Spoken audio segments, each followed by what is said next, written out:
the sacred hours when your conscious mind becomes still. There is a truth about prosperity that most people never discover, because they spend their entire lives looking for power in the wrong place. They believe their power is greatest when they are working harder, planning more carefully, pushing more aggressively, or trying to control every visible detail of their lives.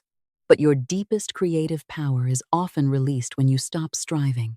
It is released when the day is finished, when the noise becomes quiet, when the body rests, and when the conscious mind finally loosens its grip. You are never more receptive to divine intelligence than in those sacred moments before sleep.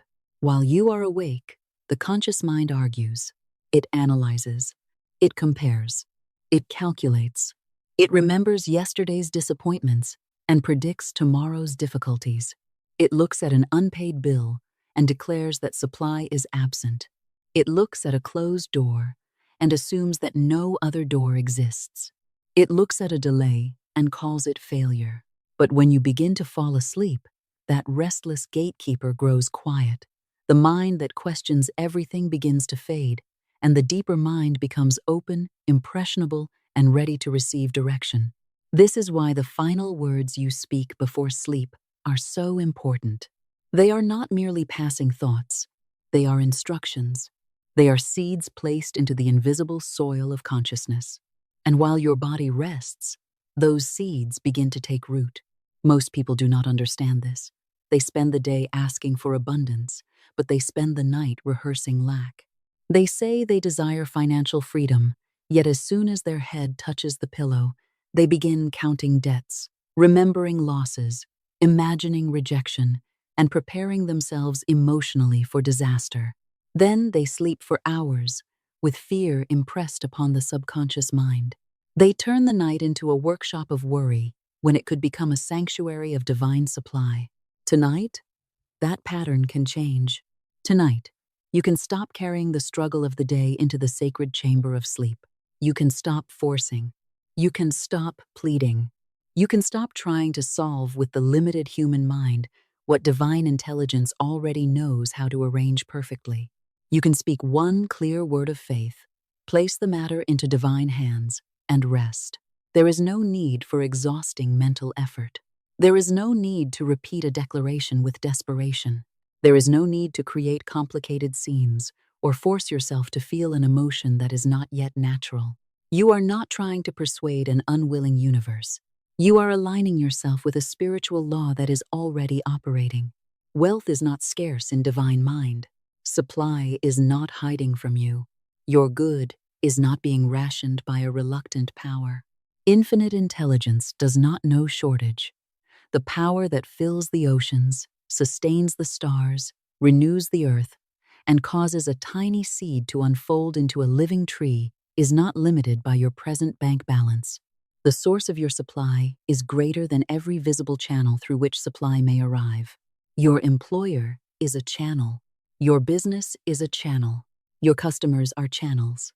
Your talents, ideas, relationships, investments, and opportunities are channels. But they are not the source. The moment you mistake the channel for the source, fear begins. You become afraid that a person may reject you. You become afraid that a client may leave. You become afraid that the economy may change. You become afraid that one closed door has the power to imprison your future. But when you recognize infinite intelligence as the source, you no longer worship the channel. You bless it. You use it wisely, and you remain grateful for it, but you do not give it authority over your peace. A channel may close, but the source remains open. One opportunity may disappear, but divine intelligence contains innumerable opportunities. One plan may fail, yet divine order is never defeated. This is the beginning of true prosperity consciousness. It is not the denial of practical life. It is the refusal to make visible circumstances your spiritual authority. Many people have been trained to believe that wealth must come through endless strain. They have been told that rest is laziness, that peace is weakness, and that unless they are constantly pushing, they are falling behind. This belief keeps them trapped. They work from fear. They plan from fear. They make decisions from fear. Even when an opportunity appears, they approach it with such anxiety that they cannot hear the quiet guidance that would show them the right action. Effort has its proper place. Inspired action has its proper place. Discipline, service, wisdom, and responsibility all have their proper place. But struggle is not a spiritual requirement. Exhaustion is not proof of worthiness. Suffering is not the price you must pay before divine supply is allowed to reach you. Right action arises from right consciousness. When your consciousness is aligned with faith, you work differently. You notice what matters. You release what no longer serves. You recognize the right person, the right idea, and the right moment. Your action becomes clear instead of frantic. Your effort becomes effective instead of exhausting. You are no longer trying to force prosperity into existence. You are cooperating with the prosperity that already exists in divine mind. Say quietly within yourself, I am guided by divine intelligence. I do not struggle for my good. I align with it. I speak the word of faith. I follow right guidance, and I rest in divine order. Let those words become more than a beautiful statement. Let them become a new inner position. Your prosperity does not begin when the money appears. It begins when fear is no longer allowed to dictate your word. It begins when you refuse to rehearse defeat. It begins when you decide that the final impression placed upon your mind each night will be an impression of faith, peace, gratitude, and unlimited supply. The night is not empty. The night is creative. Sleep is not a period in which nothing happens. Sleep is surrender. It is the hour when you say, I have spoken my word. I have taken the action I was guided to take. Now I release the outcome. Divine intelligence handles what I cannot see. This surrender is not passivity. It is spiritual confidence. It is the calm assurance that the power which created life does not require your anxious supervision. You do not have to stay awake and manage the universe. You do not have to solve tomorrow before tonight is finished. You do not have to carry every unanswered question into your dreams. Before you sleep, give the matter back to God. Speak the word. Bless the situation. Release the people involved. Then rest. The law continues working when you stop worrying. Divine order continues arranging details when you stop checking. The seed continues growing beneath the soil when you can see no evidence above the ground. Tonight, do not make your bed a courtroom where you prosecute yourself for every mistake. Do not make it a counting room where you measure everything you believe is missing. Do not make it a theater where the worst possible future is played again and again. Make it an altar. Make it a place of surrender. Make it a chamber of faith where your final words are, I am safe. I am guided. I am supplied. Divine order now governs my life. While I sleep, every necessary detail is being arranged for my highest good. The 2 levels of mind and the final impression before sleep. To use the sacred hours of sleep wisely, you must understand the 2 levels of mind operating within you. The first is the conscious mind. This is the mind you use to reason, compare, analyze, plan, and make daily decisions. It receives information through the physical senses and often judges life entirely by appearances. If the conscious mind sees no immediate solution, it says there is no solution. If it sees little money, it declares poverty. If it encounters delay, it assumes denial.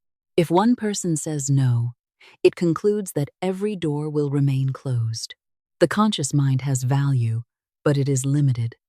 It can only evaluate what is presently visible. It cannot see the countless movements taking place beyond its awareness. It does not know who is thinking of calling you. It does not know which opportunity is being prepared. It does not know which apparent delay is protecting you from an imperfect outcome. It does not know which conversation, idea, meeting, or intuitive impulse will become the bridge to your next blessing. Beneath the conscious mind is the subconscious. The subconscious does not argue in the same way. It receives impressions and expresses them. It accepts the patterns repeatedly given to it through your thoughts, words, expectations, emotions, and imagination. It is like fertile ground. The soil does not debate with the seed. It does not say, "This seed is wise, but that seed is foolish." It receives what is planted and produces according to its nature. In the same way, your subconscious does not carefully examine every declaration and decide whether it will benefit you. When you continually say, "Nothing ever works for me," the subconscious receives the pattern. When you repeatedly declare, "Money leaves faster than it comes," the subconscious receives the pattern. When you fall asleep imagining humiliation, loss, rejection, or scarcity, the subconscious receives those pictures as instructions. It begins organizing your attention, reactions, habits, and expectations around the pattern you have supplied.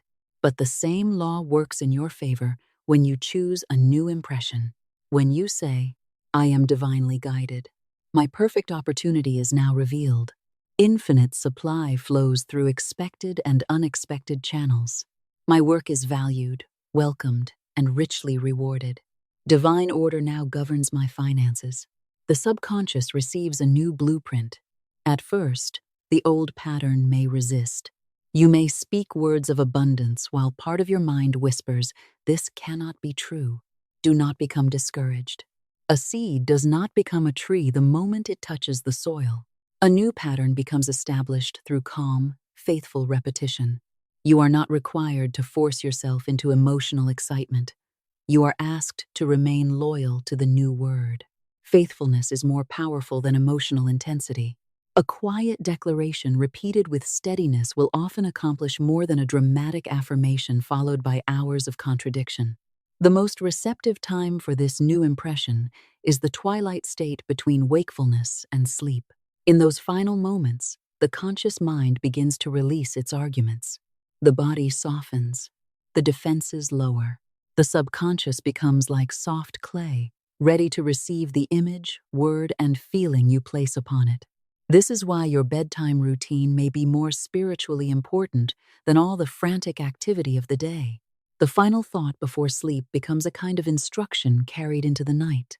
Imagine the subconscious as a faithful servant waiting for your command. If you lie down saying, "I do not know how I will survive. Everything is getting worse. I will probably lose what I have," the servant does not challenge you. It says, "This is the pattern I have been given." But when you lie down saying, "Infinite supply is present now. The perfect solution is already being arranged. I am led to right action. I sleep in peace, for divine intelligence governs every detail," the servant receives a different order. You have changed the blueprint. The purpose is not to make the subconscious your enemy or to blame yourself for every difficulty. Many of your present patterns were formed before you understood the creative power of repeated words. There is no value in condemning yourself. Condemnation is simply another destructive impression. Instead, awaken to your authority. You can choose again. You can plant a different seed tonight. You can replace the language of fear with the language of faith. You can stop saying, "I am trapped," and begin saying, "The way is being made clear." You can stop saying, "There is not enough," and begin saying, "I am connected to the infinite source of all supply." You can stop saying, "Nothing is changing," and begin saying, "Divine order is working beyond what I can presently see." Your word is creative because it shapes your consciousness, and consciousness influences every action, expectation, interpretation, and response. A person filled with fear overlooks opportunities that a peaceful person recognizes. A person expecting rejection may withdraw before the right door opens. A person who believes that struggle is inevitable may refuse an easier path because it appears too simple. But a person established in faith becomes attentive. They notice the gentle impulse to make a call. They recognize the idea that arrives unexpectedly. They feel guided to visit a place, send a message, learn a skill, complete an application, or speak to someone they would normally overlook. Divine guidance is often quiet. It does not always arrive with thunder. Sometimes it comes as a persistent thought, Sometimes it comes as a sense of peace about one decision and uneasiness about another. Sometimes it comes through a conversation, a book, an invitation, or an unexpected change in plans. The subconscious mind, when impressed with faith rather than fear, becomes more receptive to these directions. Therefore, before sleep, do not demand to know every detail. You do not need to tell infinite intelligence how to solve the situation. You do not need to decide which person must help you, which company must hire you, or which exact path the money must follow. When you insist upon one channel, you may close yourself to a better one. Speak the essence of your desire. Declare supply. Declare right work. Declare divine compensation. Declare freedom. Declare perfect timing. Then, allow infinite intelligence to select the channel. Sigh, my good now comes to me under grace, in perfect ways. No person can withhold what divine order has appointed for me. No closed door can prevent my right opportunity. I am guided to the place where my gifts are valued, and my service is richly rewarded. The way is made clear before me. Speak this slowly. Do not rush. Let each sentence enter the deeper mind. Then release it. You have given the instruction. You do not need to repeat it with anxiety all night. The seed has been planted. Now let the night do its quiet work. The artist who changed the picture she carried into sleep. Consider the story of a gifted artist who had reached a point of complete discouragement. She had given years of her life to her work. She painted with care, sincerity, and genuine talent. Yet month after month, almost nothing sold. She lowered her prices. She contacted galleries. She placed her work before new audiences. She tried different methods of promotion. Still, the sales did not come. Her rent was overdue. Creditors called repeatedly. Each day seemed to bring another reminder of what she did not have. Fear began to surround her work. Painting was no longer an expression of joy. It had become associated with survival, pressure, and disappointment. She began to believe that perhaps she had chosen the wrong path. She considered abandoning her art entirely, yet even the idea of finding different work filled her with fear. She felt trapped between two impossible choices. When asked what occupied her mind before sleep, she answered honestly. Every night, she imagined losing everything. She saw herself unable to pay the rent. She imagined being forced from her home. She pictured her work rejected and her future collapsing. She did not intend to create these conditions. She believed she was merely thinking about reality. But she was not simply observing reality. She was repeatedly impressing the deepest level of her mind with an image of defeat. Night after night, she entered sleep with the same command. Loss is coming. Rejection is inevitable. There is no supply for me. No wonder she awoke exhausted. No wonder her creative energy diminished. No wonder she entered each new day expecting another disappointment. She was advised to begin a completely different practice.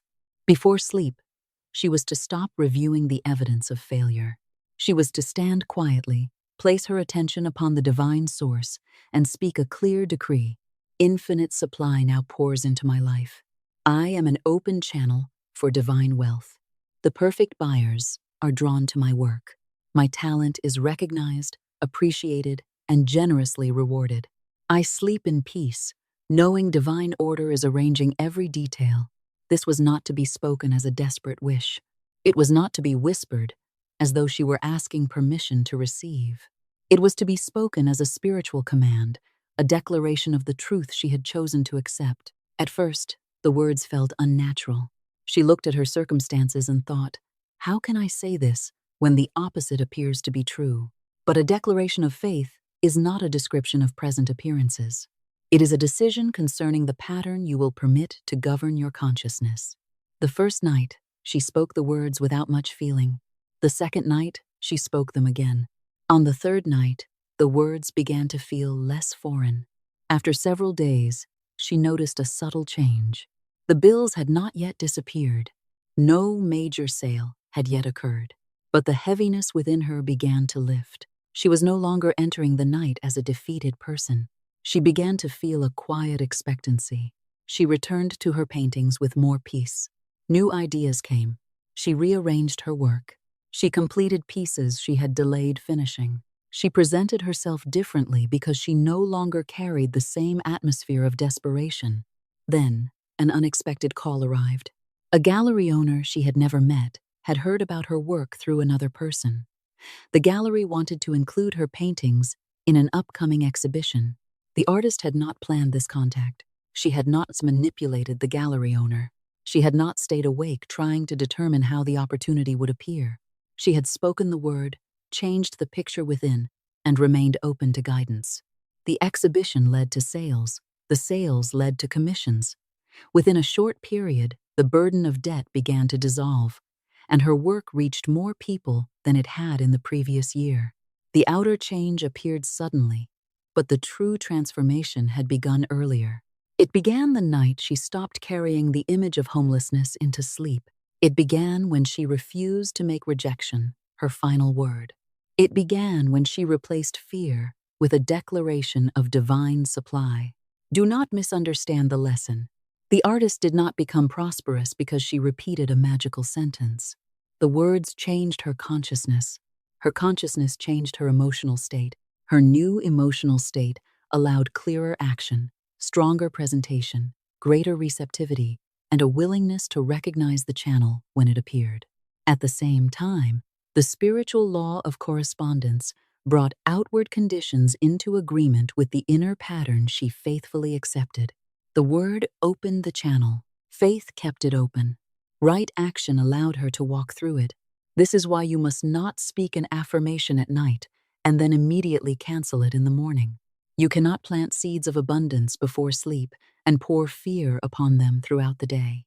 If you say at night, "My work is richly rewarded," but spend the following day telling everyone, "Nobody wants what I offer," you divide your consciousness. If you declare, "Infinite supply is mine," but repeatedly say, "There is never enough," you issue contradictory instructions. The purpose is not perfection. A fearful thought may still arise. The old habit may still speak. When it does, do not condemn yourself. Correct it. The moment you hear yourself say, "This will never work," pause and replace it. Divine intelligence knows the way. My good cannot miss me. I am guided to right action now. When you notice the thought, "There is no money," replace it. Infinite supply is present, even when I cannot yet see the channel. When you think, "I have been forgotten," replace it. "I am remembered in divine mind. My perfect place, work, opportunity, and compensation are already prepared." Each correction weakens the old pattern. Each faithful declaration strengthens the new one. You are training consciousness in the same way that you train the body through repetition, patience, and consistency. Do not dig up the seed every morning to see whether it has grown. Do not declare failure because the outer world has not changed within 24 hours. The invisible movement comes first. Roots form before the shoot appears. Circumstances may be shifting beyond your knowledge. Someone may already be discussing your name. An opportunity may be moving through a chain of events that has not yet reached you. A delay may be clearing an obstacle. A closed door may be turning you toward the one that is truly yours. Your responsibility is to remain available to divine guidance. Speak the word. Listen for direction. Take the next clear action. Then rest. The businessman who stopped forcing his prosperity. Now consider another example. A businessman had spent years trying to increase his income. He had studied success principles. He had attended seminars. He had created plans, goals, schedules, and strategies. He worked from early morning until late at night, yet his income remained almost unchanged. No matter how much effort he gave, he seemed to remain at the same financial level. Eventually, resentment entered his work. He saw others advancing and believed life was unfair. He began to feel that the universe opposed him. His body was tired, his mind was restless, and his relationships suffered because he was never truly present. Even when he stopped working, he did not rest. At night, he reviewed everything he had failed to complete. He mentally carried unfinished tasks into bed. He worried about the following month. He calculated how many hours he would need to work and how many deals would need to close. Then he fell asleep in a state of pressure. His body rested, but his consciousness continued struggling. He was not using sleep to renew himself. He was extending the office into the bedroom. He was asked to follow a simple 4-step practice. First, he was to speak a financial decree aloud with calm authority. Second, he was to feel the relief, peace, and freedom of being fully supplied. Third, he was to say, "It is done." Divine intelligence now handles every detail. Fourth, he was to surrender the matter completely and allow himself to sleep. His decree was simple. Infinite supply now flows through my life. My work is divinely directed and richly rewarded. I am led to the right ideas, the right people, and the right opportunities. I release all strain. Divine intelligence now accomplishes what I cannot accomplish through force. It is done. The first week, his external income did not suddenly change, but something important changed within him. He became calmer. He stopped checking every result with anxiety. He began making decisions from clarity rather than panic. Because his mind was quieter, he noticed inefficiencies in his business that he had previously overlooked. He recognized that some of his endless activity produced very little value. He released several unnecessary tasks. He became more attentive to the work that truly mattered. During the second week, an old business contact reached out with an unexpected proposal. During the third week, a deal he believed had completely disappeared returned under more favorable conditions. Over the following months, his income increased dramatically. Yet he was working fewer hours than before. He had not become careless. He had become aligned. He had stopped mistaking movement for progress. He had stopped believing that exhaustion was the cause of prosperity.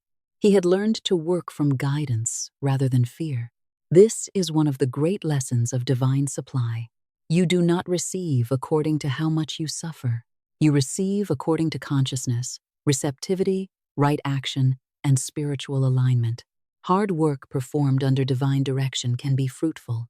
Hard work performed under fear can become endless motion without true advancement. The difference is consciousness. When you act from panic, you grasp. When you act from faith, you discern.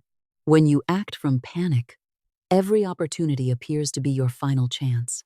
When you act from faith, you know that what is truly yours cannot pass you by. When you act from panic, you may accept what is beneath your good because you fear nothing better will come. When you act from faith, you listen, evaluate, and move with dignity. This is why surrender is not weakness. Surrender removes the strain that interferes with guidance. It creates the inner silence in which the right idea can be heard. It allows you to say, "I have done what is mine to do." Now, infinite intelligence reveals the next step. The method itself is simple. What challenges most people is not the speaking of the words. The challenge is releasing the need to control the result. They make a declaration and then immediately ask, when will it happen? Which person will bring it? What if it does not work? Why has nothing changed? They speak the word but continue digging up the seed. Faith does not mean that you always feel emotionally certain. Faith is a spiritual decision. You may still feel afraid, yet choose the word of courage. You may still see lack, yet choose the word of supply. You may still face uncertainty, yet choose to declare divine order. You do not wait for perfect feelings before speaking truth. You speak truth until your feelings begin to agree with it. Faith says, "I will not allow appearances to have the final word." Faith says, "I do not know the channel, but I know the source." Faith says, "I do not know the timing, but I trust divine order." Faith says, "I do not need to manage the universe while I sleep." The same infinite intelligence that keeps the planets in their courses, renews the seasons, heals a wound, and causes your heart to beat without conscious effort is present within and around you now. You do not need to instruct this intelligence in every detail. You need to align with it. You need to speak your word clearly. You need to remain attentive to guidance. You need to take practical action when action is revealed. and you need to release the outcome. Tonight, prepare a personal wealth command.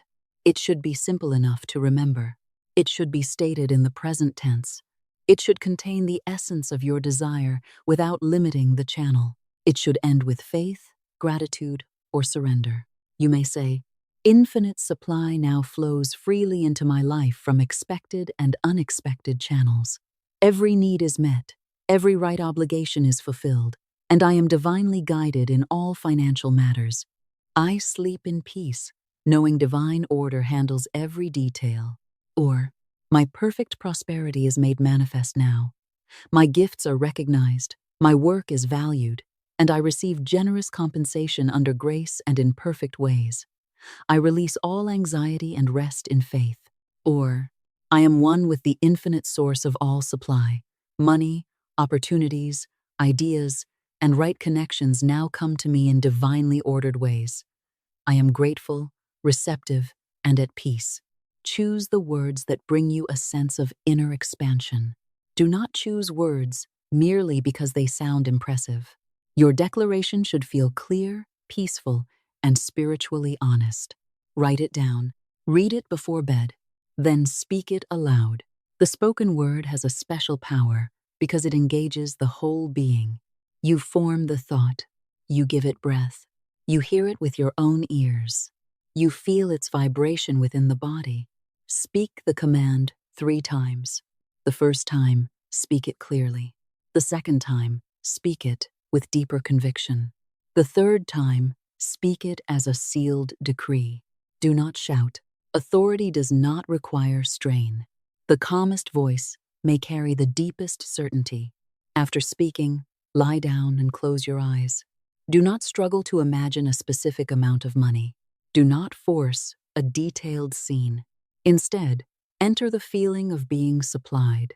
What would it feel like to know that the rent is paid? What would it feel like to know that every necessary bill is handled? What would it feel like to wake without financial dread? Perhaps it would feel like relief. Perhaps your shoulders would soften. Perhaps your breathing would deepen. Perhaps the tension in your stomach would release. Perhaps you would feel gratitude, dignity, freedom, generosity, or quiet joy. Let that feeling spread gently through the body. You are not pretending that a physical condition has already changed. You are tuning your inner state to the truth of divine supply. You are teaching the subconscious a new emotional language. Then say, "It is done. Divine intelligence now handles every detail. I rest in perfect faith," and let yourself sleep. When anxious thoughts arise, do not fight them. Fighting gives them more attention. Notice the thought and gently return to your word. I am guided. I am supplied. Divine order is working now. Then release it again. You speak. You feel. You surrender. This is the sacred rhythm. The word is the seed. Feeling is the water. Sleep is the soil. Divine intelligence gives the growth. You are not required to stay awake and watch the seed. You are not required to command the roots to form. You are not required to calculate when the first green shoot will appear. Plant faithfully. Rest peacefully. Rise expectantly. The invisible work has begun. Wake as the person who has already spoken the word. What you do in the first moments after waking is almost as important as what you do before falling asleep. The subconscious mind has been open throughout the night. The seed has been planted. Your declaration has been impressed upon the deeper consciousness. Now, when morning comes, you must be careful not to tear open the soil with fear. Do not wake and immediately reach for your phone. Do not begin the day by looking for proof that something has gone wrong. Do not check your bank account with dread before your feet have even touched the floor. Do not allow yesterday's worries to introduce themselves as today's truth. The moment your eyes open, remain still for a few breaths. Remember the word you spoke before sleep. Remember that divine intelligence was not idle during the night. While you rested, life continued. The stars remained in their courses. The earth moved faithfully through space. Your heart continued to beat. Your breath continued to flow. Processes within your body continued without your supervision. In the same way, divine order can continue working in the affairs of your life without your anxious interference. Before you enter the noise of the day, say, "Thank you, divine intelligence, for arranging every detail of my good. I awake in peace. I awake in faith. I awake in abundance. The way is clear before me, and I am guided to right action now." Say your wealth command once more. Do not speak it as though you are trying to make something happen. Speak it with gratitude, as though you are acknowledging a spiritual transaction already completed. You may say, "Infinite supply is mine now. Divine channels are open. My needs are met. My work is blessed, and my good comes to me under grace in perfect ways." Then rise with expectancy. Expectancy is not nervous anticipation. It is not staring at the door every few minutes, asking when the blessing will arrive. True expectancy is calm. It is the peaceful conviction that something good is unfolding, even when you cannot yet describe its form. Move through the morning as someone who trusts the source. Prepare yourself with care.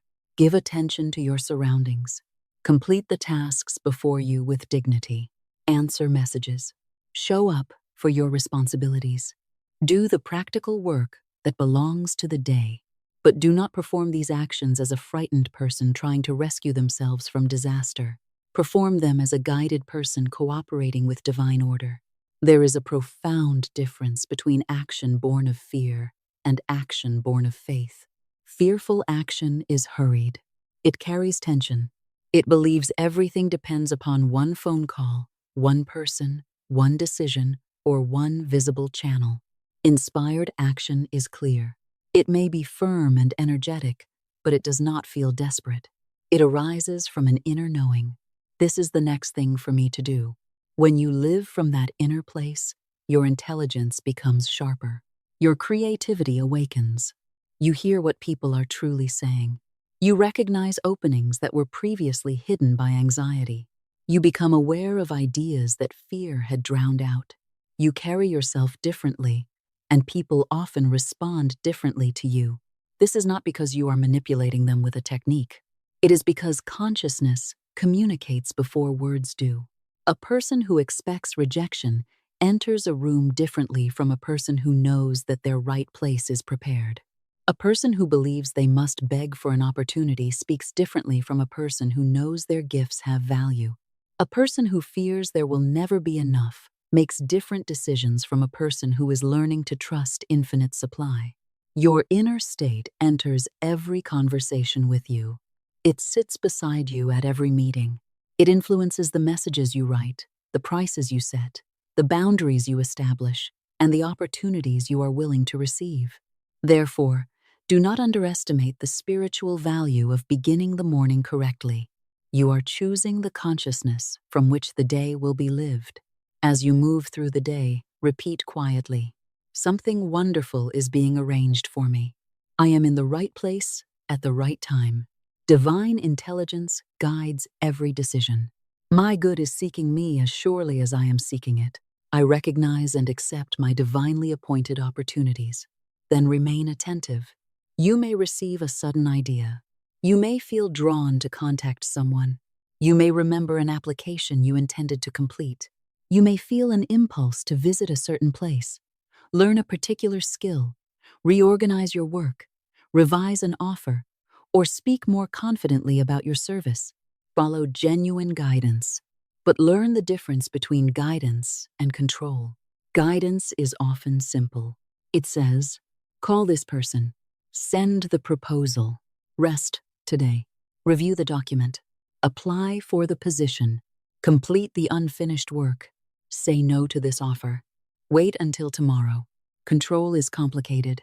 It says, "I must make this person agree with me. I must know every step before I begin. I must send 10 messages because one may not be enough. I must manipulate the situation so nothing can go wrong." Guidance carries quiet authority. Control carries nervous pressure. Guidance allows room for a better outcome. Control insists that good must come through one particular channel. Whenever you are uncertain, become still and ask, Divine intelligence. What is mine to do now? Then listen without forcing an answer. Sometimes the guidance is to act. Sometimes it is to wait. Sometimes it is to finish what is already before you. Sometimes it is to release the matter entirely. Right action is not always dramatic. A miracle may begin with a simple email. A new financial channel may open through a conversation that appears ordinary. A solution may come because you finally organize your records, return a call, ask a question, or present your work where others can see it. Do not despise small steps. Divine order often uses simple actions to open extraordinary doors. At the same time, do not believe that every movement is inspired. Busyness can become another form of fear. Some people are afraid to rest because silence would force them to confront their doubt. They fill every hour with activity and call it ambition. But activity without guidance can scatter your power. You are not here to perform endless labor, to prove that you deserve supply. You are here to listen, act wisely, serve faithfully, and remain receptive to the infinite source. Sigh. I am not driven by fear. I am led by divine intelligence. I do not chase my good. I prepare for it, recognize it, and receive it. Every right action is revealed at the perfect time. Carry this consciousness into your day. Let your words, choices, posture, and actions agree with the decree you spoke before sleep. Divine timing is not denial. There will be mornings when you wake and see no visible change. The bank balance may appear exactly as it did the day before. The message you hoped to receive may not have arrived. The client may not have called. The house may still be unsold. The position may still seem unavailable. The debt may remain. At such times, the conscious mind will be tempted to say, "Nothing happened." But you do not know that nothing happened. You only know that nothing visible has yet appeared. The visible world is the final stage of a process that often begins beyond the reach of the physical senses. Before an opportunity enters your life, people may need to meet, decisions may need to be made, schedules may need to align, old arrangements may need to end, documents may need to be prepared, an idea may need to enter someone else's mind, a person may need to be moved from one place to another. A delay may be protecting you from an incomplete result. You rarely see these movements while they are taking place. You see only the final moment when the door opens. This is why you must not judge the law prematurely. Divine timing is not careless delay. It is precise arrangement. It does not mean that your good has been forgotten. It may mean that your good is being perfected. Consider the woman who urgently needed to sell her house. She had accepted a new job in another city, but her home remained on the market month after month. Each week without an offer increased her fear. She imagined losing the job. She worried about carrying two financial burdens. She began to look upon the house as an obstacle standing between her and her future. She was taught to change the word she carried into sleep. Each night, she declared, "My home is now sold to the perfect buyer, at the perfect price, under grace and in perfect ways." Divine intelligence governs the timing. Every detail blesses all concerned. I release anxiety and rest in faith. She imagined not the exact face of a buyer or the precise structure of the agreement, but the feeling of relief. She felt herself handing over the keys peacefully. She felt gratitude that the transaction had been completed in a way that served everyone. For 2 weeks, no offer came. Her fear returned.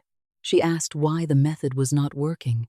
But during the day, she had continued checking, worrying, and declaring that time was running out. She was planting faith at night and uprooting it by noon. She was reminded, "Do not undo during the day what you have created in the stillness of the night." When worry comes, speak the word again.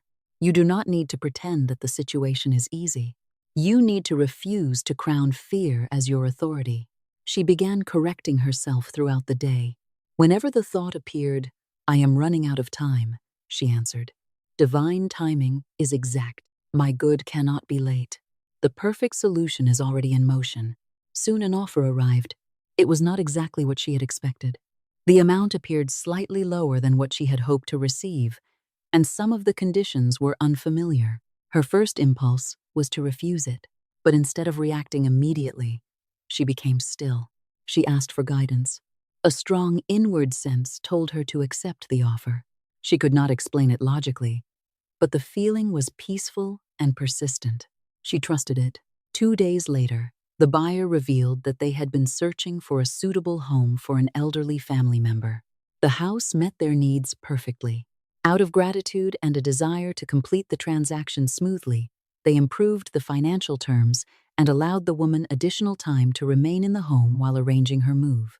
The final result gave her more support than the outcome she had tried to force earlier. The delay had not been withholding her good. It had been bringing the right people, terms, and timing together. Had the first available buyer appeared immediately, the transaction might not have met her deeper needs.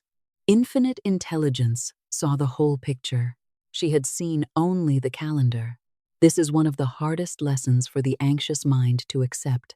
The human mind sees one need at a time. Divine intelligence sees the entire pattern. You may ask for money, while divine order also considers your peace, your relationships, your health, your future, and the effect of the answer upon everyone involved. The perfect manifestation is not merely the fastest answer. It is the answer that comes under grace, in right timing, through right channels, and with lasting good. Therefore, do not command the universe from fear. Make your decree clearly, then allow wisdom greater than your own to arrange its fulfillment. Sigh, my good is not delayed. It is being perfectly arranged. Every obstacle is removed. Every necessary person is guided. Every right channel is opened. I trust the timing of divine intelligence. When appearances suggest that nothing is happening, return to this truth. A seed beneath the earth does not appear active, yet life is forming. Roots are extending. The outer shell is breaking. A process has begun that cannot be judged by the surface. You would not plant a seed in the morning and dig it up in the evening to accuse it of failure. You understand that growth has an invisible stage. Give your spoken word the same patience.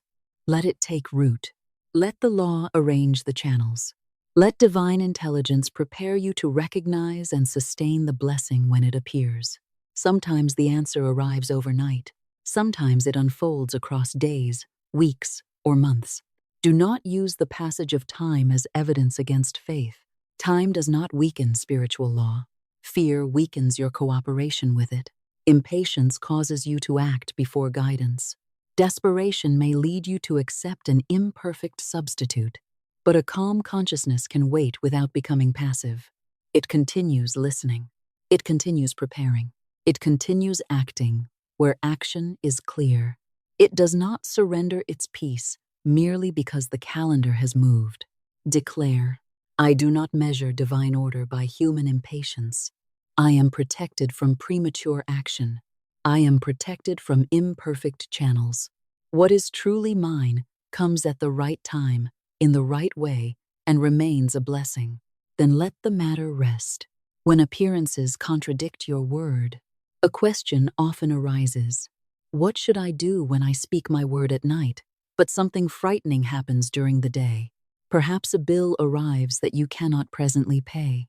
Perhaps a client cancels. Perhaps an employer announces changes. Perhaps a promised opportunity disappears. Perhaps a door that seemed certain suddenly closes.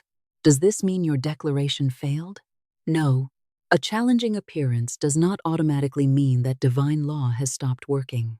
Sometimes circumstances are simply the result of earlier causes still moving through the outer world. Sometimes an old pattern is completing itself. Sometimes one channel must close before a better channel can become visible. Sometimes the challenge reveals where fear still governs your consciousness. The appearance becomes an opportunity to practice the word you have chosen. Faith is not proven when everything looks favorable. Faith is revealed when appearances contradict the truth you have declared. Anyone can speak abundance after receiving a large payment. Anyone can feel secure when every bill is easily handled. Anyone can trust a door that is already open. But spiritual mastery begins when you stand before the appearance of lack and refuse to let it define your future. This does not mean denying the existence of a bill. It does not mean ignoring responsibility. It does not mean pretending that a job loss or financial difficulty has no practical consequence. It means refusing to turn a temporary condition into a permanent spiritual verdict. When an unwanted circumstance appears, pause. Do not immediately say, "I knew this would happen. Nothing ever works for me. I will never recover. This proves I have been forgotten." These words strengthen the very pattern you are trying to dissolve. Instead, look upon the appearance and say, "This condition has no authority over my spiritual inheritance. Infinite supply remains my source. Divine intelligence now reveals the perfect solution. I am guided, protected, and provided for." Then ask what practical action is needed. Perhaps you need to contact the company. Perhaps you need to request different payment terms. Perhaps you need to review the agreement. Perhaps you need to seek new work, present your service differently, reduce an unnecessary expense, or ask for professional advice. Take the action without surrendering your peace. Faith is not refusing to act. Faith is refusing to act from panic. There is a great difference. Panic says, "I must solve everything in this moment or I am ruined." Faith says, "I will take the next right step, and the next step will be revealed." Panic sees one closed channel and announces the end. Faith blesses the closed channel and remains open to another. Panic reacts to every appearance as though it were final. Faith remembers that the outer world is constantly changing. Stand firm in your word. Sigh. Divine order is greater than this appearance. My good cannot be destroyed. What appears as loss may be clearing the way for greater good. I remain still, receptive, and guided. Many people abandon the practice just before a breakthrough. They speak their word for several nights. They feel hopeful for a few days. Then a difficulty appears, and they return immediately to the language of defeat. They conclude that spiritual law failed them, but the seed was not given time to grow. The new consciousness was not given time to become stable. Consider a garden. You place a seed into the earth. You water it. For a time, the surface remains unchanged. You do not see the root. You do not see the shell opening. You do not see the first movement of life. Yet something is occurring.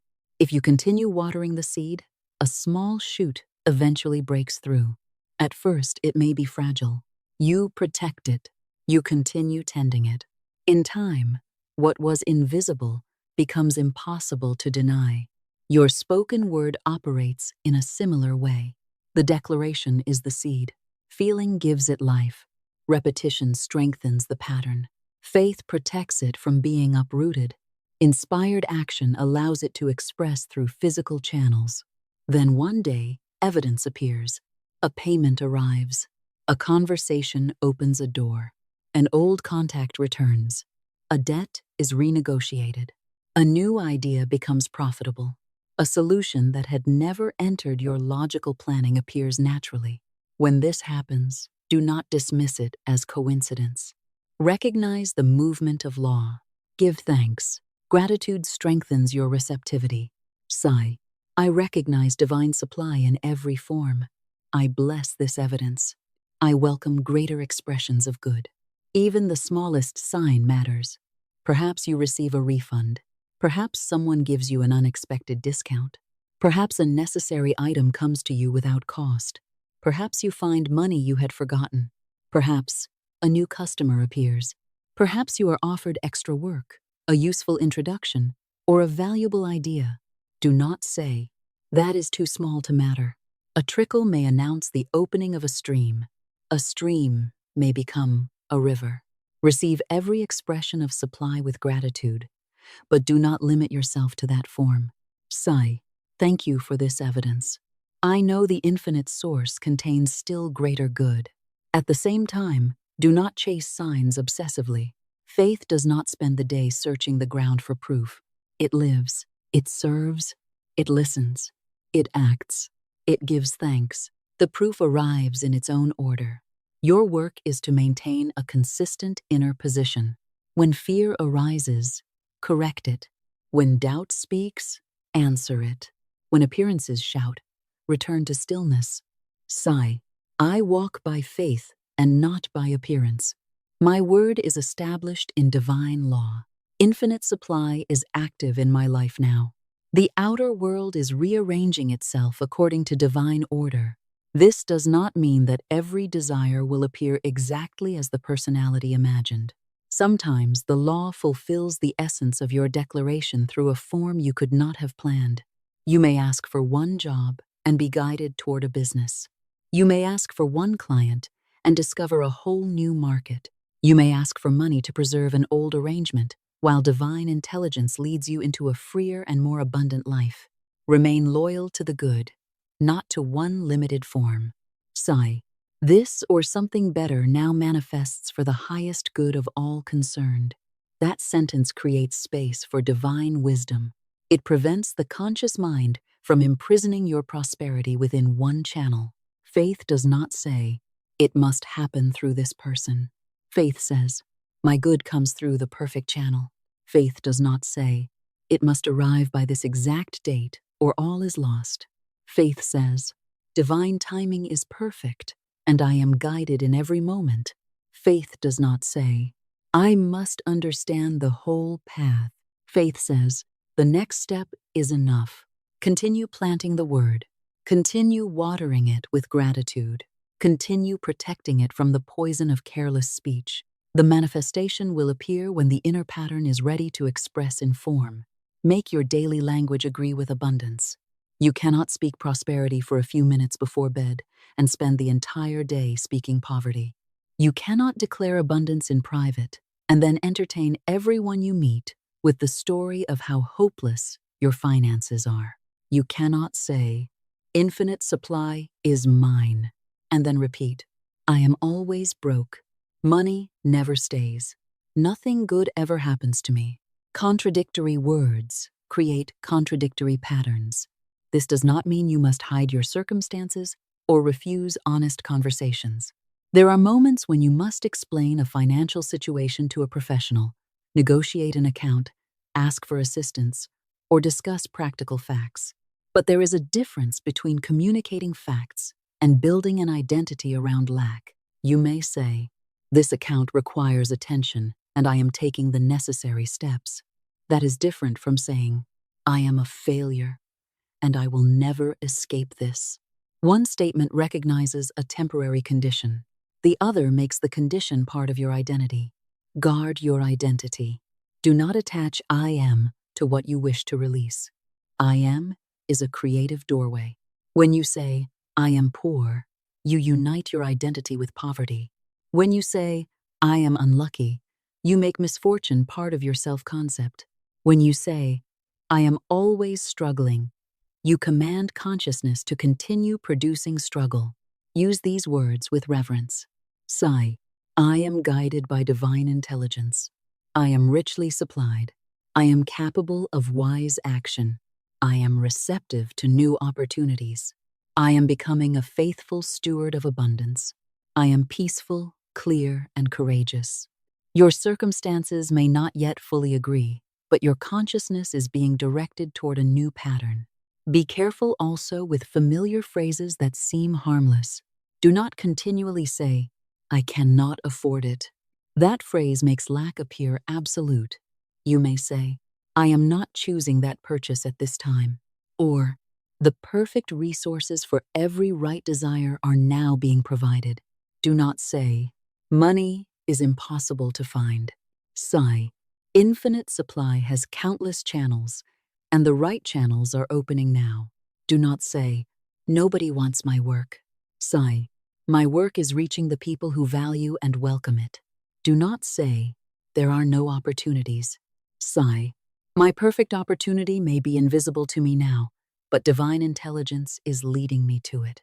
This is not empty decoration. You are changing the verbal patterns that guide the subconscious mind. At first, you may catch yourself after the old words have already been spoken. Do not condemn yourself. Simply correct them. Sigh, that was the old pattern. I now choose a new word.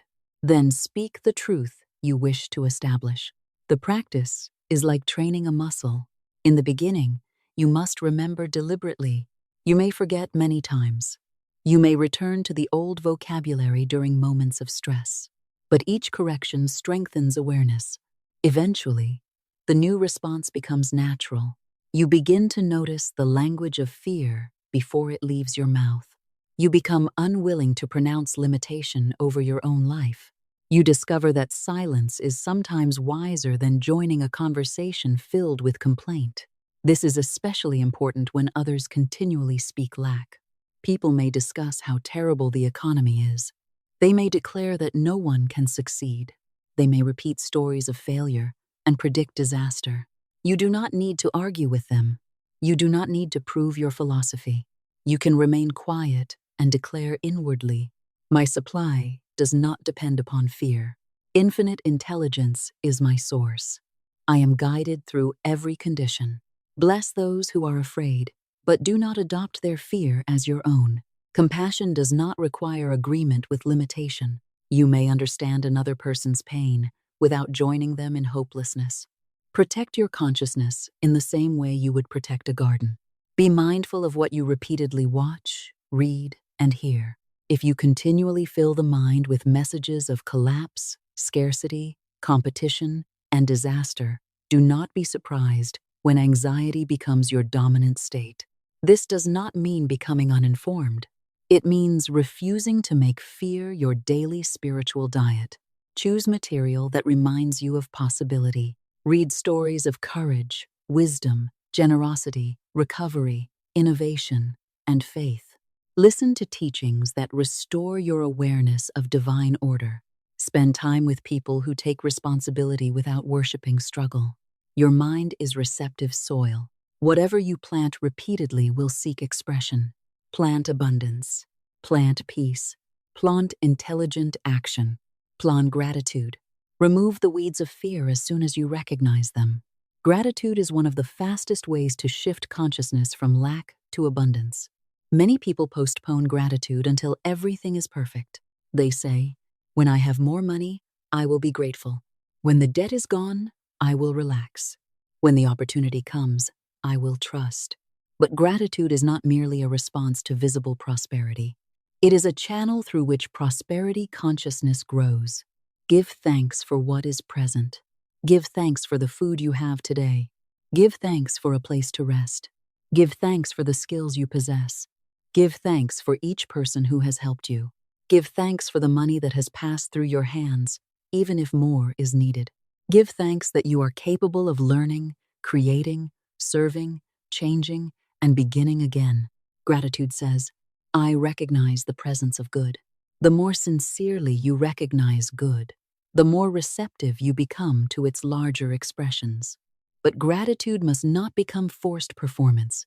Do not repeat a list mechanically while inwardly resenting everything.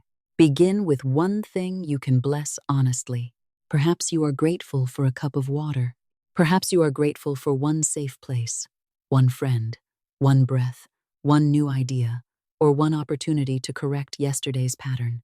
Let genuine gratitude expand naturally. Sigh, "Thank you for the good already present. Thank you for the good now forming. Thank you for the good that is coming through channels I cannot yet see."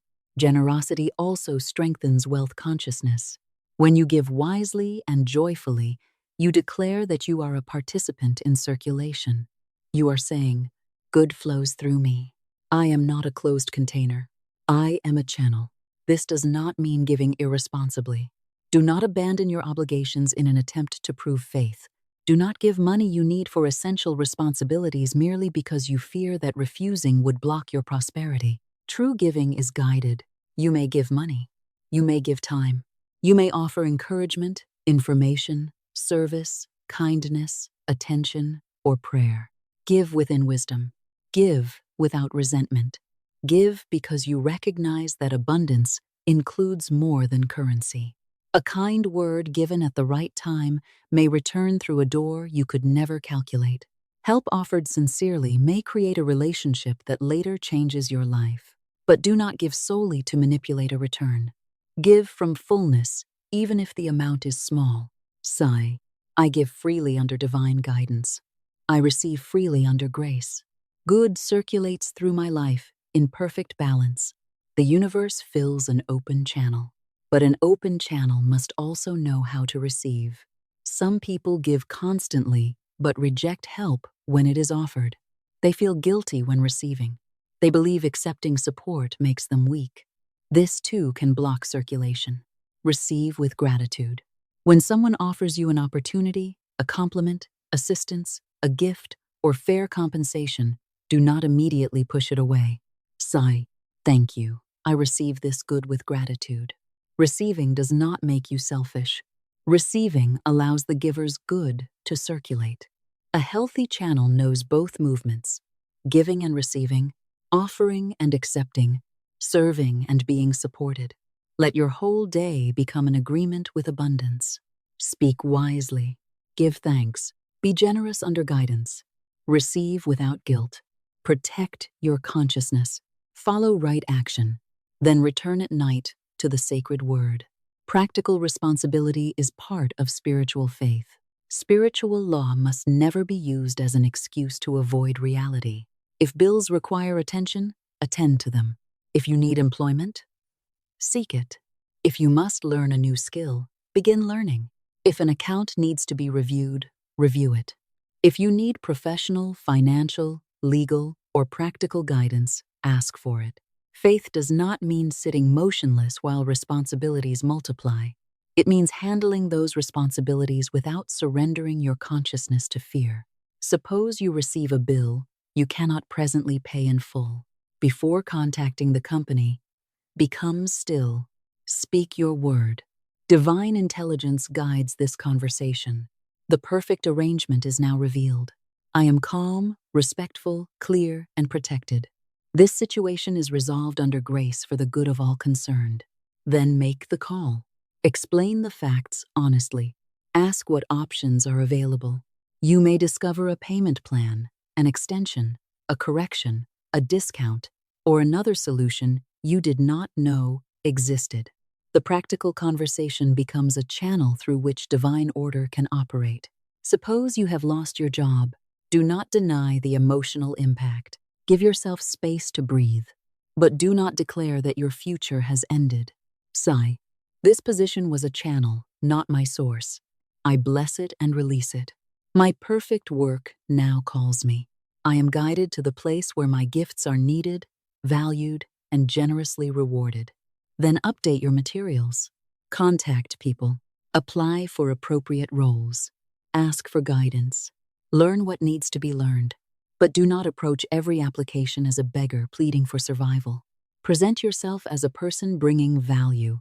You are not merely asking a company to save you.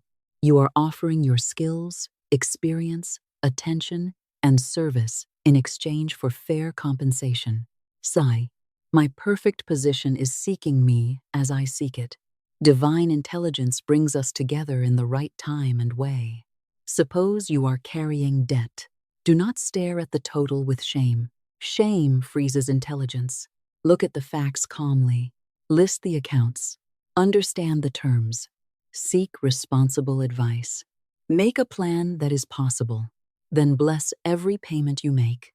Do not say, "There goes my money."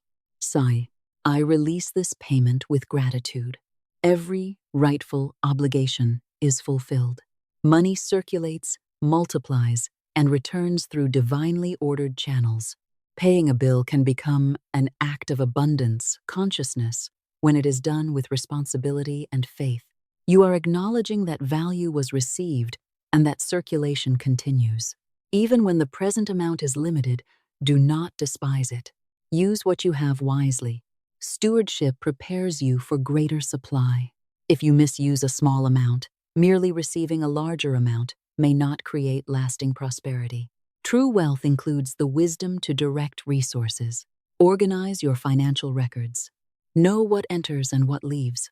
Remove expenses that no longer serve you. Create space for savings, even if the beginning is modest. Learn about money with a peaceful mind. Do not worship it. Do not fear it. Understand it as one instrument through which value circulates in the material world. Spiritual prosperity and practical wisdom belong together. You can affirm abundance, and create a budget. You can trust divine supply and negotiate wisely. You can expect miracles and complete your applications. You can surrender the outcome and still arrive on time. You can believe in infinite intelligence and learn from your mistakes. There is no conflict between faith and responsibility. Responsibility is often the physical form faith takes. When you organize your affairs, you are preparing a vessel. When you improve your skill, you are preparing a channel. When you complete your work carefully, you demonstrate readiness. When you honor commitments, you show that you can be trusted with greater opportunities. Preparation is a spiritual declaration. It says, I expect good, and I am becoming ready to receive, hold, and direct it wisely. Do not wait until abundance appears before becoming orderly. Bring order to what you have now. Do not wait until you have many customers before serving the present customer well. Do not wait until you earn a great income before learning stewardship. Do not wait until the perfect opportunity appears before becoming dependable. Your preparation announces faith. Clean your workspace. Complete unfinished tasks. Organize important documents. Make room in your schedule. Develop the capacity the next level of your good will require. You cannot ask for a larger life while refusing to release the disorder of the smaller one. Sigh, divine order now governs my time, my work, my money, and my decisions. I am a wise and faithful steward.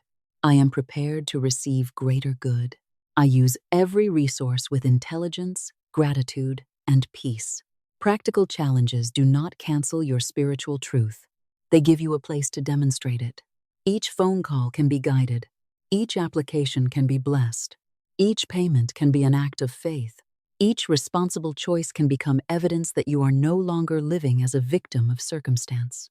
You are cooperating with the law. You are preparing the vessel. You are making your faith visible through action. True wealth is a state of consciousness. Now we must go deeper. Wealth is not merely money.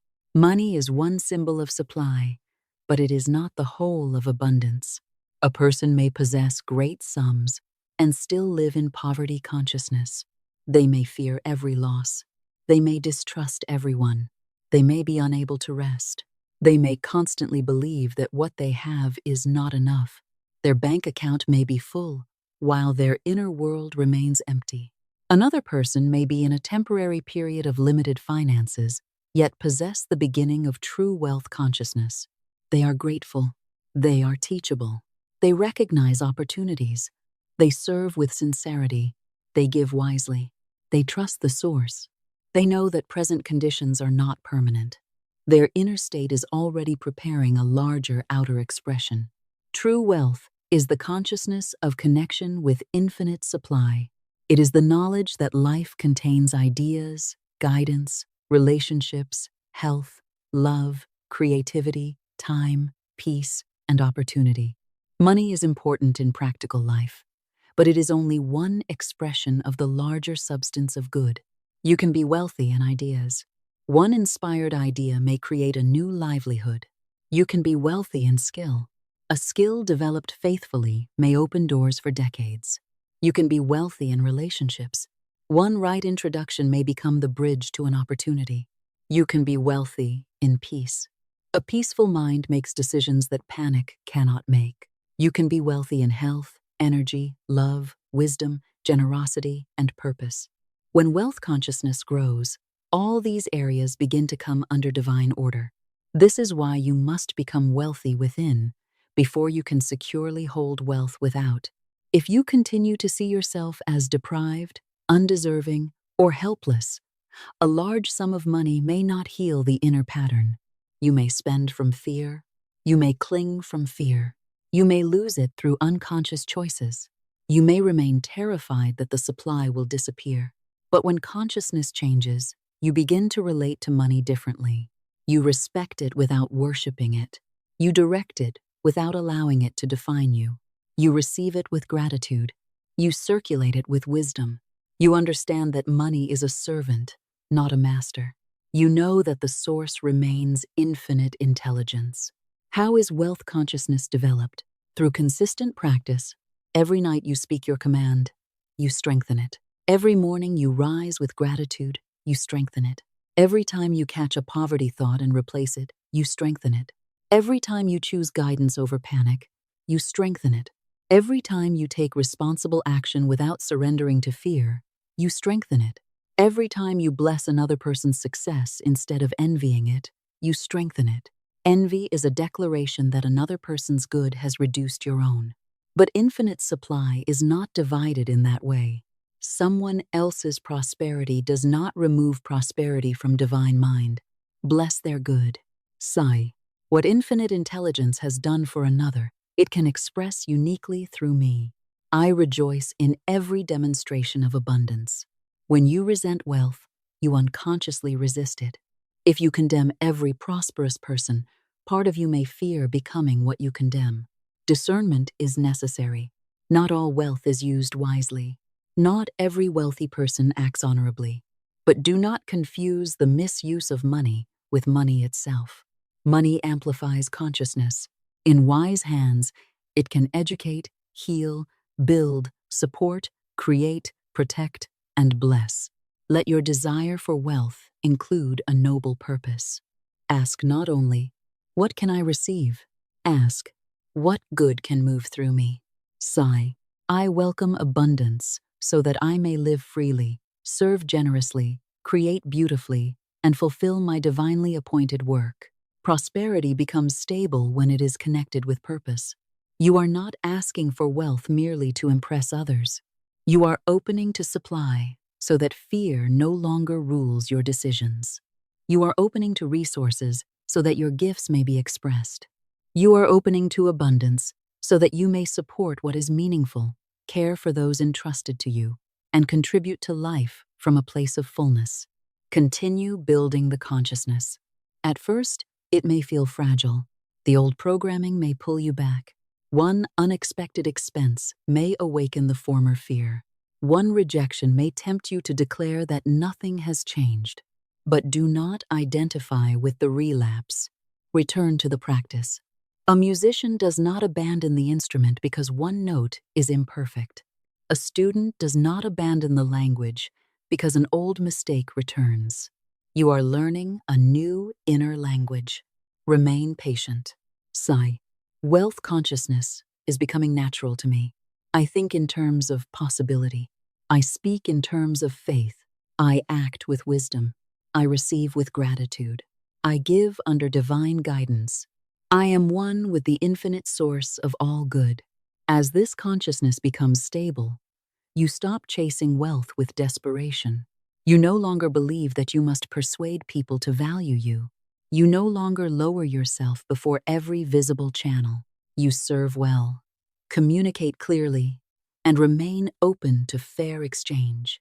Opportunities begin to feel natural rather than miraculous interruptions. Prosperity no longer appears as a stranger. It becomes a reflection of the inner order you have cultivated. This is the secret. Wealth is an inside work before it becomes an outside condition. Consciousness is the mold. Circumstances are the substance poured into it. Change the mold, and the form must eventually change.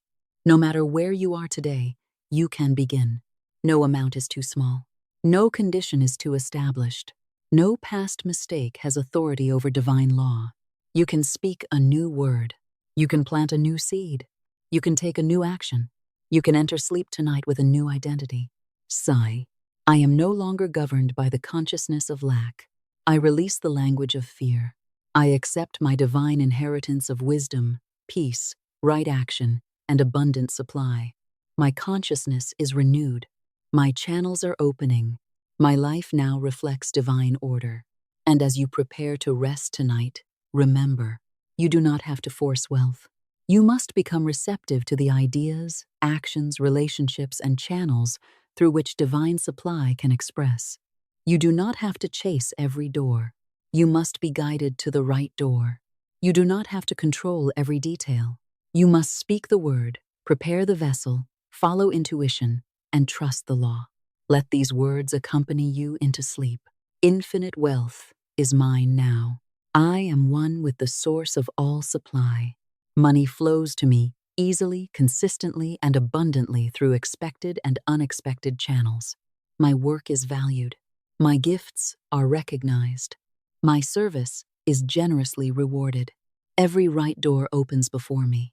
Every necessary resource is provided. There is no lack in divine mind, and I am one with divine mind. While I sleep, infinite intelligence arranges every detail of my prosperity. I release all fear. I release all control. I release the need to know how. I rest in perfect faith. I awake to guidance. I awake to opportunity. I awake to abundance. It is established in divine order. It is done under grace. And so it is. Let your breathing become slow. Let your shoulders relax. Let the muscles of your face soften. There is nothing you must solve in this moment. You have spoken the word. You have chosen the consciousness. You have placed the seed into fertile ground. Divine intelligence knows the path. It knows the people. It knows the timing. It knows the channel. It knows the perfect way to bring your good without harming another and without asking you to betray your peace. Rest now in that knowing. You are safe. You are guided. You are supported. You are learning to receive. You are becoming capable of holding greater good with wisdom. Your consciousness is expanding. Your life is moving into order. Even now, in the invisible, the way is being prepared. Sleep in faith. Wake in gratitude. Walk in right action. Speak only the word that agrees with the life you are willing to receive. The infinite source is present. Divine order is working. And your good is already moving toward visible expression. Your supply exists before the channel appears. Money is not created by the visible channel through which it reaches you. Long before an employer signs a check, before a client approves a proposal, before a buyer enters the room, or before an unexpected opportunity appears, a movement has already begun in the invisible. The visible payment is the final expression. It is not the beginning. Most people reverse this order. They believe the employer is the source. They believe the customer is the source. They believe the economy is the source. They believe a particular company, family member, investment, institution, or connection holds the power to determine whether they will be supplied. This misunderstanding creates fear. If the employer becomes unhappy, they panic. If a client delays payment, they panic. If the economy changes, they panic. If one door closes, they believe their supply has disappeared. But a channel is not the source. A riverbed carries water, but it does not create the spring. A wire carries electricity, but it does not create the power. In the same way, people, businesses, opportunities, and institutions may carry your supply, but infinite intelligence remains the source behind them all. The channel may change. The source cannot be exhausted. Once you understand this, you stop begging one person to be the answer to your life. You stop giving one company the authority to define your future. You stop believing that one rejection can cancel what divine order has prepared for you. You bless every visible channel, but you remain rooted in the invisible source. Sigh. My employer is not my source. My customer is not my source. The economy is not my source. Infinite intelligence is my source, and new channels open for me continually. This does not mean becoming careless about your work. It means serving without fear. You perform your duties well. You respect the people through whom value is exchanged. You honor agreements. You develop your talents, but you do not bow before the channel as though it possesses all power. When your consciousness is attached to one channel, you become easily manipulated. You may accept disrespect because you are afraid that no other opportunity exists. You may underprice your work because you believe this customer is your only hope. You may remain in a harmful situation because you have forgotten that divine supply contains more than one path. But when you recognize infinite intelligence as your source, you can act with greater dignity. You can make clear decisions. You can ask for fair compensation. You can release what is no longer right without believing that your whole future has ended. The source that opened one door can open another. The intelligence that brought one client can bring many. The wisdom that gave you one useful idea contains limitless ideas. The good you seek already exists as a complete possibility in divine mind. Your role is not to manufacture it through strain. Your role is to align your consciousness with it. Call it forth through the spoken word. Prepare yourself to receive it, and follow the guidance that appears. This is why endless effort without alignment can feel so empty. You may work harder than everyone around you and still remain financially stuck because your inner word is contradicting your outer action. You may work 12 hours a day while inwardly repeating, "There is never enough. No one values me. I always struggle." Money leaves as soon as it arrives. Your hands may be working for prosperity while your consciousness is working for limitation. Then you wonder why your labor produces so little peace. Action is powerful when consciousness agrees with it. When your inner state says, "My service has value. I am guided to the right people. I receive fair and generous compensation. There is more than enough good for all." Your work becomes different. You speak differently. You notice different possibilities. You make decisions with greater clarity. You become less willing to waste energy upon channels that repeatedly prove unfruitful. You become more receptive to the quiet idea that leads you in a new direction. This is alignment. It is not sitting still and hoping that money falls from the sky. It is bringing your words, expectations, actions, preparation, and faith into agreement. You speak supply. You expect guidance. You prepare for opportunity. You take the action revealed. You release the outcome. Then you allow infinite intelligence to choose the channel. The human mind often believes it knows how the answer must come. It says, "The money must come through this deal. This person must help me. This company must hire me. This property must sell to this buyer. This plan must work exactly as I imagined." But when you dictate the channel too narrowly, you may resist a better solution. Perhaps the deal is not your true good. Perhaps a different employer will value you more highly. Perhaps the person you are pursuing is not the appointed channel. Perhaps the delayed sale is making room for a buyer who can offer better terms. Perhaps the plan that failed was too small for the good being arranged. Declare the result, but release the root. Sigh. My perfect supply now reaches me through divinely appointed channels. I do not limit divine intelligence. I welcome the right form, the right people, the right timing, and the right outcome.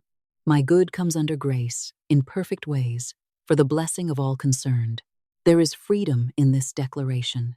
You no longer need to force one person to say yes. You no longer need to manipulate conditions. You no longer need to fear that one missed opportunity has destroyed your future. What is truly yours by divine order cannot be permanently withheld. It may change form. It may arrive through another path. It may require preparation. It may appear after a period of silence. But the source remains present. Your supply is not waiting for you to become worthy. It is not waiting for you to suffer enough. It is not waiting for you to prove yourself through exhaustion. You are already part of divine life. You are already connected to the infinite source. The change required is a change of consciousness. Stop identifying with the empty channel. Stop saying, "There is nothing for me because I cannot see it."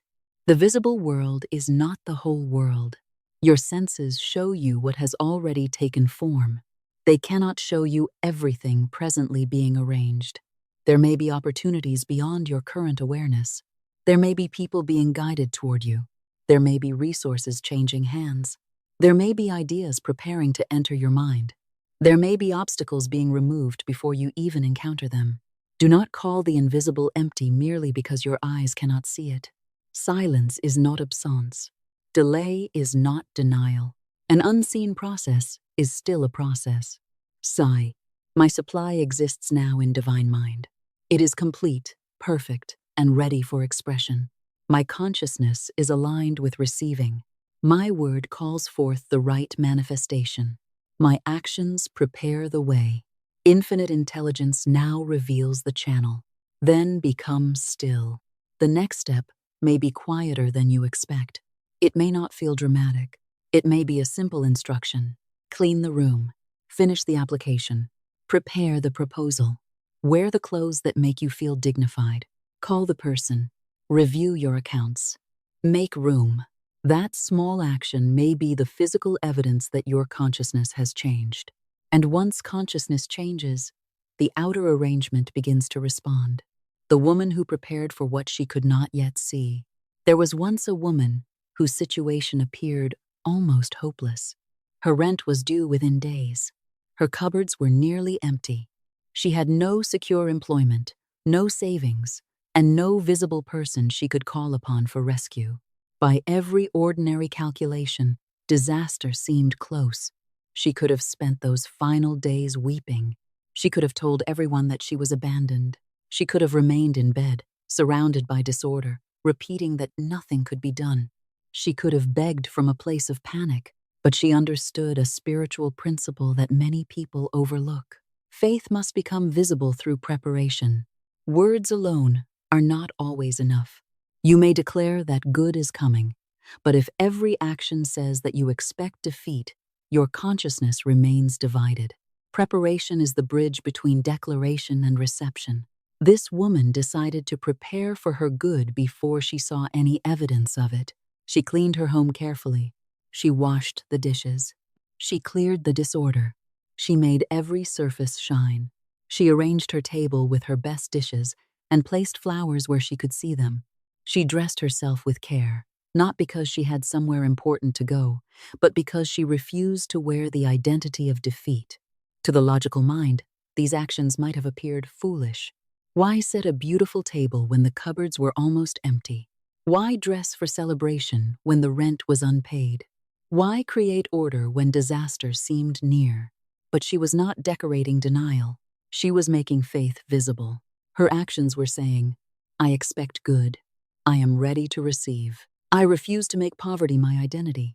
I prepare the vessel before the blessing appears. Within 3 days, a distant relative contacted her unexpectedly. This relative had sold property and felt a persistent inner impulse to share part of the proceeds with her. There had been no recent request. There had been no carefully arranged plan. The money came through a channel she could not have predicted. What appeared outwardly as coincidence was, in the spiritual framework of the teaching, the manifestation of a consciousness that had moved from helplessness into readiness.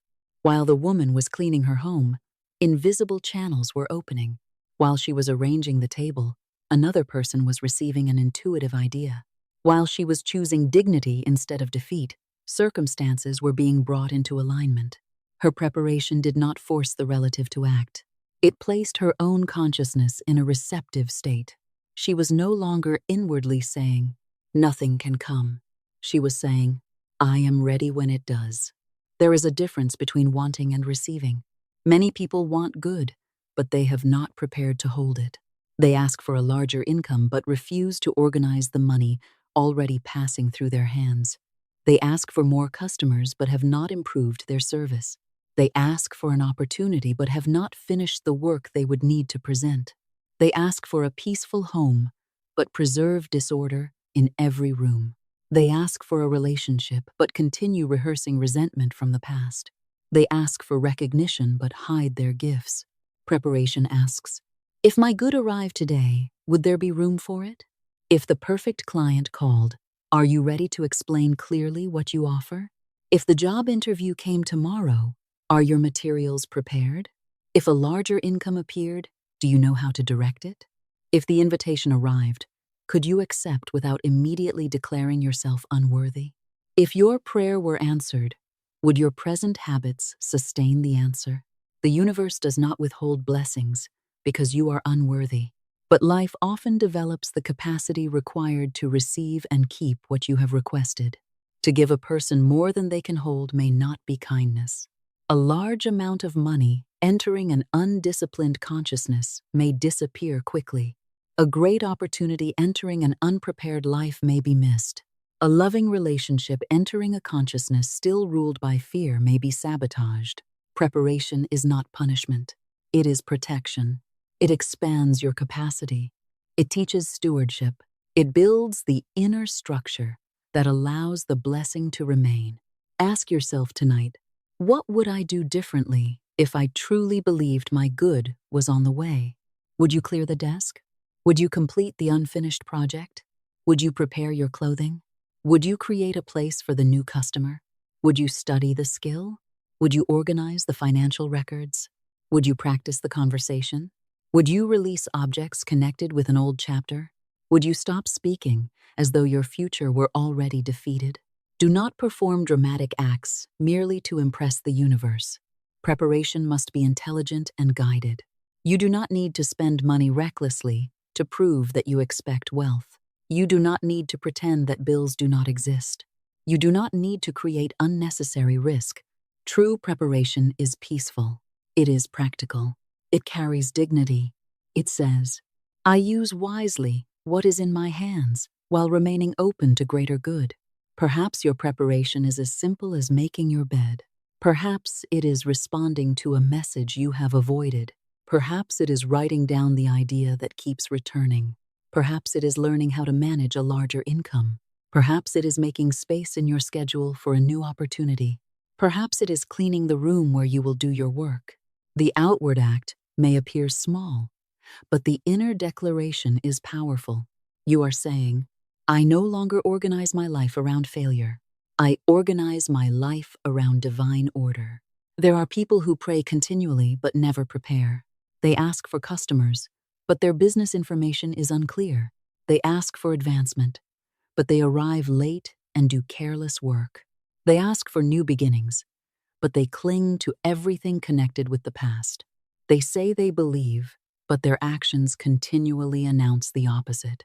Faith without preparation often remains only a beautiful idea. Preparation gives faith a body. It turns the invisible conviction into visible cooperation. Sigh. I prepare with wisdom, not anxiety. I make room for my good. I bring order to what I already possess. I am ready to recognize, receive, and sustain the blessing appointed for me.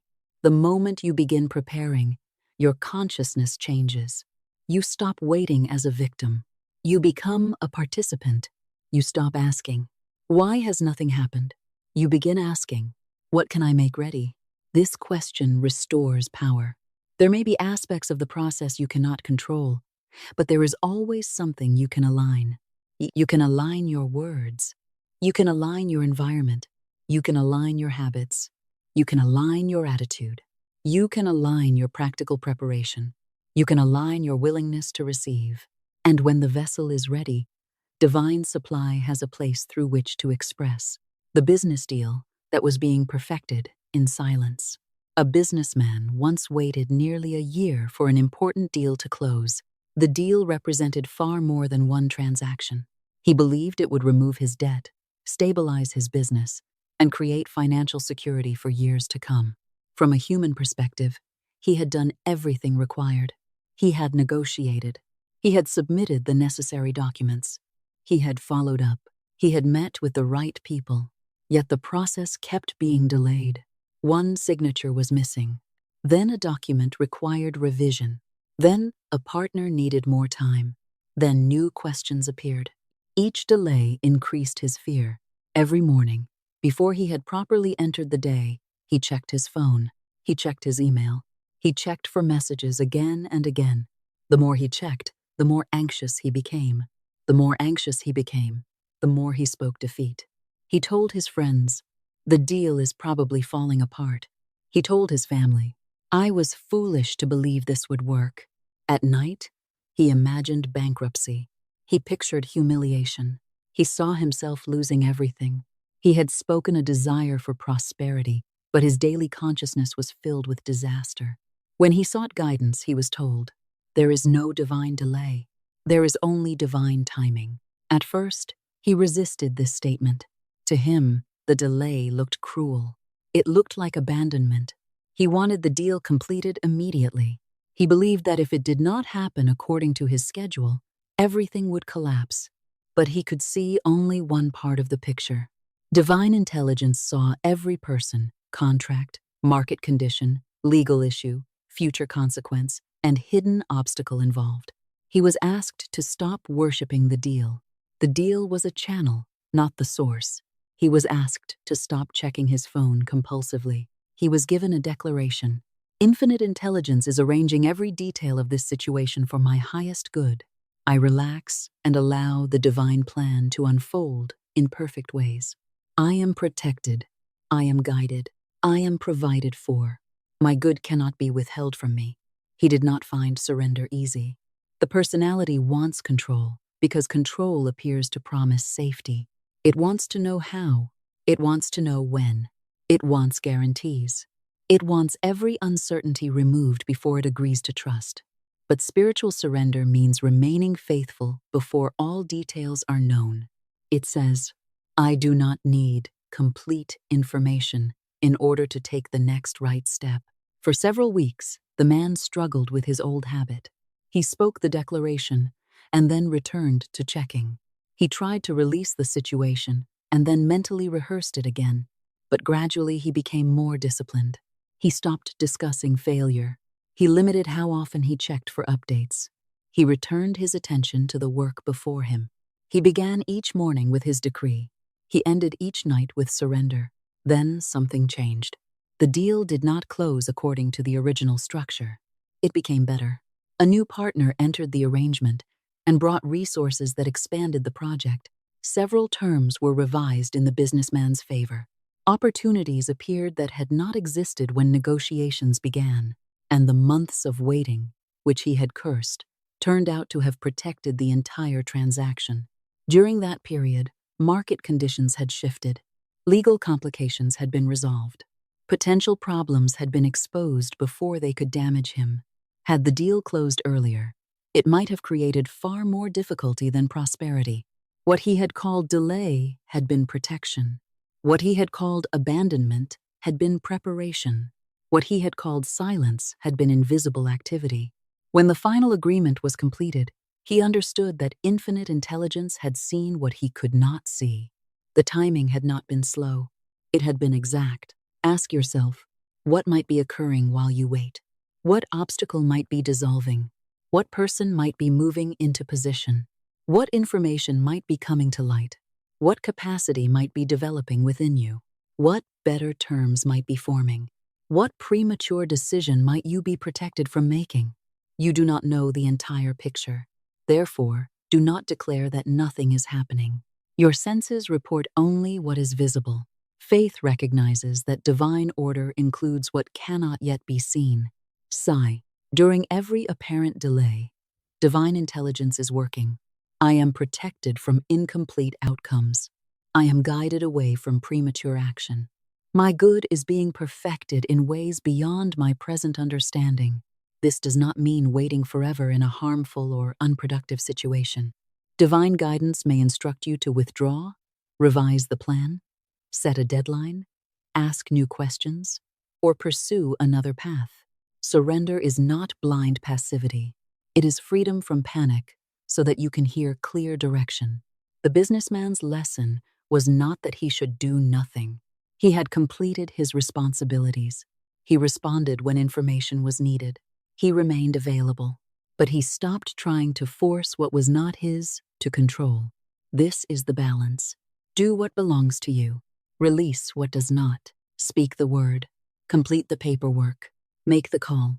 Prepare the presentation. Ask the necessary question. Then stop mentally dragging the situation through every hour of the day. You do not improve divine order by worrying about it. Worry does not make the answer arrive more quickly. It does not protect you. It only exhausts the very mind through which guidance must be received. Sigh. I have done what is mine to do. I now release this matter into divine order. The perfect outcome is being arranged. I remain peaceful, alert, and ready for right action. There is great power in completing your part and then resting. The person who never releases the matter remains inwardly chained to it. They may believe they are being responsible, but they are often rehearsing fear. Responsibility acts, fear circles. Responsibility asks, what needs to be done? Fear asks the same unanswerable questions repeatedly. Responsibility completes the next step. Fear demands to know every future step. Choose responsibility. Release fear. The way will unfold. The 3 stages of divine manifestation. Every manifestation begins in the invisible. Before the payment reaches your hand, before the opportunity appears, before the physical condition changes, there is a spiritual and mental process. Understanding this process helps you remain faithful when the surface appears still. There are 3 essential stages: the decree, the arrangement, and the manifestation. Stage 1 is the decree. This is the moment you speak your word with clarity. You stop describing limitation and begin declaring divine truth. You do not beg. You do not plead with a reluctant power. You claim your right to guidance, supply, right work, freedom, healing, or peace. You say, "Infinite supply is mine now. My perfect opportunity is revealed. Divine order governs this situation. My good comes under grace in perfect ways." The decree is not a frightened request. It is an inner decision. You have decided which pattern you will authorize. You have decided that appearances will no longer dictate your word. You have chosen a spiritual truth and given it voice. At the moment of a true decree, something changes within consciousness. The old identity is challenged. A new direction is established. You have planted the seed, but many people expect the fruit the instant the seed touches the soil. When no immediate evidence appears, they abandon the decree. This leads to stage 2, the arrangement. Stage 2 is where most of the invisible work occurs. You have spoken the word, yet the outer world may appear unchanged. The money has not arrived. The door remains closed. The person has not called. The solution is not yet visible. The conscious mind begins to doubt. It says, "You were foolish. Nothing is working. You have been forgotten." This is the stage where faith must become steady. During the arrangement, infinite intelligence may be moving people into position. It may be bringing information to light. It may be closing one channel and opening another. It may be dissolving obstacles you never knew existed. It may be redirecting you away from an outcome that looked attractive but would not have served your highest good. It may be developing within you the wisdom, courage, discipline, or discernment required to sustain what you have requested. This stage lasts as long as necessary, not one moment longer, not one moment shorter. The impatient mind wishes to rush it, but a blessing received before preparation is complete may become a burden. Money received before wisdom is developed may be lost. An opportunity received before confidence is established may be rejected. A relationship received before old patterns are healed may be damaged. The arrangement prepares both the channel and the receiver. This is why you must not curse the waiting period. Use it. Prepare, learn, organize, strengthen your word. Release the habits that contradict your good. Become the person capable of carrying what you have asked to receive. Sigh. While divine intelligence arranges the outer circumstances, it also prepares me. I welcome wisdom. I welcome discipline. I welcome right understanding. I am becoming ready for the good I have claimed. Stage 2 may feel silent, but silence is not inactivity. Think of a building. Before you see walls rise, plans are drawn, measurements are taken, materials are selected, foundations are prepared. Much of the most important work occurs before the structure becomes impressive to the eye. In the same way, divine construction may be occurring beneath appearances. Your responsibility during this stage is threefold. First, maintain the word. Do not replace your decree with daily declarations of defeat. Second, prepare the vessel. Act as a person who expects the answer. Third, remain open to guidance. The route may not resemble the one you planned. Then comes stage 3, the manifestation. When the channels are ready, the obstacles have been removed, the receiver is prepared, and divine timing has arrived, the good becomes visible. Often, it appears suddenly. A phone call comes. A payment is released. A buyer appears. An introduction is made. A forgotten contact returns. A new idea becomes clear. A door that seemed permanently closed opens almost effortlessly. Those around you may call it luck. They may call it coincidence. They may say it came from nowhere, but it did not come from nowhere. It came from the invisible process that had been unfolding all along. The manifestation is the visible result of the decree, the arrangement, preparation, faith, and right action. What appears sudden in the physical world may have been forming for months in consciousness and circumstance. When the manifestation comes, receive it. Do not shrink back. Do not say, "This is too good for me." Do not become suspicious of every blessing. Do not reject the answer because it arrived differently from what you imagined. Ask for guidance, certainly. Use discernment. But do not allow unworthiness to close the door you spent months asking to open. Sigh, I receive my good with gratitude. I am ready for this blessing. I welcome it under grace and use it wisely. Then honor the manifestation through stewardship. If money comes, direct it with intelligence. If an opportunity comes, show up prepared. If a new customer comes, serve them well. If a door opens, walk through with courage. Manifestation is not the end of spiritual practice. It begins a new level of responsibility. The blessing must be sustained by the consciousness that received it. Many people return immediately to fear after receiving good. They worry that it will disappear. They cling to it. They stop giving thanks. They forget the source and begin worshiping the new channel. Do not make this mistake. The same law that brought the blessing will continue to supply you. Enjoy the manifestation, but remain connected to the source. Sigh, I bless this channel, but infinite intelligence remains my source. I receive gratefully. I manage wisely. I circulate good under divine guidance. My prosperity is stable because it rests upon spiritual law. Understanding the 3 stages changes the way you wait. You stop interpreting stage 2 as failure. You recognize that the decree has already initiated movement. You use the waiting period to prepare. You remain peaceful because you know that manifestation is the natural final expression of an aligned consciousness. The delay is not always denial. The silence is not abandonment. The closed door is not always rejection. Sometimes it is redirection. Sometimes it is protection. Sometimes it is the quiet construction of something better.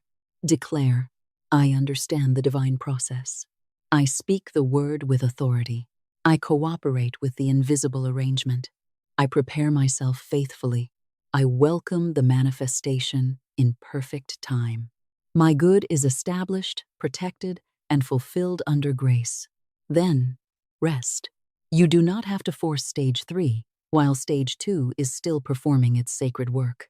A flower cannot be pulled open without being damaged. It unfolds when the inner process is complete. Allow your good to unfold. Your role is not to force the petals. Your role is to provide faith, preparation, patience, and right action. Prepare the vessel before the blessing is poured. The law of preparation is one of the most practical spiritual laws you can apply. You must become ready for what you ask to receive. This does not mean that you must become perfect. Perfection is not the requirement. Receptivity is. Capacity is.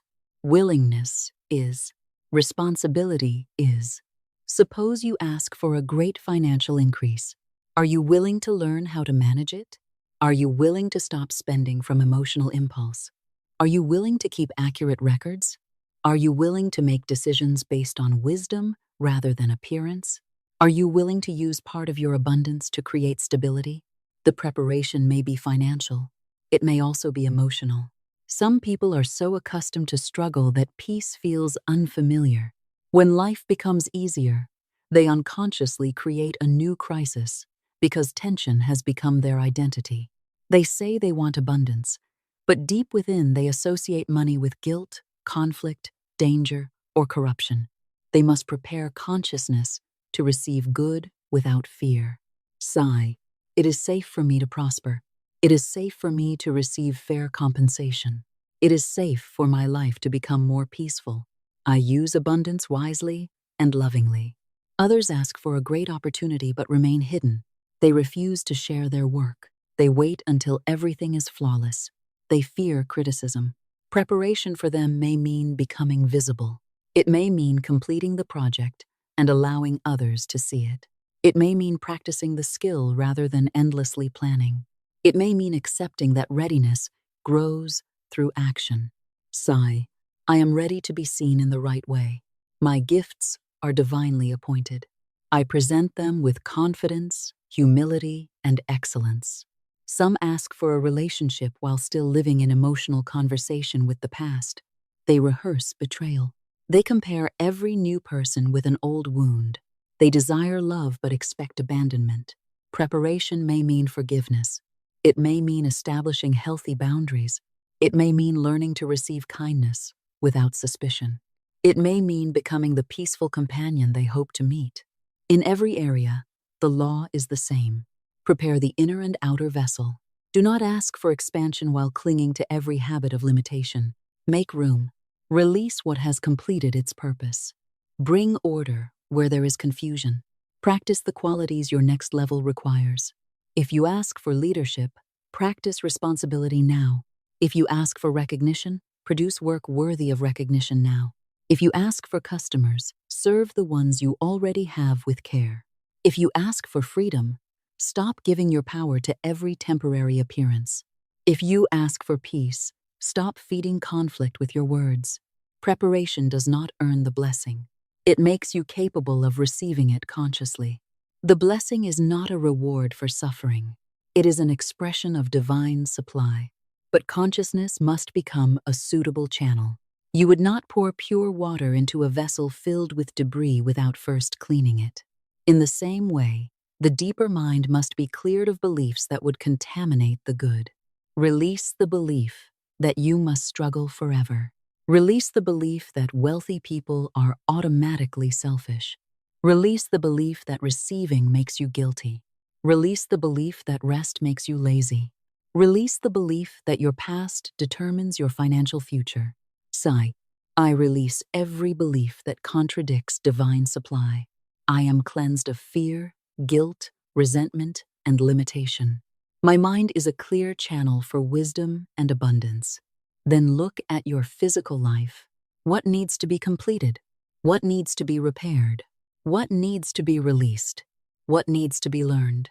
Do not become overwhelmed by the entire list.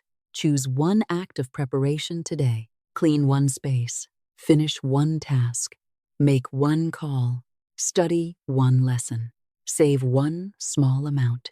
Create one clear description of your work. Take one step that tells your subconscious, I am preparing for greater good. Then tonight, speak your decree before sleep. My vessel is ready. My consciousness is aligned. My perfect supply now flows through clear and divinely appointed channels. I receive with gratitude. I hold with wisdom. I circulate with love. Divine order now governs every part of my prosperity. Let those words settle deeply. You are not chasing a distant blessing. You are preparing to meet the good already moving toward you. The invisible transaction has begun. The arrangement is unfolding. The vessel is being prepared. And when the right moment comes, what has been formed in divine mind will become visible in your life. Do not fear the silence. Do not curse the preparation. Do not abandon the word. You are not forgotten. You are being aligned. You are not being punished. You are being strengthened. You are not standing before an empty future. You are standing before a field of unseen possibility. Speak with faith. Prepare with wisdom. Act with dignity. Wait without resistance. Receive with gratitude. Your good is not lost. Divine order knows exactly where you are. Infinite intelligence knows every channel. And what is appointed for you is now being brought into perfect expression. Become capable of holding what you have requested. There is a spiritual truth that may challenge the part of you that wants every desire fulfilled immediately. Life will not always place into your hands what your present consciousness is unable to hold. This is not because divine intelligence is cruel. It is not because you are unworthy. It is not because abundance is being deliberately withheld from you. It is because a blessing received without preparation may quickly become a burden. A person may pray for a great sum of money, yet possess no discipline for managing even a small amount. Then, the inheritance arrives. The settlement is paid. The business deal closes. For a brief moment, the person believes all their problems have ended. But because the inner pattern has not changed, the money begins to disappear. Old habits return. Fear produces impulsive decisions. The person spends to prove something, to soothe something, or to impress someone. They do not direct the wealth. The old consciousness directs it. Within months, sometimes within weeks, the money is gone. The person may say, "I was unlucky. People took advantage of me. The money was not enough." But the deeper truth is that the outer blessing arrived before the inner vessel was strengthened. This is why preparation matters. You are not only calling money into your life, you are becoming someone who can receive, direct, protect, multiply, and circulate money wisely. You are not only asking for an opportunity, you are developing the confidence and competence required to honor it. You are not only calling for love, you are healing the patterns that would cause you to reject, control, distrust, or destroy the love when it appears. Many people say they want a great opportunity. They ask for the door to open. They imagine the invitation. They pray for the moment when someone will finally recognize their talent. Then the opportunity arrives, and fear takes control. They arrive late. They fail to prepare. They offer work beneath their true ability. They delay until the moment passes. They become so afraid of being judged that they never fully participate.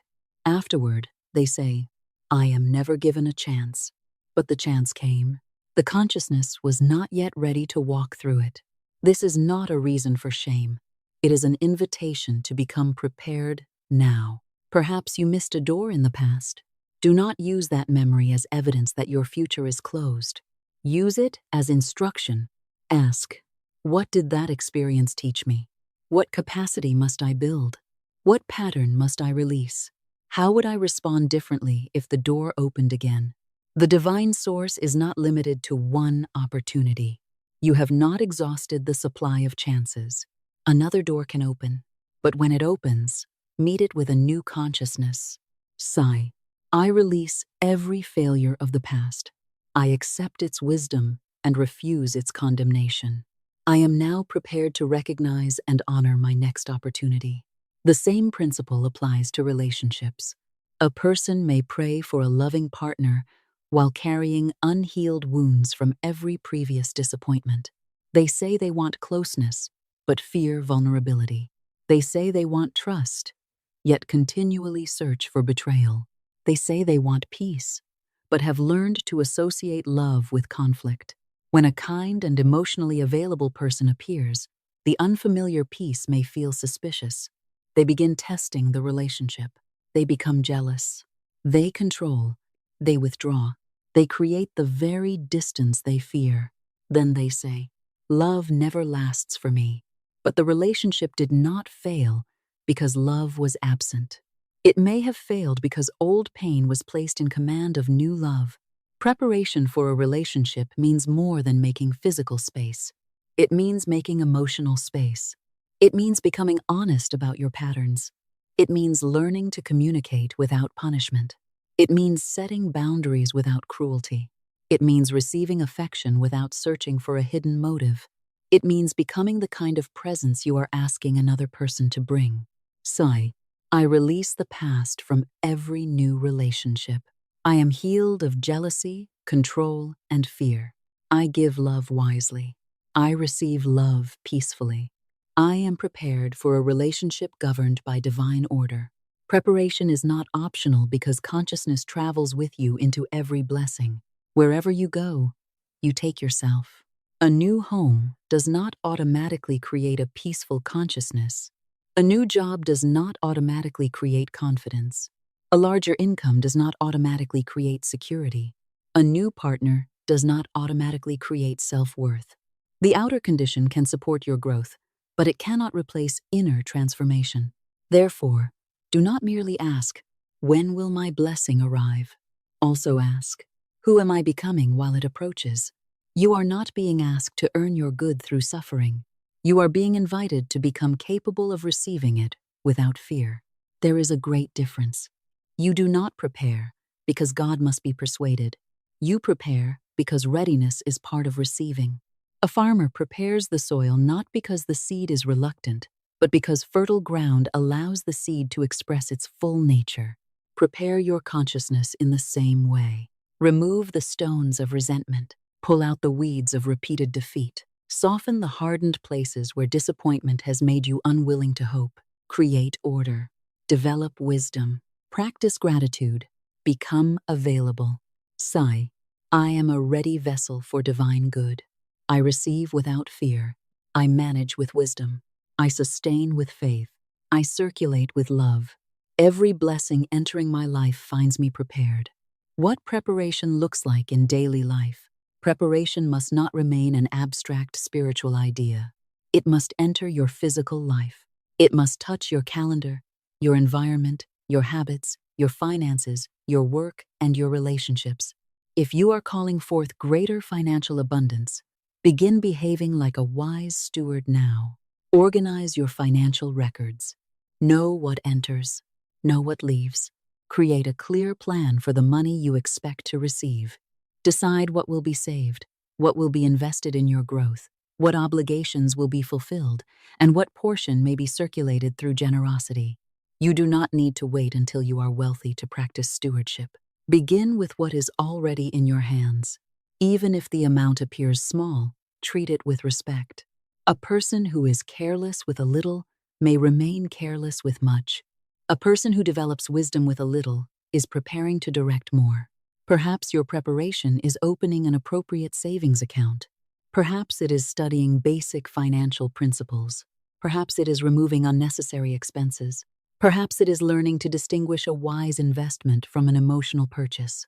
Perhaps it is no longer avoiding your financial statements. Looking clearly at the numbers is not lack consciousness. Looking with terror is. You can observe a present fact without making it your spiritual identity. Sigh. These figures describe a temporary condition. They do not define my divine supply. I look clearly, act wisely, and remain established in faith. If you are calling forth a business, prepare as though the right customers are already moving toward you. Clarify your service. Create the offer. Practice explaining the value you provide. Build the systems through which people can contact, pay, and work with you. Study the field. Improve your skill. Complete the work you have been postponing. Do not say, I will become professional when the customers come. Become professional now. Do not say, I will create a system after I become busy. Build the system before the demand increases. Do not say, I will take myself seriously when other people do.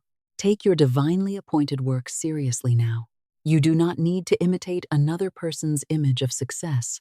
You need to bring dignity, clarity, discipline, and excellence to the work that is yours. Sigh. My perfect customers are already being guided to me. I prepare to serve them with excellence. My work is clear. My channels are open. My service is valuable and richly rewarded. If you are calling forth a new home, begin creating order in the place where you are now. Do not treat the present home with contempt while asking for a better one. Bless it. Care for it. Release what you would not carry into the new chapter. Clear the cupboards. Organize the closets. Remove the broken items you continue to tolerate. You may research neighborhoods. You may study the practical costs of moving. You may measure furniture. You may create a folder for the necessary documents. These actions do not force the move. They announce readiness. But prepare without financial recklessness. Do not purchase what you cannot responsibly afford merely to prove faith. Preparation is guided action, not theatrical denial. There is no spiritual wisdom in creating a crisis to demonstrate confidence. Act with expectancy and intelligence. Sigh. I honor my present home while preparing for my next one. The right place is being revealed. Every practical detail is arranged under grace. I move in peace, safety, and perfect timing. If you are preparing for a relationship, make room not only in the closet but in consciousness. Clear the emotional room. Release old conversations that continue in your mind. Stop arguing with someone who is no longer present. Stop comparing an unknown future partner with the person who wounded you in the past. Practice honesty. Practice listening. Practice expressing needs without accusation. Practice receiving kindness without shrinking from it. Preparation may include therapy, prayer, forgiveness work, or learning healthier communication. It may include becoming comfortable with solitude so that you do not accept harmful companionship merely to escape being alone. Sigh. I am whole before love arrives. I do not seek rescue. I welcome companionship. I am prepared to give and receive love in wisdom, freedom, and peace. If you are calling forth a creative opportunity, produce the work. Write the script. Paint the picture. Record the song. Complete the proposal. Do not wait for permission to begin becoming who you already know you are called to be. The invitation may come after the work is ready.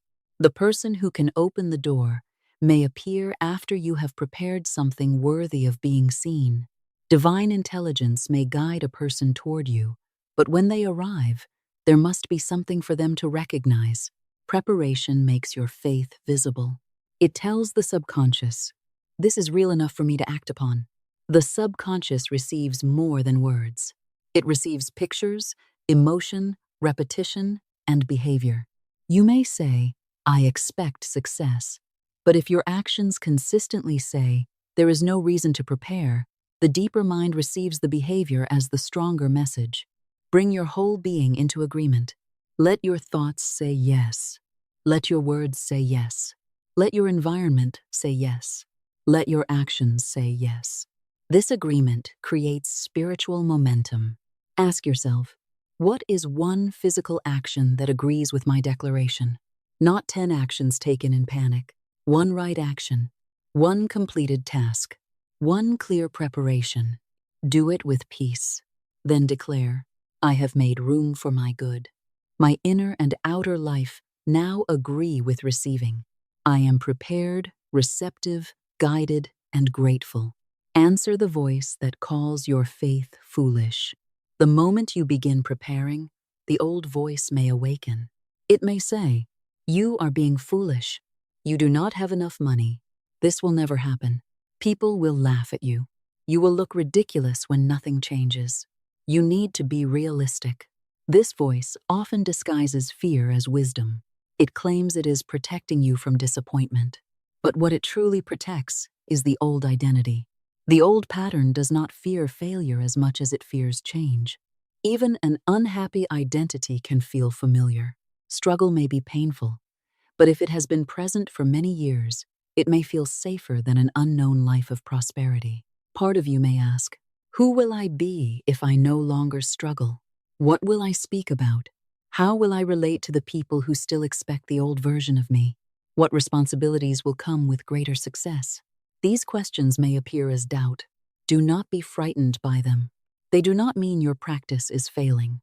They mean the old consciousness has recognized that its authority is being challenged. Answer the voice calmly. Do not argue for hours. Do not wrestle with every fearful thought. Speak a higher word. When fear says, you are being foolish, answer, I am acting under divine guidance. When fear says, you have no evidence, answer, the invisible movement comes before visible evidence. When fear says, you cannot handle greater abundance, answer, I am learning wisdom now, and I am prepared to grow. When fear says, you will fail again, answer, the past has taught me, but it does not govern me. When fear says, people will judge you, answer, I am not directed by human opinion. I am directed by divine intelligence. Do not give the voice of fear endless attention. You would not invite a confused stranger into your home and allow them to control every room. Do not allow a fearful thought to control your consciousness merely because it entered. A thought may knock. You decide whether it remains. Sigh. I hear the old record, but I do not accept it. This thought has no creative authority unless I give it my word. I choose faith. One of the greatest errors is believing that every thought must be obeyed. Thoughts can be inherited. They can be repeated from childhood. They can come from collective fear. They can arise from exhaustion, disappointment, or old emotional habits. A thought is not automatically divine guidance. Guidance carries clarity. Fear produces confusion. Guidance may caution you, but it does not humiliate you. Guidance may tell you to wait, but it does not say you are worthless. Guidance may redirect you, but it does not declare that your life is hopeless.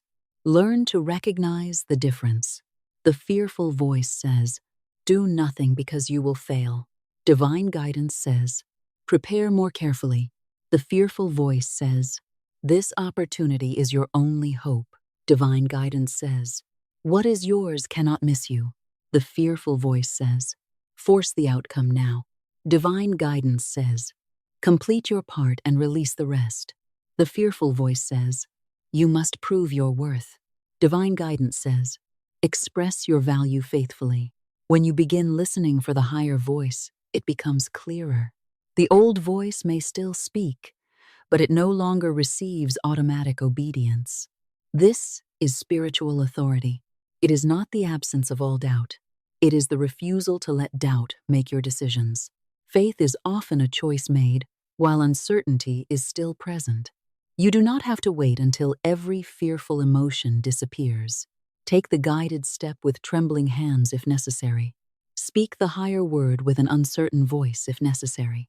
The voice becomes stronger through use. Sigh, I am not moved by appearances. I am moved by divine truth. I am not ruled by fear. I am guided by wisdom. I do not require the agreement of the old consciousness. I choose the new life now. Then continue preparing. Fear may call your preparation foolish. Let the result answer in its time. You do not need to defend your faith to everyone. Some sacred movements grow best in silence. You may share your plans only with those who can bless them. A careless person may pour doubt upon a seed that has only begun to root. Protect the early stage. Do not lie. Do not become secretive from fear. Simply use discernment. Not every person needs access to every dream. Sigh, my good is protected in divine mind. I speak it with faith. I share it with wisdom.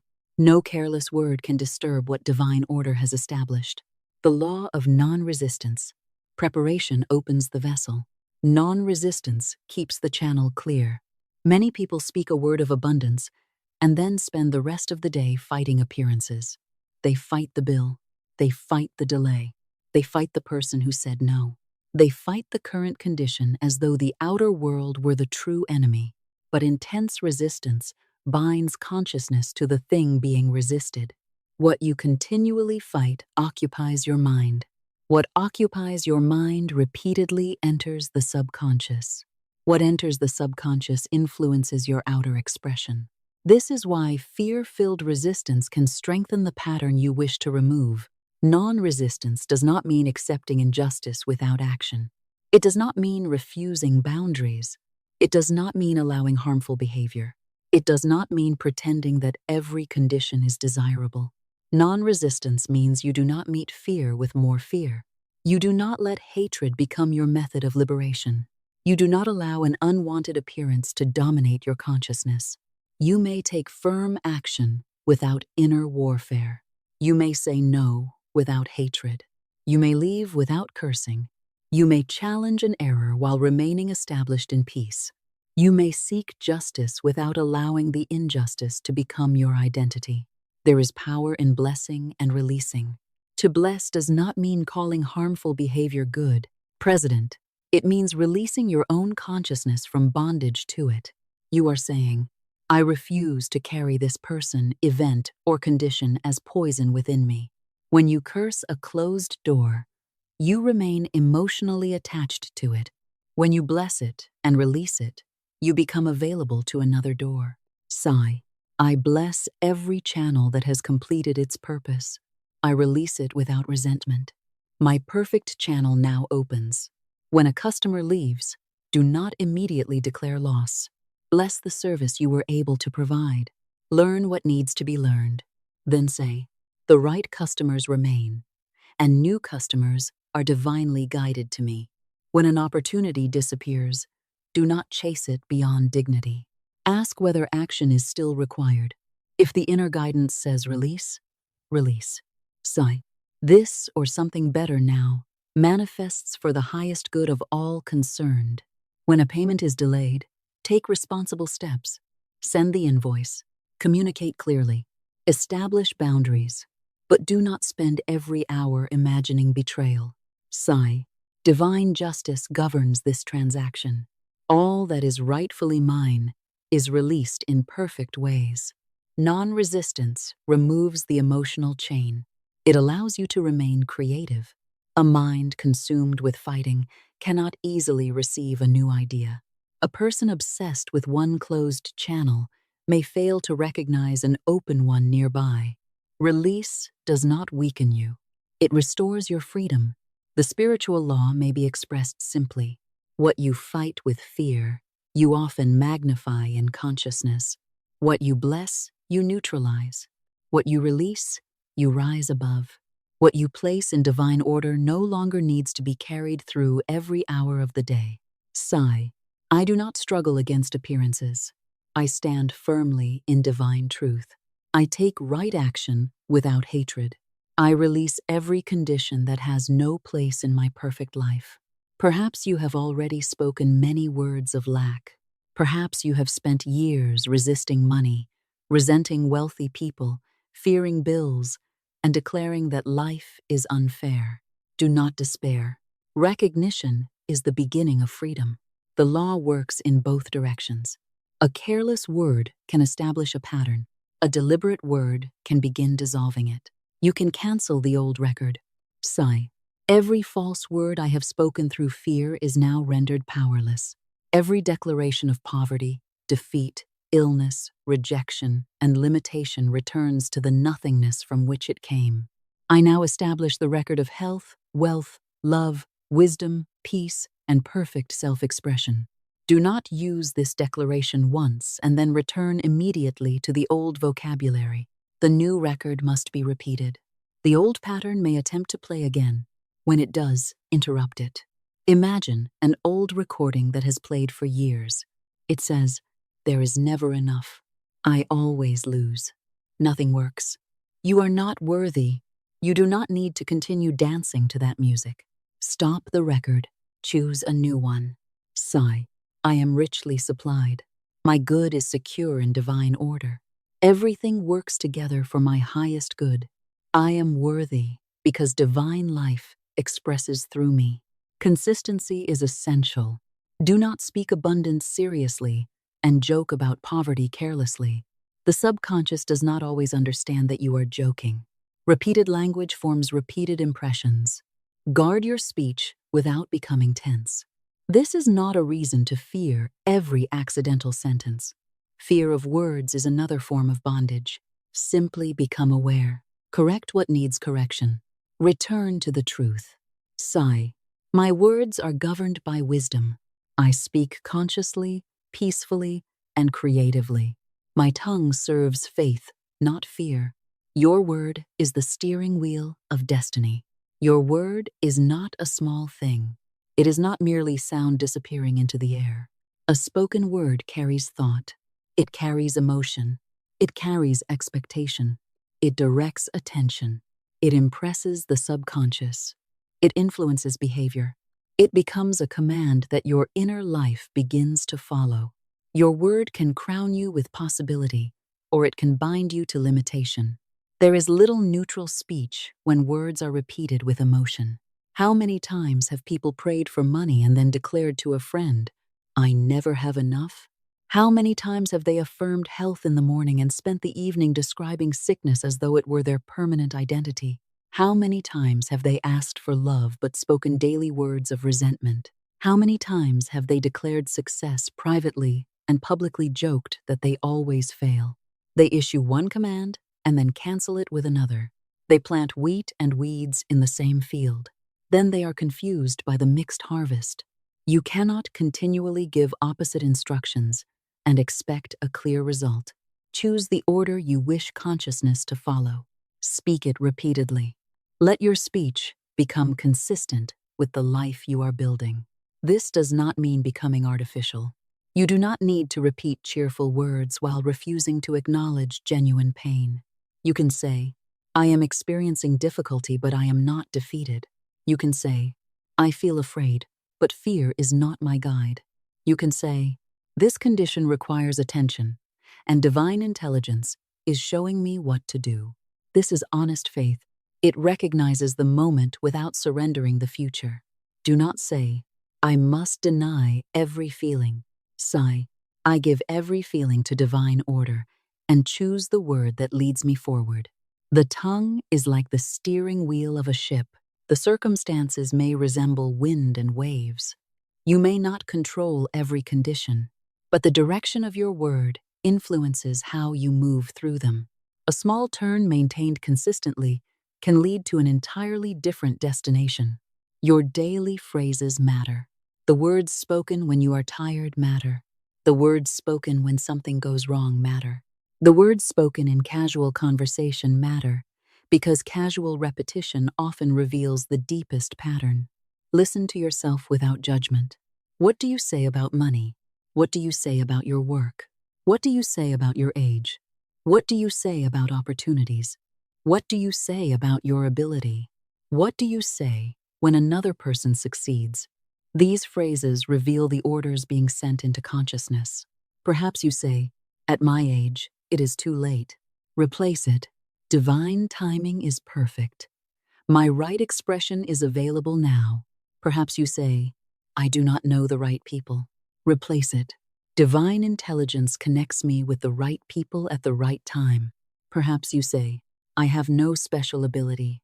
Replace it, "My unique gifts are being revealed, developed, and rightly used." Perhaps you say, "The market is too crowded." Replace it, "There is a divinely appointed place for my authentic service." Perhaps you say, "No one pays fairly." Replace it, "I am guided to honorable people who recognize and reward true value." Do not speak these sentences mechanically. Pause. Feel their meaning. Allow the new word to create a new inner picture. Then support it through action. If you declare that your gifts are being developed, practice them. If you declare that the right people are coming, be ready to communicate. If you declare that your work is valued, improve the quality and present it clearly. The spoken word and right action belong together. Your word sets the direction. Your action demonstrates agreement. Your surrender allows divine intelligence to arrange what you cannot control. This is the complete movement. Speak, prepare, act, release, receive, then give thanks. Every syllable is a seed. Every repeated phrase has the potential to become a pattern. Choose seeds that can bear the fruit you desire. Do not plant fear and ask for peace. Do not plant resentment and ask for love. Do not plant inferiority and ask for recognition. Do not plant poverty and ask for abundance. Plant the word of faith. Plant the word of guidance. Plant the word of divine supply. Tonight, before sleep, place your hand upon your heart and say, "My words are filled with power and peace. I speak only what agrees with divine order. I cancel every false record of lack. I establish the pattern of abundance, wisdom, love, and perfect self-expression." My subconscious receives this word now. Infinite intelligence acts upon it in perfect ways. I prepare faithfully. I follow right guidance. I release all resistance. I sleep in peace, knowing my good is already being arranged. Then become quiet. Do not keep speaking because you are afraid. Silence will cancel the decree. Silence after the word is part of faith. You have given the order. Now let the deeper mind receive it. Let the body relax. Let the night become sacred again. The word has been spoken.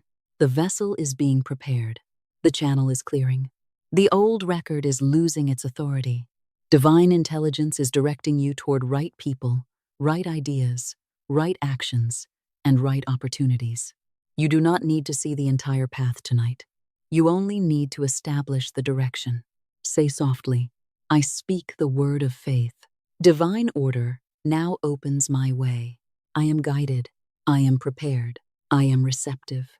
I am richly supplied. Let those words become your final impression. Let them travel with you into sleep.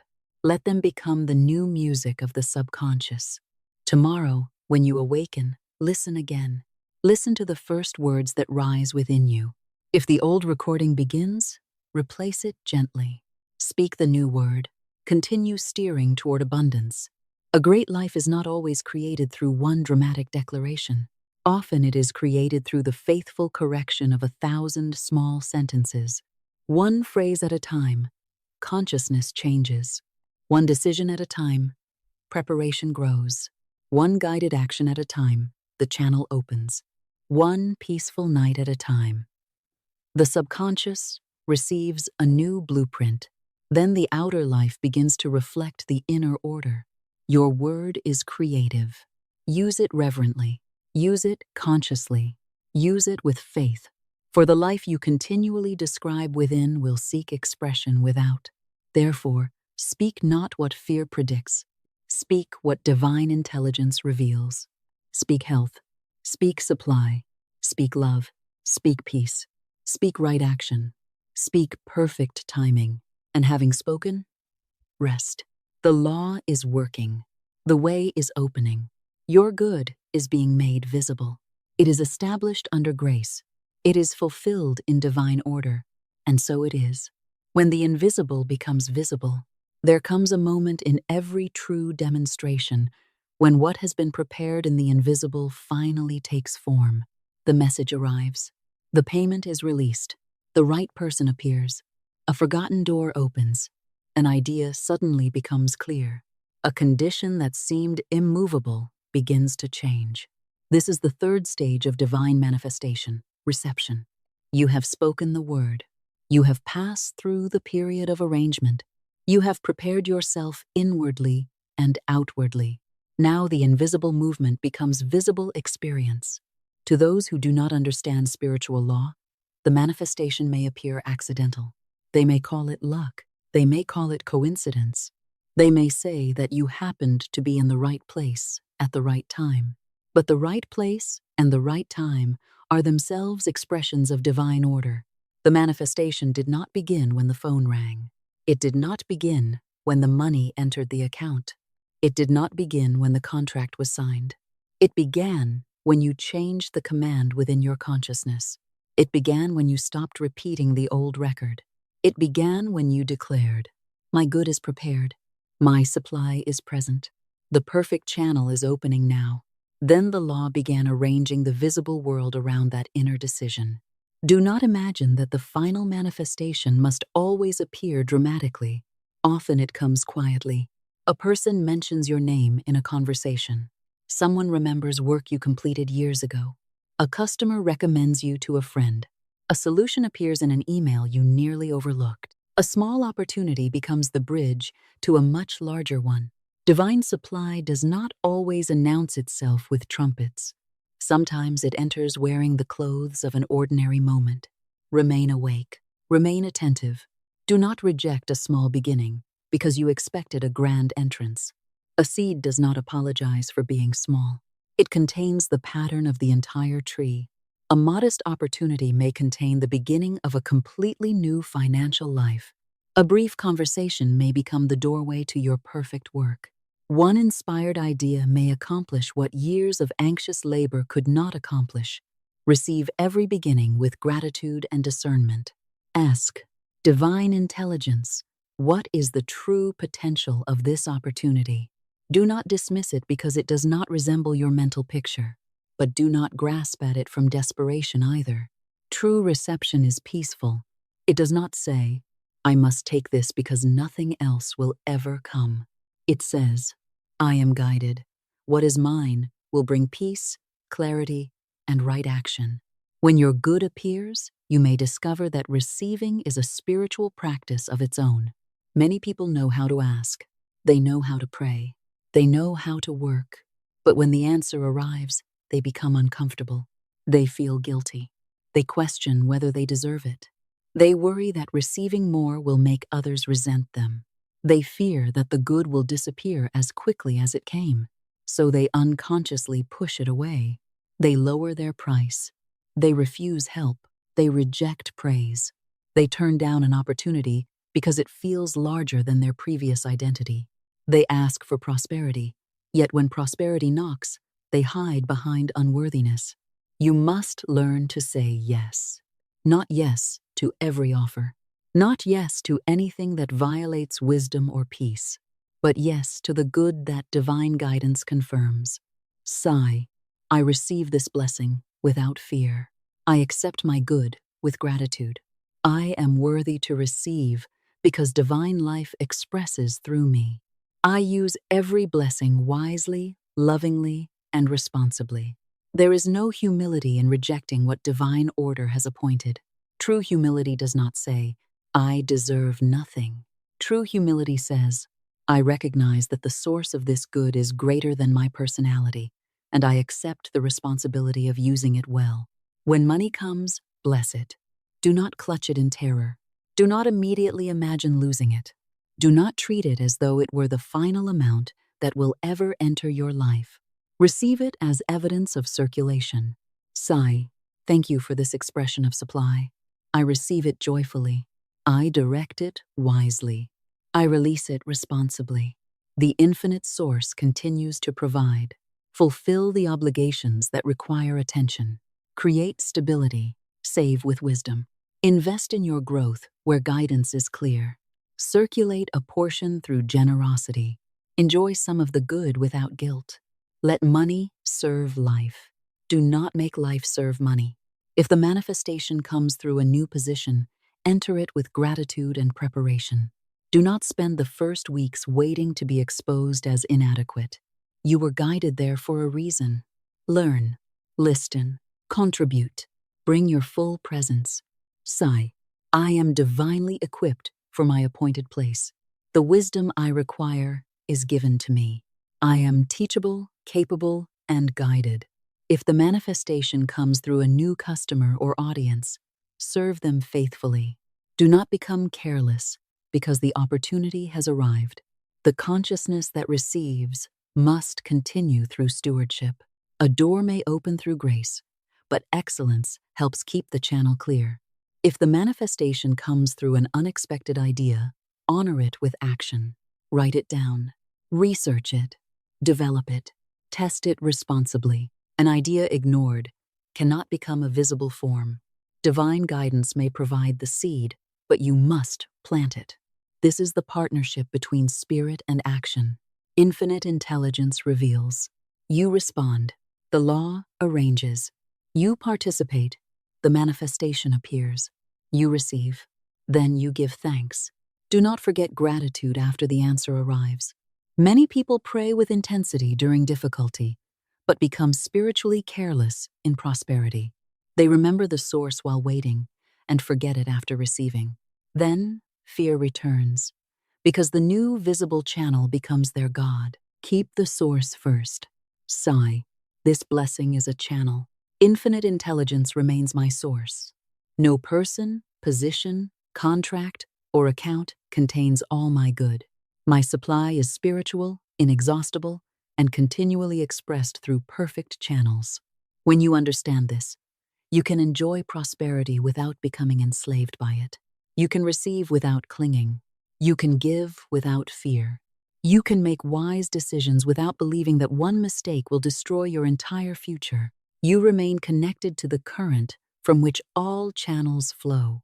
The manifestation is not the end. It is confirmation that consciousness, word, preparation, guidance, and action have come into agreement. Receive the confirmation, bless it, then continue living in the law. The contradiction that often comes before the breakthrough. There is often a strange moment after you speak a new word of faith. Instead of immediate evidence of abundance, circumstances may appear to move in the opposite direction. You declare financial freedom, and an unexpected bill arrives. You affirm perfect work, and your current position becomes uncertain. You speak of open doors, and a familiar door closes. You declare peace, and an old conflict rises to the surface. The frightened mind immediately concludes, "The word has failed."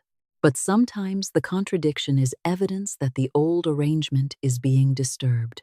When consciousness changes, conditions built upon the old consciousness can no longer remain comfortable. The former structure may begin to shake. The old channel may close because a new one is being prepared. An unhealthy agreement may end. A hidden problem may become visible so that it can finally be corrected. A habit you could previously ignore may demand transformation. Do not automatically interpret movement as failure. Some things must be cleared before greater good can be established. There was a woman who had been speaking a declaration of perfect employment. She repeated each morning and night, "Divine intelligence guides me to work that values my gifts, rewards me generously, and gives me peace." Within days, her employer announced that the company would be reducing staff. She was terrified. She believed the declaration had attracted the opposite of what she desired. She said, "I began affirming prosperity, and now I may lose my job." But the job had never been her source. It was one channel, and that channel had already become stressful, underpaid, and limiting. She had remained only because fear told her no better opportunity existed. The announcement exposed the attachment. She was encouraged to bless the position and continue speaking her word. "This job is not my source. I bless every good it has brought me. I release it without fear if its purpose is complete. My perfect place is ready, and I am guided to it now." She continued working responsibly. She prepared her resume. She contacted people without desperation. She refused to spend each day discussing disaster.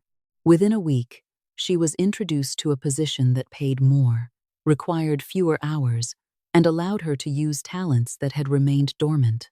What she first called loss became promotion in disguise. The closing door was not evidence that the law had failed. It was the clearing required for the declaration to take form. Remember this when your outer world begins to shake. Do not cling to a familiar channel merely because it is familiar. Ask, is this being removed, or does it require restoration?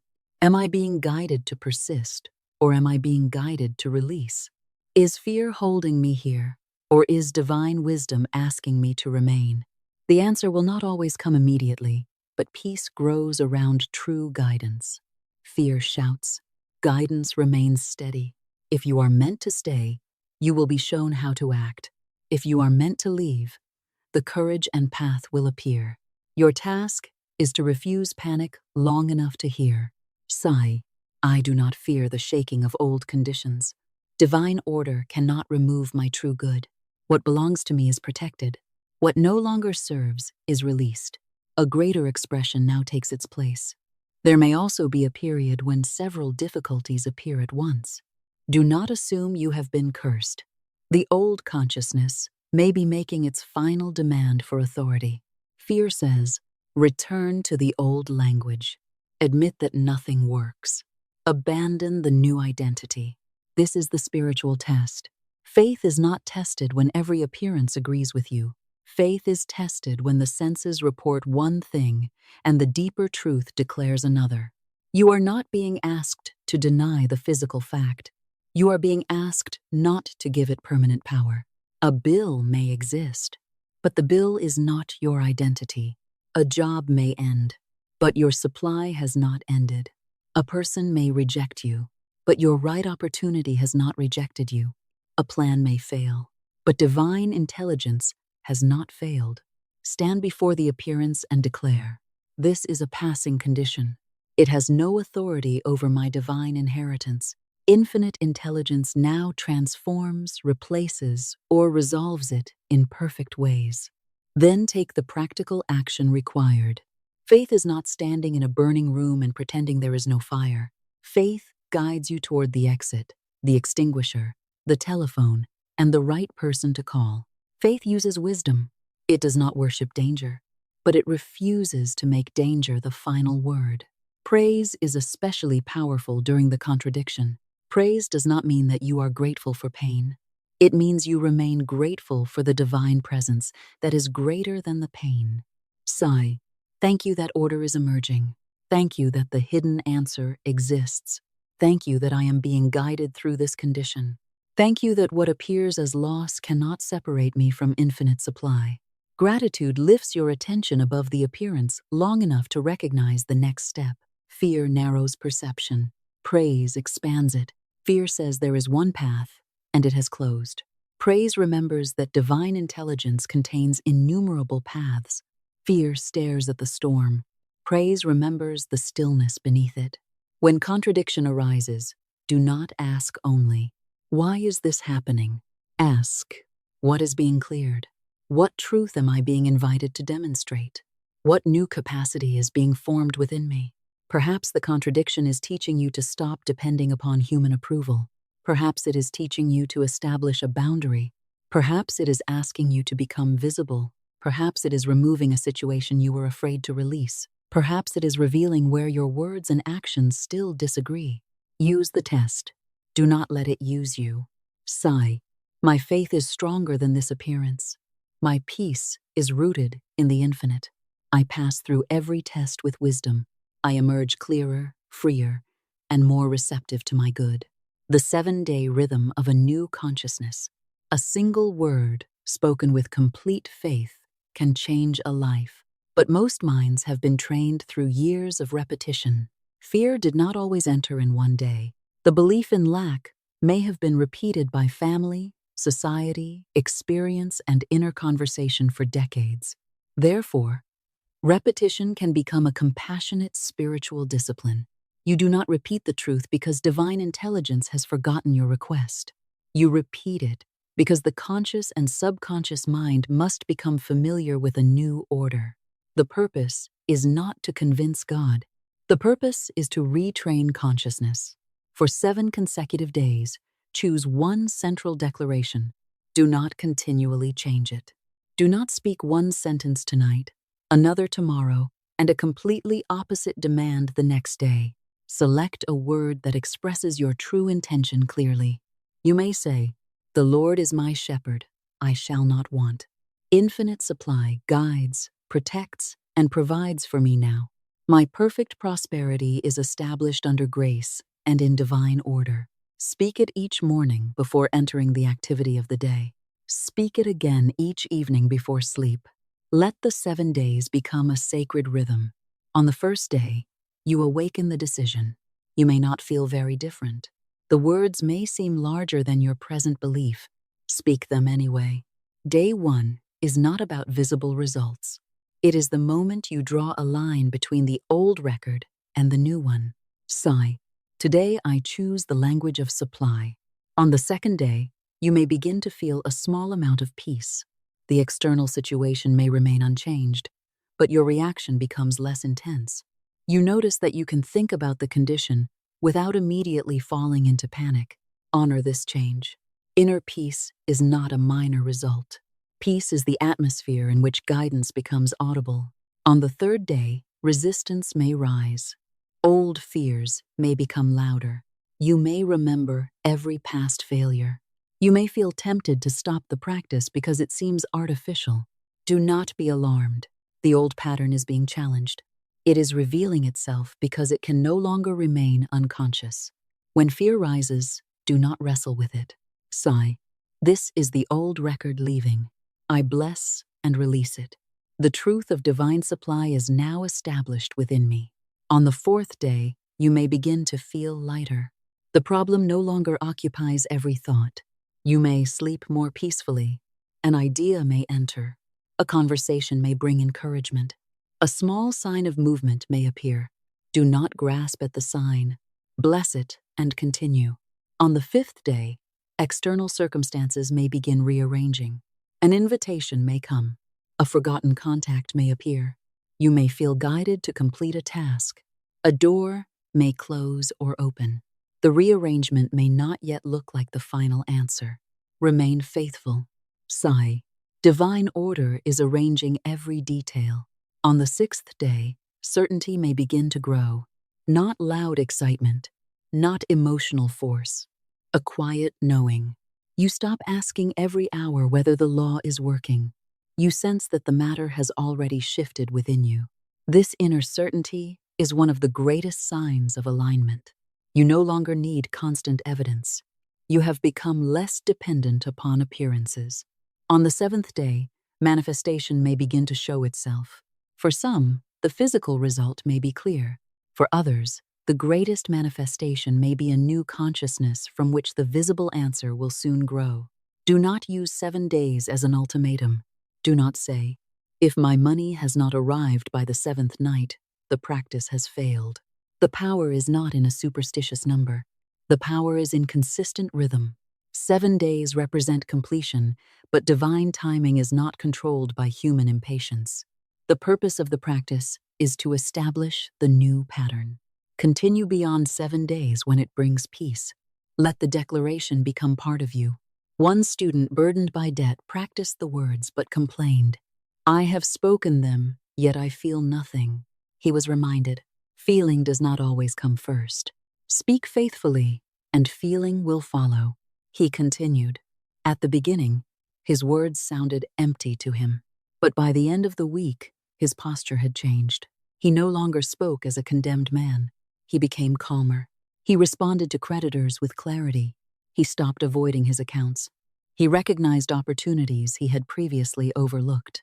Payments began to arrive, and one significant obligation was unexpectedly renegotiated. The words did not perform a trick. They moved him into a consciousness capable of recognizing, receiving, and cooperating with the answer. Sound became thought. Thought became feeling. Feeling became action. Action opened the channel. The channel carried supply. This is the sequence. Do not wait to feel perfect before beginning. Speak until the heart begins to agree. Act until the new identity becomes familiar. Rest until faith becomes deeper than fear.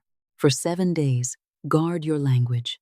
When you are tempted to say, "I cannot afford this," pause and say, "The right provision for every divine purpose is available." When you are tempted to say, "Nothing is changing," say, "Invisible arrangement is taking place now." When you are tempted to say, "I am running out of time," say, "Divine timing is exact, and I am guided in every moment." Each correction deepens the new groove. Water flows where a channel has been formed. Repeated truth forms a new channel in consciousness. Prosperity then moves through that channel more naturally. At the end of each day, give thanks not only for visible evidence, but for inner movement. Sigh, "Thank you that my consciousness is being renewed. Thank you that fear is losing its authority. Thank you that the perfect answer is already prepared. Thank you that I am learning to receive." The 7-day practice is not an attempt to control the universe. It is a covenant of remembrance. For 7 days, you remember who your source is. You remember that your word matters. You remember that appearances are temporary. You remember to prepare. You remember to give thanks. You remember to listen. You remember to rest. And each time you remember, the law resumes its unobstructed work, the shepherd, the still waters, and the overflowing cup. Psalm 23 has endured because it speaks directly to one of the deepest needs of the human soul, the need to know that we are guided, protected, restored, and supplied. Do not read it merely as comforting poetry. Read it as a pattern of consciousness. The Lord is my shepherd, I shall not want. This is the foundation. The shepherd represents divine guidance. It declares that you are not wandering through life without direction. You are not abandoned to random circumstances. There is an intelligence greater than the conscious mind, leading you toward right people, right places, right decisions, and right timing. "I shall not want" is not a promise that the personality will receive every impulsive desire. It is a statement that every true need and every divinely appointed desire has its corresponding supply. You are declaring sufficiency. You are saying, "I am not separated from the source of my good." Speak it slowly. The Lord is my shepherd. Divine intelligence leads me. I shall not want. My perfect supply is present. He maketh me to lie down in green pastures. The green pasture represents rest, nourishment, and the end of frantic striving. Notice that the shepherd does not drive you into barren ground. You are led toward a place where life can support you. But many people refuse the pasture because they are addicted to struggle. When peace appears, they become suspicious. They believe that if they stop worrying, everything will collapse. Yet the psalm places rest before overflow. Peace first, restoration first, then visible abundance. You do not enter the green pasture after you have solved every problem. You enter it as an act of trust. Sigh, I permit myself to rest. My good does not depend upon continuous anxiety. Divine intelligence continues working while I become still. He leadeth me beside the still waters. Still water represents emotional calm. A disturbed surface cannot reflect clearly. In the same way, an agitated mind cannot easily perceive guidance. When you become still, you begin to see what fear concealed. You recognize that one problem is not the whole of your life. You remember that one closed channel is not the entire source. You notice the next step. Stillness restores perspective. It does not make you passive. It makes your action precise. He restoreth my soul. Restoration means that what fear has drained can be renewed. Your courage can return. Your confidence can be rebuilt. Your creative power can awaken again. A financial difficulty may have exhausted you, but it does not have the right to possess your spirit forever. You can be restored. The mistake can teach you. The loss can be released. The old identity can end. Sigh. Divine life restores my soul. My energy returns.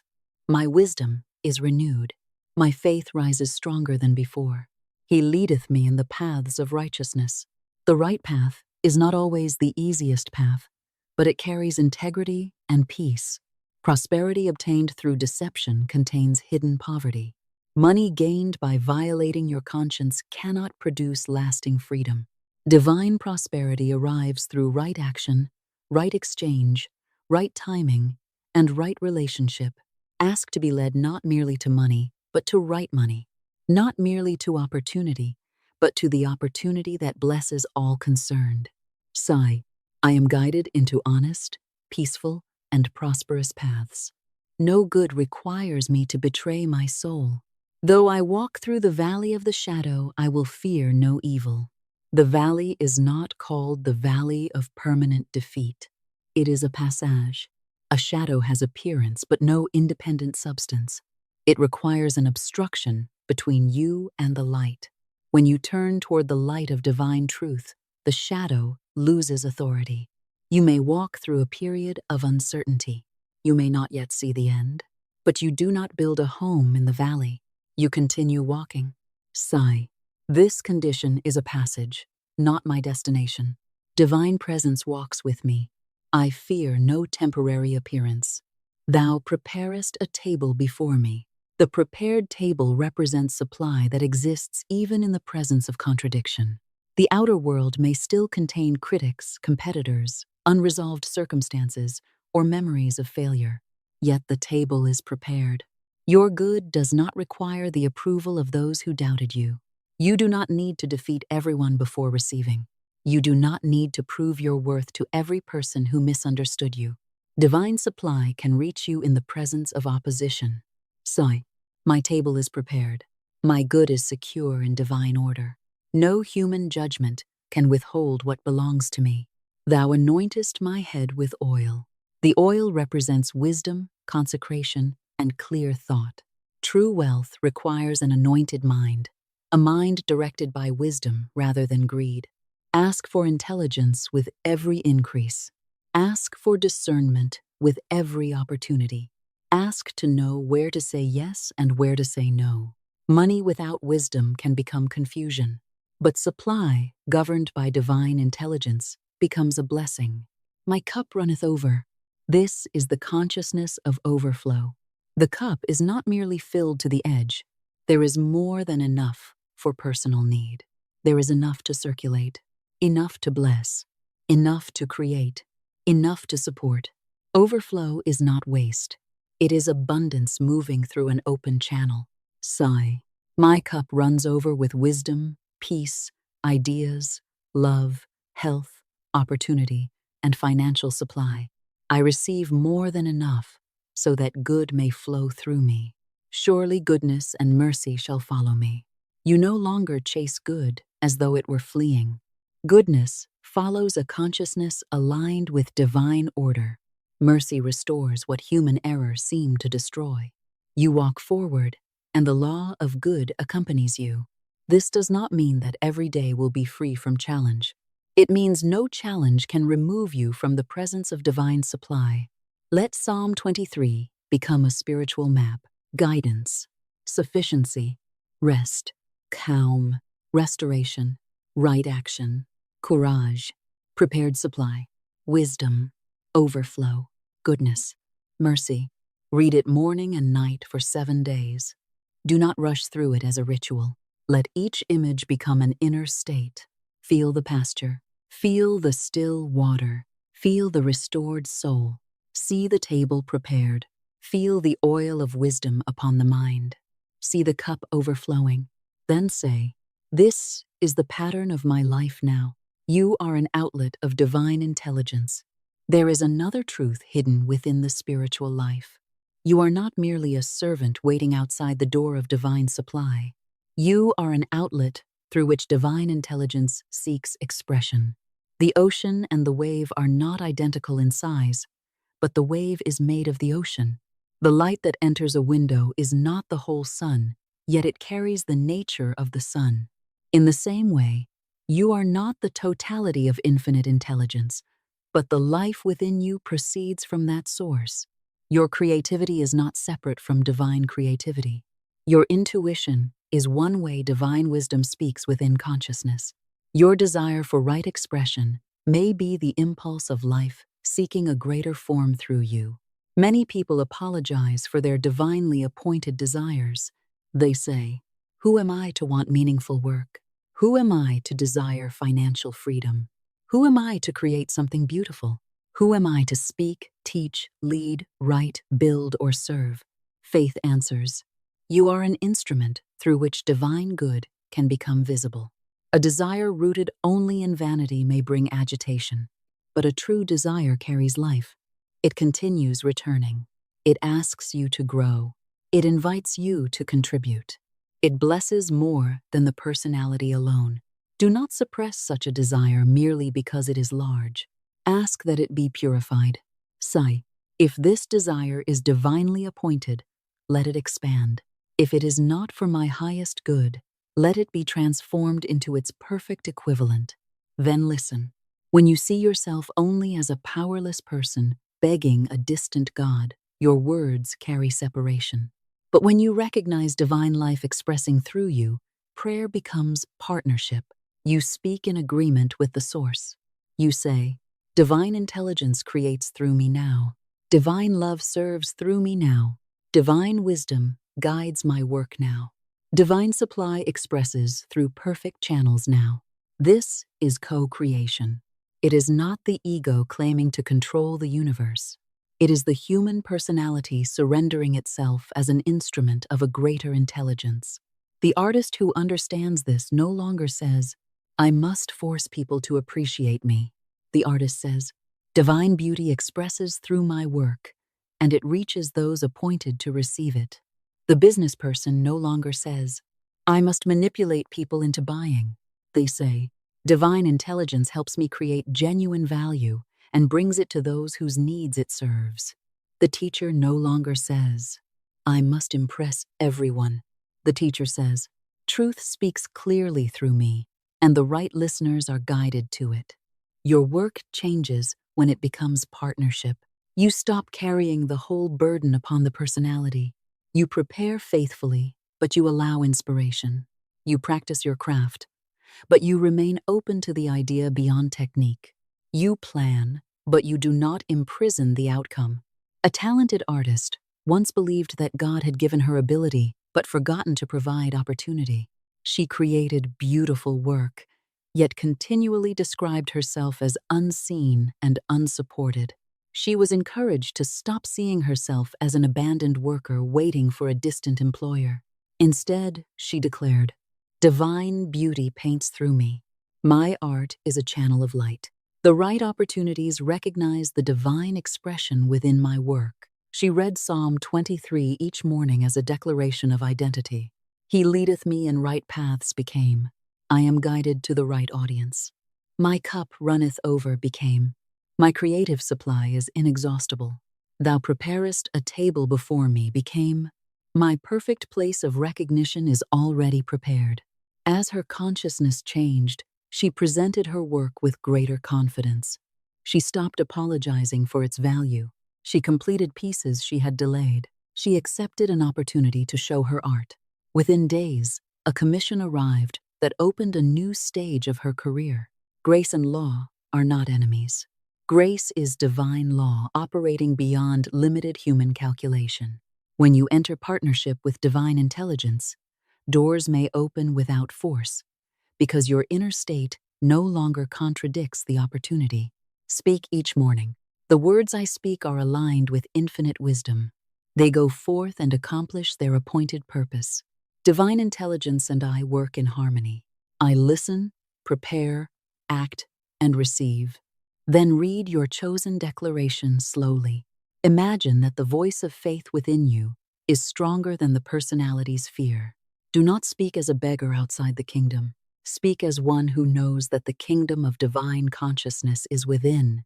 Your authority does not come from shouting. It comes from alignment. A small sentence aligned with truth can carry greater power than 1,000 words spoken in panic. Sigh, "I am guided," and mean it. Sigh, "I am supplied," and allow the body to relax.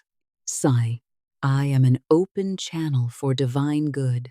Then become willing to serve. Authority without service becomes ego.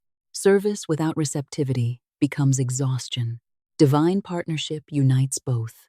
You give your gifts. You receive supply. You bless life. Life supports your expression. This is the circle, the sacred circulation of giving and receiving. Life remains alive through circulation. You inhale, you exhale, you receive, you release. The heart receives blood and sends it forward. Water rises, forms clouds, falls as rain, enters rivers, and returns to the sea. Nothing living is meant to remain completely frozen. Money is also a form of circulation. It represents exchanged value, time, service, creativity, materials, and human cooperation. When you fear money, you interrupt your relationship with circulation. When you clutch it with terror, every payment feels like loss. When you spend unconsciously, circulation becomes disorder. When you refuse to receive, you close one side of the channel. Healthy prosperity requires both movements, wise giving and peaceful receiving. To give does not mean impoverishing yourself. It does not mean ignoring essential responsibilities. It does not mean surrendering resources to anyone who pressures you. Giving must be governed by divine wisdom. An amount given with resentment does not create the consciousness of abundance. It creates inner conflict. A smaller gift given freely may carry greater spiritual harmony. Give what you can give with peace. Money may be one form, time may be another. You may give encouragement. You may share knowledge. You may listen. You may introduce two people who can help one another. You may forgive. You may pray. You may create beauty that lifts another person's spirit. The amount is not the deepest issue. The consciousness behind the giving matters. When you give from fear, you may secretly say, "I hope this purchase of goodness will force life to reward me." That is not free circulation. When you give to manipulate a return, the gift remains chained to anxiety. Give because you recognize abundance moving through you. Sigh, "I release this good with joy." It blesses the receiver. It blesses every channel through which it passes. It returns in divinely multiplied forms. Do not calculate the return obsessively. The law may return through money, but it may also return as protection, opportunity, friendship, an idea, healing, saved time, or unexpected assistance. The infinite is not limited to one accounting system. When receiving, do not apologize. If someone gives you a sincere compliment, receive it. Do not immediately reduce yourself by saying, "It was nothing." Sigh, "Thank you." If someone offers fair payment, receive it without guilt. If help arrives, accept it when guidance confirms. You are not weakening another person by allowing them to give. You are participating in their circulation. Sigh, "I receive graciously. I allow others the joy of giving. I accept every rightful blessing without shame. Bless money as it enters. Bless it as it leaves. When paying a bill, do not curse the payment. You may say, "I give thanks for the service or value received." This money continues to circulate and returns through perfect channels. When purchasing food, bless the farmers, workers, drivers, sellers, and all who participated in bringing it to you. When paying someone for their work, bless their prosperity. When receiving payment, bless the person or institution through which it came. Every transaction can become a sacred exchange. You do not need to speak aloud in public. A quiet inner blessing is enough. I bless this exchange. Good circulates through it. All concerned prosper under grace. Money handled with hatred becomes heavy. Money handled with reverence becomes a servant. Do not worship money. Do not make it the measure of human worth, but do not insult it either. It is a neutral instrument that expresses the consciousness directing it. In fearful hands, it becomes a source of control. In wise hands, it creates shelter, education, healing, beauty, opportunity, and relief. Sigh, "Money is a servant of divine purpose in my life. I direct it wisely. It never masters me. It serves love, freedom, stability, and right expression." Forgiveness is also part of circulation. Resentment freezes energy. When you repeatedly rehearse what someone did, part of your attention remains tied to that person and event. You may believe the resentment protects you, but it often keeps the wound active. Forgiveness does not require you to trust an unsafe person. It does not require reconciliation. It does not remove necessary consequences or boundaries. Forgiveness means you refuse to continue carrying the poison. You bless and release. You reclaim the energy held captive by anger. Sigh, "I release you from my inner court. I give this matter to divine justice. I keep the wisdom and release the pain. My energy returns to me as peace." Some ask, "Why should I bless someone who hurt me?" Because the blessing frees you. To bless does not approve the act. It places both you and the matter under a law higher than revenge. You are saying, "I will not allow this experience to block my circulation of love, creativity, health, and prosperity." A consciousness consumed by resentment may miss present good because it is still arguing with the past. Release the argument. Establish the boundary. Learn the lesson. Then move forward. The circle must complete. What you bless, blesses you. What you release, makes room. What you give freely returns in transformed form. What you receive gratefully expands your capacity. This is divine circulation, living the psalm through ordinary moments. Spiritual prosperity is not practiced only during formal prayer. It is practiced while opening a door, answering an email, paying for a meal, speaking with a customer, or walking into a room. Every ordinary exchange carries consciousness. When a clerk hands you change, bless the exchange. When someone recommends your work, give thanks. When a person opens a door for you, recognize kindness. When you find an unexpected place to park, receive the small convenience. Life becomes radiant when you begin recognizing the movement of good in simple forms. Many people demand a dramatic miracle while ignoring 100 quiet expressions of supply. Recognition expands receptivity. This does not mean pretending that every random event has a mystical message. It means developing gratitude for the support already woven into daily life. The chair supports you. The road carries you. Water restores you. Technology connects you. Someone you may never meet produced the object you use.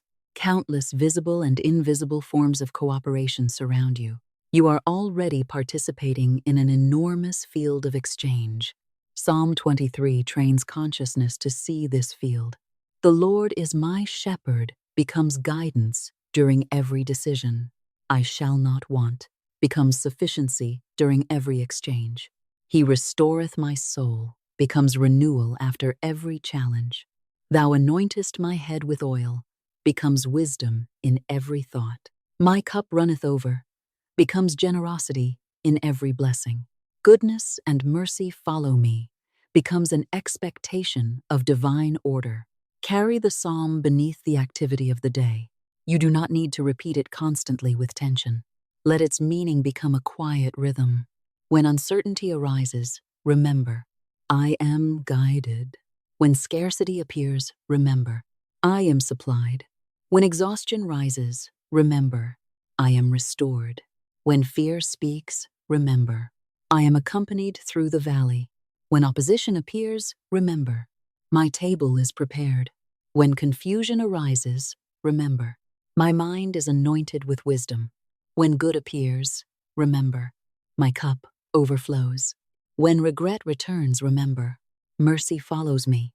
This is how Scripture becomes consciousness rather than ritual. It enters the way you respond.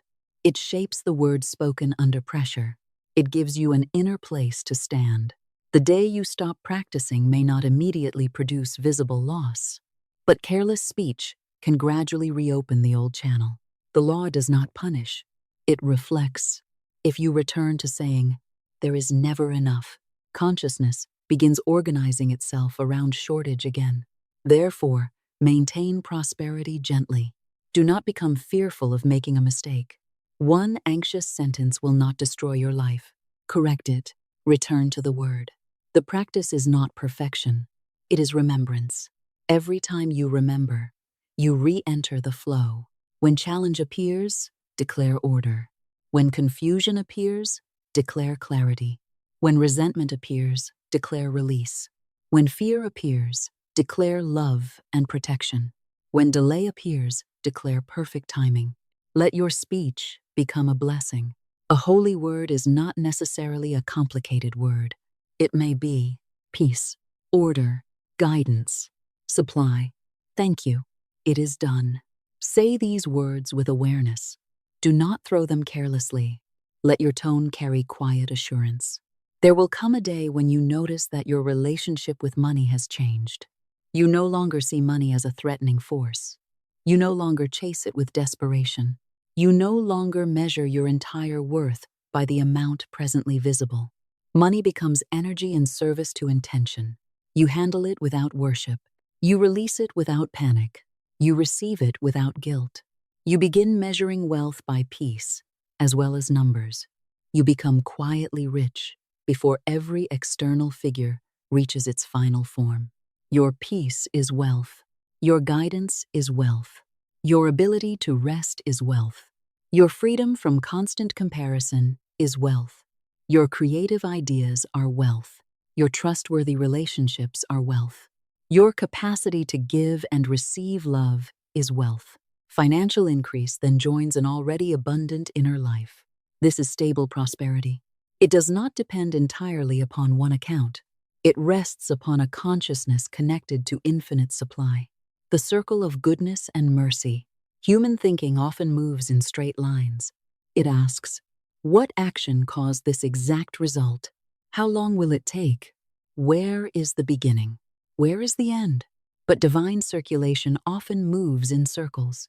What you release returns in another form. What you bless, blesses you. What you teach deepens within you. What you give becomes part of the atmosphere in which you live.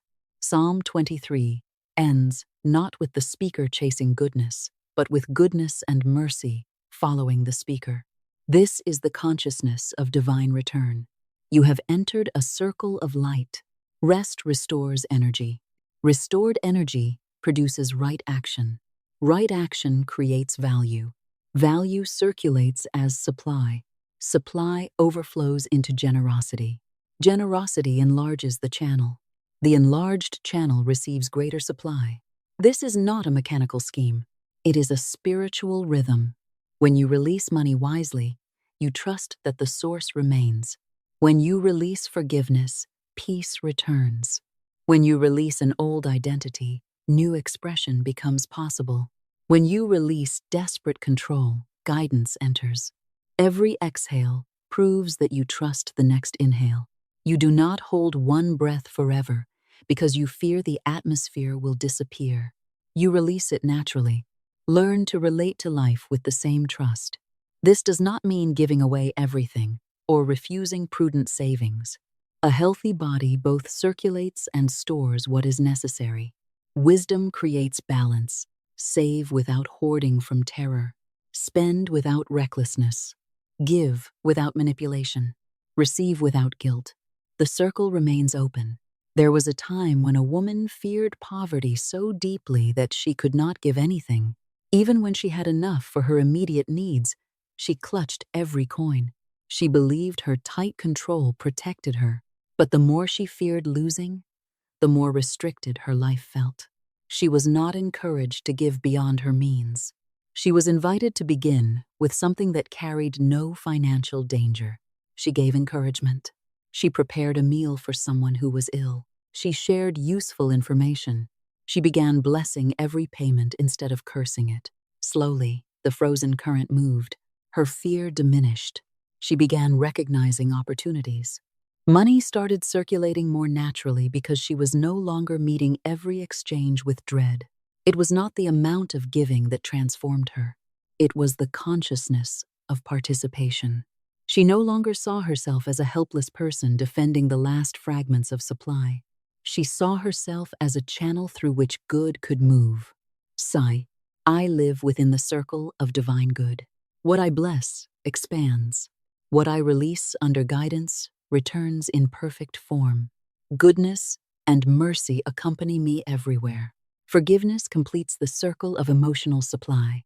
Imagine resentment as a hand clenched tightly around a painful object. The hand believes it is holding the offender. In reality, it is preventing itself from receiving anything new. To forgive is to open the hand.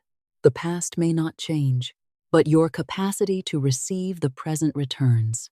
Sigh, I bless and release every person and event that has occupied my consciousness through pain. I refuse to carry old injury into new prosperity. Divine justice restores perfect balance. My heart is free. You may need to repeat this many times. Forgiveness can be a process. Do not condemn yourself when emotion returns. Each time it rises, offer it again to divine order. You are not promising to forget wisdom. You are releasing bondage. Goodness and mercy can follow a person who is willing to move forward. Do not remain facing backward and complain that good has not reached you. Turn toward the new life. Take the lesson. Bless the road behind you. Continue walking. A final 7-day covenant of prosperity. For the next 7 days, establish a simple covenant with yourself, not a covenant of strain, not a demand for instant rich, a covenant of remembrance, speech, preparation, gratitude, and surrender. Each morning, before checking your phone, sit or stand quietly. Take 3 slow breaths. On the first breath, release yesterday. On the second breath, receive divine peace.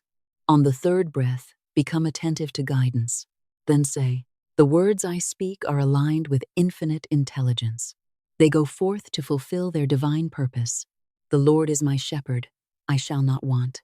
I am guided, protected, restored, and richly supplied. My cup runs over with every form of good. Read Psalm 23 slowly, or speak the lines that carry the deepest meaning for you. Do not hurry. Let each declaration create an inner picture. See the green pasture, feel the still waters. Allow the soul to be restored. Walk through the valley without surrendering to fear. See the table prepared. Receive the oil of wisdom. Feel the cup overflowing. Then ask, what is my right action today? Remain quiet. Write down the clearest thought that comes. It may be a practical task. Complete it when appropriate. Throughout the day, practice 4 things. First, guard the word. Do not allow careless declarations of defeat to become your dominant language. Second, Bless every form of supply: food, money, ideas, assistance, time, skill, and opportunity are all expressions of good. Third, prepare the vessel. Complete one action that makes you more ready for the life you have claimed. Fourth, follow guidance without forcing outcomes. At night, review the day without condemnation. Ask, where did I remember the truth? Where did fear speak? What can I correct now? Give thanks for every movement, even if it was internal. Then speak, I release this day completely. Every mistake is corrected under grace. Every right action is blessed. Every seed of faith continues to grow. While I sleep, divine intelligence arranges my perfect supply. Place no deadline upon peace. You may desire rapid results, but do not sacrifice your inner state to the calendar. The 7-day practice is complete when a new consciousness begins to feel more natural. Continue the rhythm beyond 7 days when guided. The psalm is not a temporary spell. It is a way of remembering your relationship with divine supply. Do not use it to beg. Use it to recognize. You are not saying, perhaps one day I will be guided. You are saying, I am guided now. You are not saying, perhaps there will be enough. You are saying, I shall not want. You are not saying, perhaps my soul can recover. You are saying, my soul is restored. You are not saying, perhaps abundance will come. You are saying, my cup overflows. The declaration moves from hope to identity. At first, the words may be in your mouth, then they enter your mind, then they reach the heart. Finally, they become the atmosphere in which you live. When that occurs, manifestation feels less like a supernatural interruption and more like the natural reflection of your new consciousness. You stop asking whether God heard you. You recognize that divine intelligence speaks through the word aligned with truth. You stop pleading with the river. You step into its current, the final declaration of divine supply. Now let us seal this teaching with a declaration. Do not speak it with desperation. Do not use it to force an outcome. Speak it calmly, as the recognition of a truth already established in divine mind. Allow the words to move slowly through you. I am one with infinite life, and infinite life expresses through me. The source of my supply is inexhaustible. It does not depend upon one person, one company, one account, or one condition. Divine intelligence is my source. I am guided into perfect prosperity, and I cannot be lost. Every right opportunity recognizes me. Every appointed door opens before me. Every necessary resource reaches me through expected and unexpected channels. My work is inspired. My service is valuable. My gifts are recognized, welcomed, and generously rewarded. I no longer struggle to prove my worth. I express divine value with confidence, integrity, and peace. The Lord is my shepherd. I shall not want. I am led into green pastures of rest, nourishment, and abundant provision. I am led beside the still waters. My emotions are calm. My mind is clear. My body releases every burden of fear. My soul is restored. Every energy drained by worry now returns to me as strength, wisdom, and faith. I am led in right paths. Every decision is governed by divine intelligence. I am protected from deception, premature action, and imperfect channels. I recognize the right way and walk in it with courage. Though I pass through temporary shadows, I fear no evil. No appearance of lack has authority over my divine inheritance. No delay can separate me from my appointed good. No closed door can imprison infinite supply. Divine presence accompanies me through every condition. A table is prepared before me. My supply already exists in divine mind. My place is ready. My opportunity is ready. My perfect compensation is ready. I prepare myself to receive. My mind is anointed with wisdom. I use money intelligently.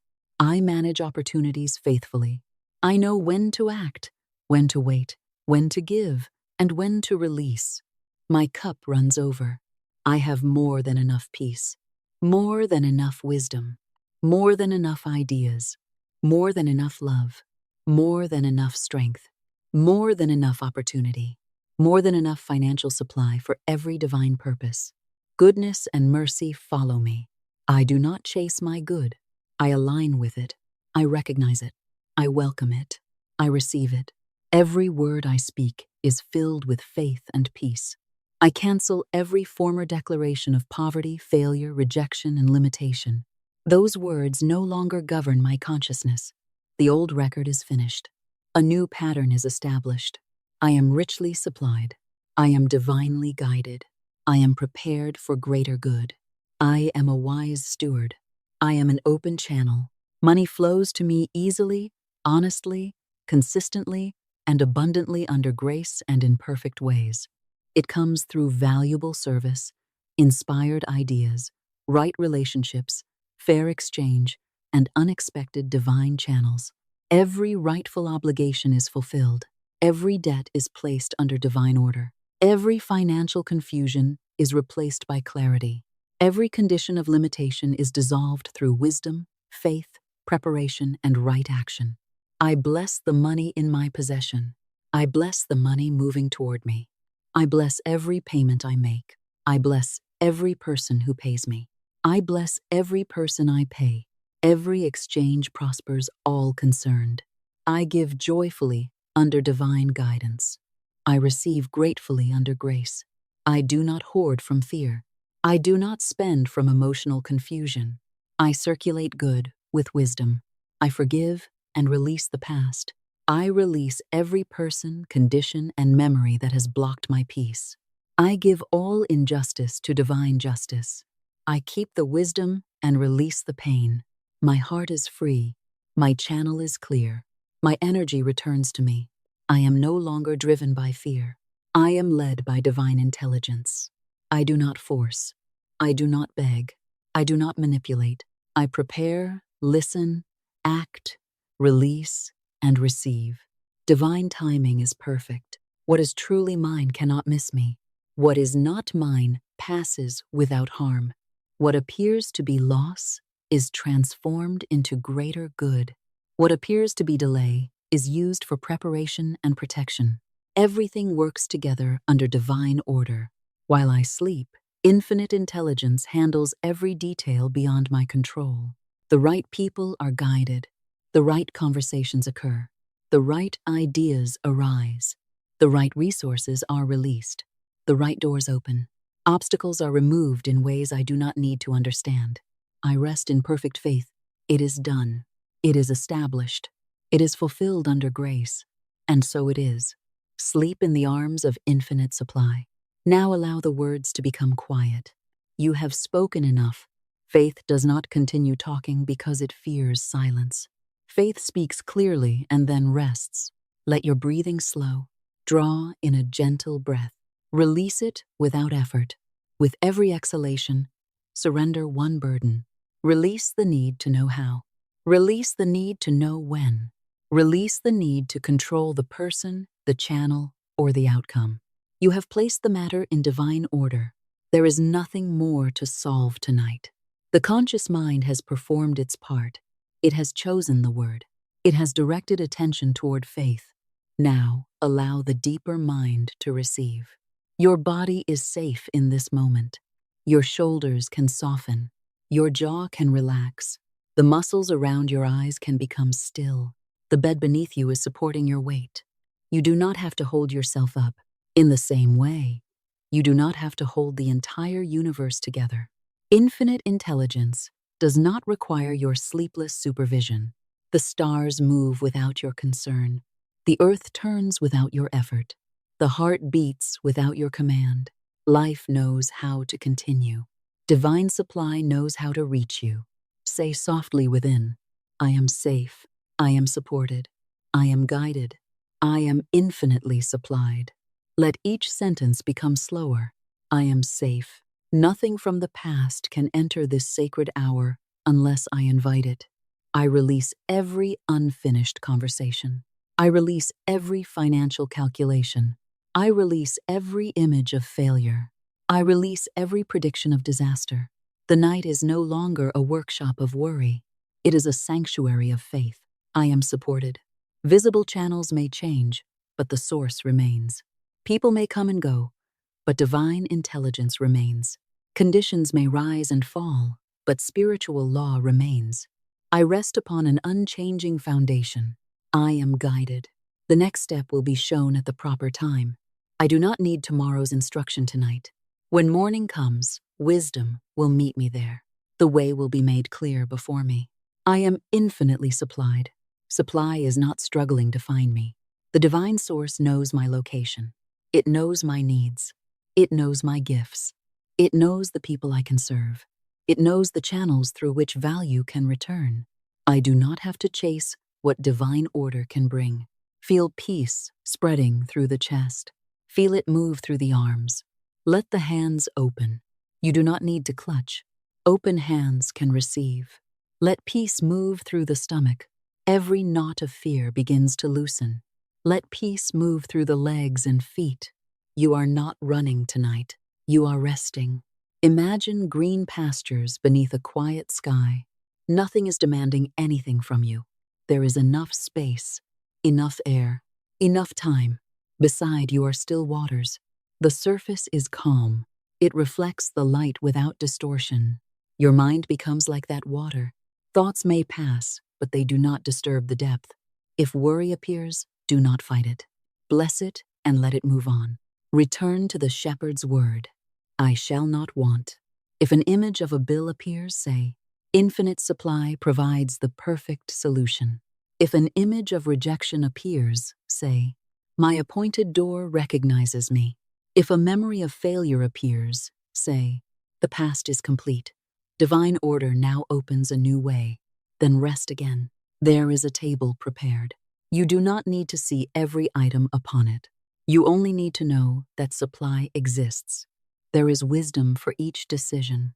There is courage for each action. There is provision for each true need. There is mercy for each mistake. There is restoration for each loss. Your cup is being filled, first with peace, then with clarity, then with guidance, then with visible supply. Peace comes first, because peace makes room. You are not required to feel excitement. Quiet faith is enough. Even if a small part of you still doubts, the word of truth has been planted. The seed does not need your constant attention. Sleep is the soil. Divine intelligence gives the growth. Let yourself drift. You are no longer the anxious seeker. You are the receptive channel. You do not need to convince the infinite of your worth. The infinite already lives through you. You are remembering. You are remembering that you are guided. You are remembering that you are supplied. You are remembering that good can arrive in ways you have never imagined. You are remembering that rest is not abandonment of responsibility. Rest is preparation for right action. Tomorrow, you will awaken with a clearer mind. You will speak the word before fear can speak. You will bless the day. You will follow the next right step. You will recognize small evidence. You will receive without guilt. You will give without fear. You will live within the circle of divine good. For now, sleep. Sleep deeply. Sleep without counting the obstacles. Sleep without negotiating with tomorrow. Sleep without replaying yesterday. Your word has gone forth. The divine arrangement continues. People are being guided. Ideas are being prepared. Channels are opening. You do not need to watch. Rest in the green pasture. Rest beside the still water. Rest beneath the protection of infinite love. Say one final time, the Lord is my shepherd. I shall not want. Divine order now governs every part of my life. My cup runs over. Goodness and mercy follow me. I sleep in peace. I awaken in abundance. It is done, and so it is. The closing word. Beloved listener, remember what you have learned. Your power does not lie in frantic effort. It lies in alignment.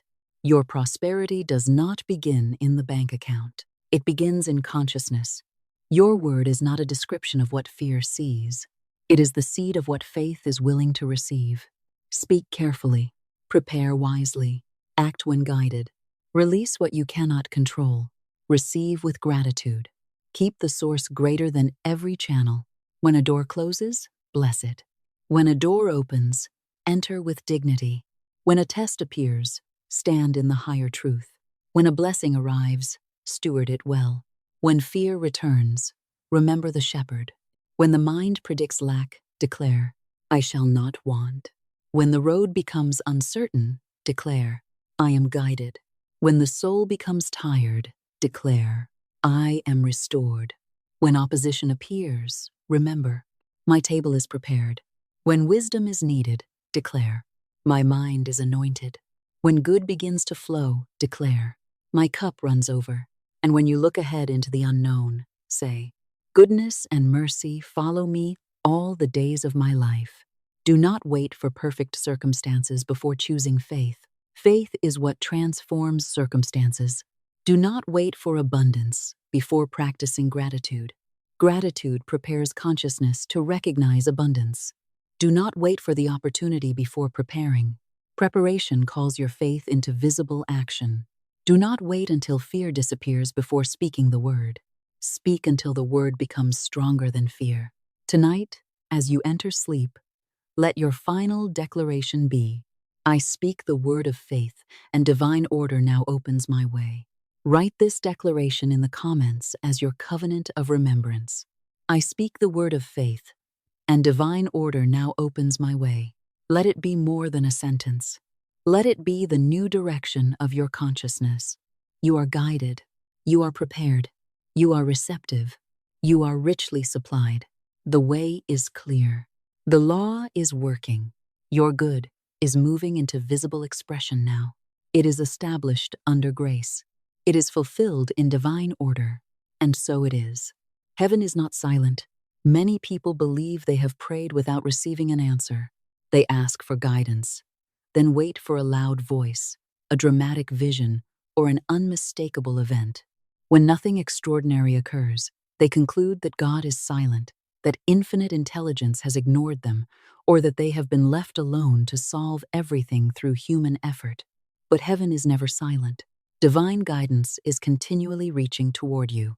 The problem is not that no answer has been given. The problem is that most people have never learned to recognize the language through which the answer arrives. Infinite intelligence speaks primarily through three channels: intuition, symbols, and opportunities. These communications are often gentle. They rarely force themselves upon you. They respect your freedom. The first language is intuition. Intuition is the quiet knowing that appears before the reasoning mind has constructed an argument. It may be a sudden impulse to call someone. It may be a feeling that you should wait before signing an agreement. It may be an inexplicable attraction toward a certain place, book, job, person, or idea. It may be a sense of uneasiness about something that appears perfect on paper. Intuition does not usually shout. It does not debate. It does not stand in the courtroom of the intellect and produce endless evidence. It speaks simply. Go, wait, call, do not agree yet, look again, rest, take this opportunity. Then it becomes quiet. How often have people said, I did think of contacting that person, but it seemed too random. I felt drawn to apply, but I assumed I was not qualified. I had a feeling I should attend that event, but I stayed home. Something told me not to rush, but I was impatient. The guidance arrived. The instruction was delivered. But fear, logic, fatigue, or doubt was given greater authority. Then the person says, God did not answer me. Yet the answer had already appeared as a gentle inner direction. Begin honoring these quiet impressions. This does not mean obeying every passing thought. A frightened thought is not always intuition. An emotional impulse is not always divine guidance. Intuition has a particular quality. It is clear without being forceful. It may challenge you, but beneath the challenge is a quiet steadiness. Fear repeats itself frantically. Intuition often speaks once and remains peaceful. Fear says, you must act immediately or everything will be lost. Intuition says, this is the next right step. Fear demands guarantees. Intuition invites trust. Fear creates pressure. Intuition creates clarity. When an inner direction arrives, become still and ask, is this guidance or is this fear? Notice the quality of the feeling. Divine guidance does not humiliate you. It does not call you worthless. It does not lead you toward dishonesty, cruelty, manipulation, or self-betrayal. It leads toward greater integrity, freedom, wisdom, and right expression. Sometimes the guidance will ask you to take a courageous step. Courage may still include nervousness. You may feel afraid and guided at the same time. The presence of fear does not necessarily mean the direction is wrong. Ask whether the fear comes from danger or merely from growth. Perhaps the opportunity asks you to become visible. Perhaps it asks you to leave a familiar limitation. Perhaps it asks you to speak honestly, learn a new skill, or accept a responsibility larger than the identity you have outgrown. When the direction remains clear after you become still, honor it through action. Sigh. I hear divine guidance clearly. I recognize the still, wise voice within. I am protected from confusion and impulsive fear. The right instruction is revealed, and I follow it with courage. The more faithfully you honor intuition, the clearer it becomes. Each act of obedience strengthens your trust. You begin to discover that many so-called coincidences were the result of following one small inner nudge. A call becomes a meeting becomes an idea becomes a business. A delay prevents a mistake. A quiet no protects your reputation. A gentle yes opens an entirely new chapter. Never despise the small instruction. Divine intelligence may reveal an entire path one step at a time. You are not required to see the whole staircase. You are required to take the step that is illuminated. Symbols, patterns, and divine appointments. The second language of the invisible is the language of symbols. A symbol may appear through a conversation, a dream, an unexpected sentence, a repeated name, a passage in a book, a song heard at the right moment, or an event that mirrors the question you have been asking. Life sometimes arranges an outward picture that speaks directly to an inward need. You may have been seeking clarity, and the same idea appears repeatedly through several unrelated channels. You hear it in a conversation. You read it in a book. Someone mentions it unexpectedly. Then it appears again in a dream. Repetition asks for attention. But symbols must be approached with wisdom. You are not meant to become superstitious or to fear every number, animal, sign, or accidental event. A symbol should not replace discernment, responsibility, evidence, or practical judgment. Its purpose is to awaken attention, not to imprison you in obsession. Ask, does this symbol confirm an intuition already present? Does it bring clarity, peace, or a wise caution? Is the message repeated naturally, or am I forcing meaning upon random events? A businessman once considered entering a partnership that appeared attractive. The numbers looked promising. The other person spoke confidently.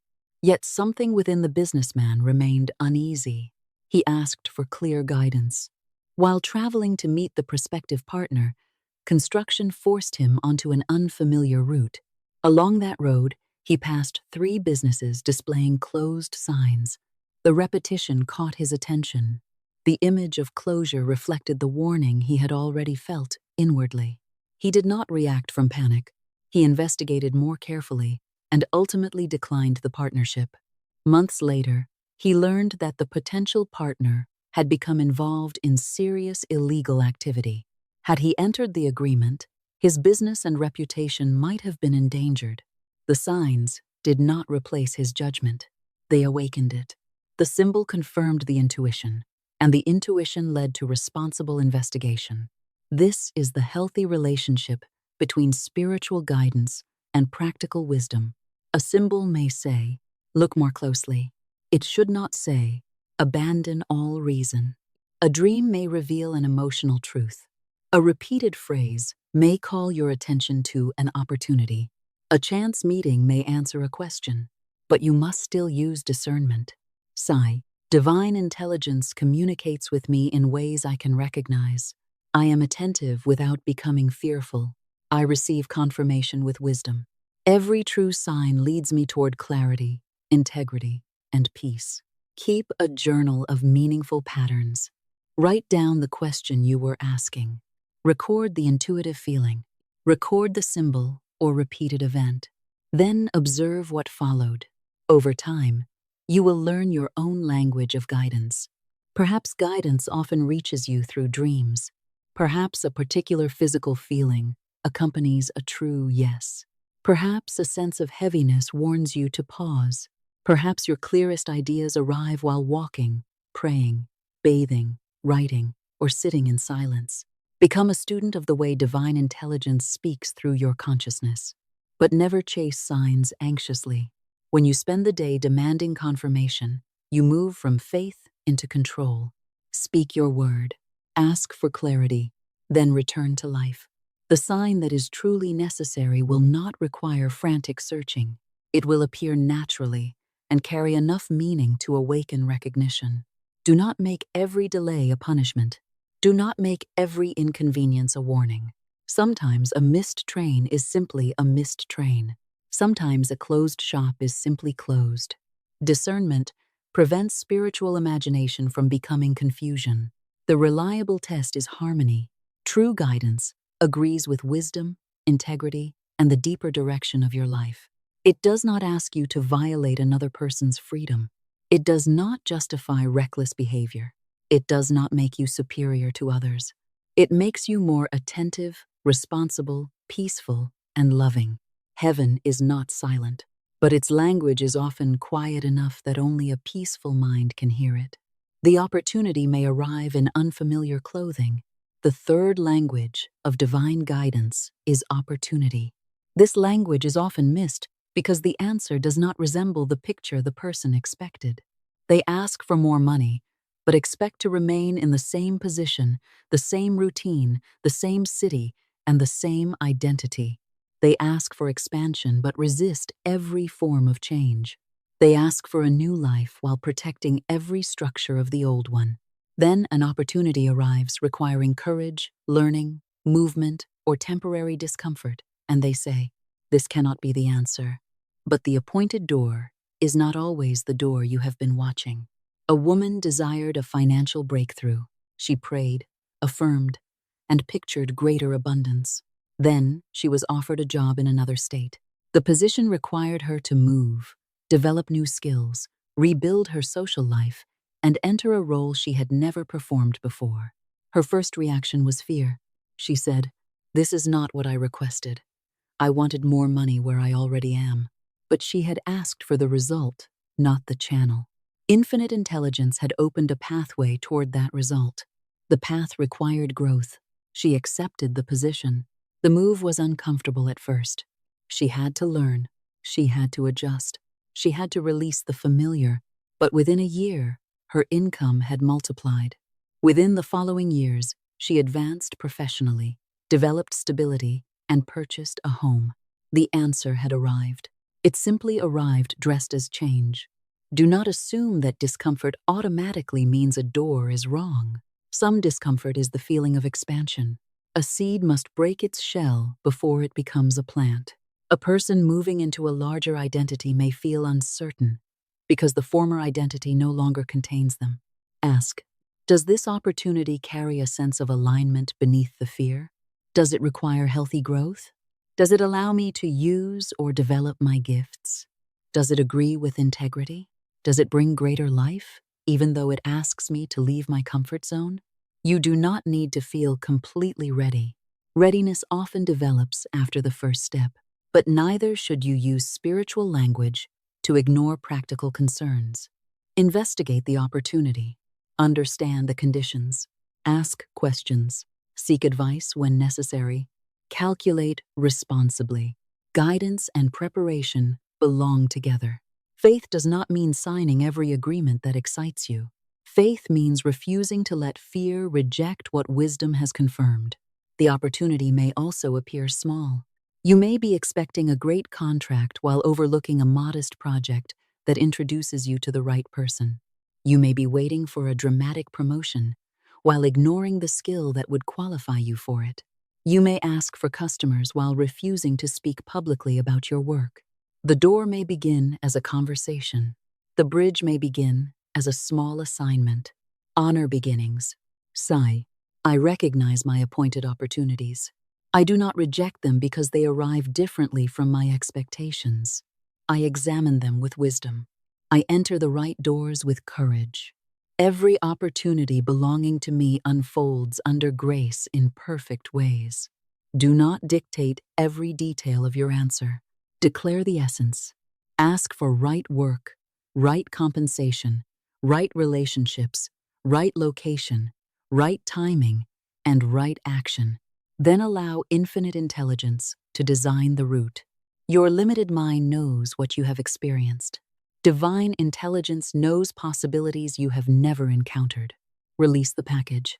Receive the blessing. 5 practices for cooperating with the invisible. Appearances are temporary reports. They may require attention, but they are not the whole truth of your life. An empty account is a present condition. It is not proof that infinite supply has ceased. A rejection is one decision. It is not a decree over every future opportunity. A closed door is one channel. It is not the destruction of the source. The untrained mind sees an appearance and joins itself to it. It says, I see little money, therefore I am poor. I see no opportunity, therefore no opportunity exists. I see delay, therefore I have been denied. In that moment, the appearance is given greater authority through fear, attention, and speech. You must learn to respond differently. When a difficult condition appears, acknowledge the practical fact without turning it into a spiritual identity. Sigh, this condition exists now, and I am guided to address it. It does not define me. It does not control my future. Divine intelligence contains the perfect solution. There are 5 practices that keep consciousness aligned. The first practice is to speak your word before the external world speaks to you. Each morning, before checking your phone, messages, news, or account, establish the direction of consciousness. Stand quietly and say, Infinite intelligence is my source. My good is already prepared and now moves into perfect expression. I am guided, protected, and richly supplied. Do not begin the day by allowing fear to write the first sentence. The second practice is preparation. Take one responsible action that agrees with the good you have declared. Open the account. Complete the application. Prepare the proposal. Create the workspace. Organize the documents. Study the skill. Make the vessel ready. Preparation tells the subconscious, I expect this good strongly enough to cooperate with it. The third practice is disciplined speech. For 7 days, listen carefully to your language. Do not continually say, I am broke. I cannot afford anything. Money is impossible. Nothing ever works. Correct the sentence. I am choosing carefully at this moment. My supply is expanding. Divine wisdom shows me how to meet this need. I am guided to new and honorable channels.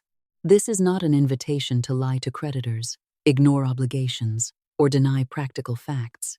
It is a refusal to crown limitation as your permanent identity. The fourth practice is surrender. Write down the situations you are trying to control through fear. Name the person, outcome, channel, or deadline you are gripping. Then say, I release this situation into divine order. I complete every action belonging to me. I stop interfering through anxiety. Infinite intelligence handles every detail beyond my control. You may need to release the same matter many times. Surrender is not one dramatic moment. It is a repeated return to trust. The fifth practice is recognition. Record the evidence of guidance. Write down the intuitive idea, the helpful contact, the unexpected discount, the protected delay, the invitation, the new thought, the small payment, the conversation that answered your question. Recognition teaches the mind that support is already active. Gratitude for small evidence opens awareness to larger evidence. Sigh, I recognize divine order in ordinary forms. I give thanks for every movement of good. I remain attentive, peaceful, and ready. These 5 practices work together. Speak, prepare, guard your words, release control, and recognize guidance. They move faith out of theory and into daily life. The 7-day Psalm of Provision. There is a sentence within Psalm 23 that contains an entire consciousness of supply. The Lord is my shepherd, I shall not want. Do not speak it as a frightened request. Speak it as recognition. The shepherd represents guidance. I shall not want represents unity with supply. You are declaring, I am led, I am protected, I am provided for, I am not separated from my good. A woman once had almost nothing left. Fear had become stronger than every prayer she spoke. She had repeated affirmations, but beneath them ran a more powerful inner sentence. There will not be enough. She was instructed to speak Psalm 23 aloud, morning and night for 7 days. Not to beg for money, not to force a result. She was to enter the feeling of being guided and supplied. During the first days, the external condition remained unchanged. But by the 3rd day, she felt peace. By the 5th day, gratitude began appearing before physical evidence. By the 7th day, unexpected money reached her through a channel she had not anticipated. The power was not superstition. The words changed the pattern she was carrying. She stopped reinforcing separation. She began establishing sufficiency. Use the 7 days as a rhythm, not an ultimatum. Day 1 establishes the decision. Day 2 deepens peace. Day 3 may awaken resistance. Day 4 begins shifting the inner atmosphere. Day 5 may reveal ideas, invitations, or changes. Day 6 often strengthens quiet certainty. Day 7 completes a cycle of disciplined remembrance. Physical manifestation may occur within the 7 days, or it may continue unfolding afterward. Do not threaten the law with a deadline. The purpose is to establish the new consciousness. Each morning and evening, speak slowly. The Lord is my shepherd, I shall not want. When you say, He makes me lie down in green pastures, allow the body to release strain. When you say, He leads me beside still waters, let emotional agitation become quiet. When you say, He restores my soul, feel courage and energy returning. When you say, He leads me in right paths, trust the next decision to divine wisdom. When you walk through the valley of shadow, remember that the valley is a passage. A shadow is an appearance, not an independent power. When you say, You prepare a table before me, recognize that supply can be present even while opposition remains visible. When you say, My cup runs over, enter the consciousness of more than enough. When you say, Goodness and mercy follow me, stop chasing your good as though it were fleeing from you. Speak each line with meaning. Do not race through the psalm merely to complete a ritual. Allow its images to become an inner landscape. Guidance, rest, peace, restoration, right action, protection, prepared supply, wisdom, overflow, goodness, mercy. One student said, I repeat the words, but I do not feel anything. He was told, Continue faithfully. Feeling often follows repetition. At first, the words may remain in the mouth. Then they enter the mind.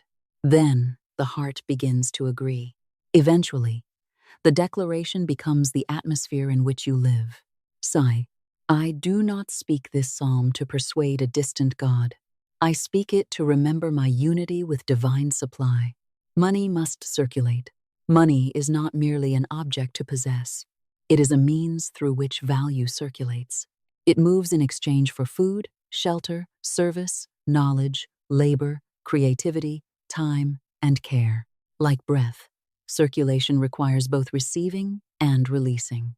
Fear builds a dam. A person becomes afraid to spend, afraid to give, afraid to invest, and even afraid to look honestly at their finances. They clutch every coin and call it security. But fear does not create security. It creates constriction. A woman once held tightly to every amount she possessed. She feared that anything released would never return. She was instructed to bless each rightful payment. Every dollar I release blesses others and returns to me multiplied under grace. She did not become reckless. She continued acting responsibly, but she stopped cursing every transaction. Her consciousness changed from loss to circulation. As fear diminished, she recognized new channels and opportunities. The money had not become magical. Her relationship with exchange had become healthier. When money enters, say, "Thank you. I receive this divine substance with gratitude."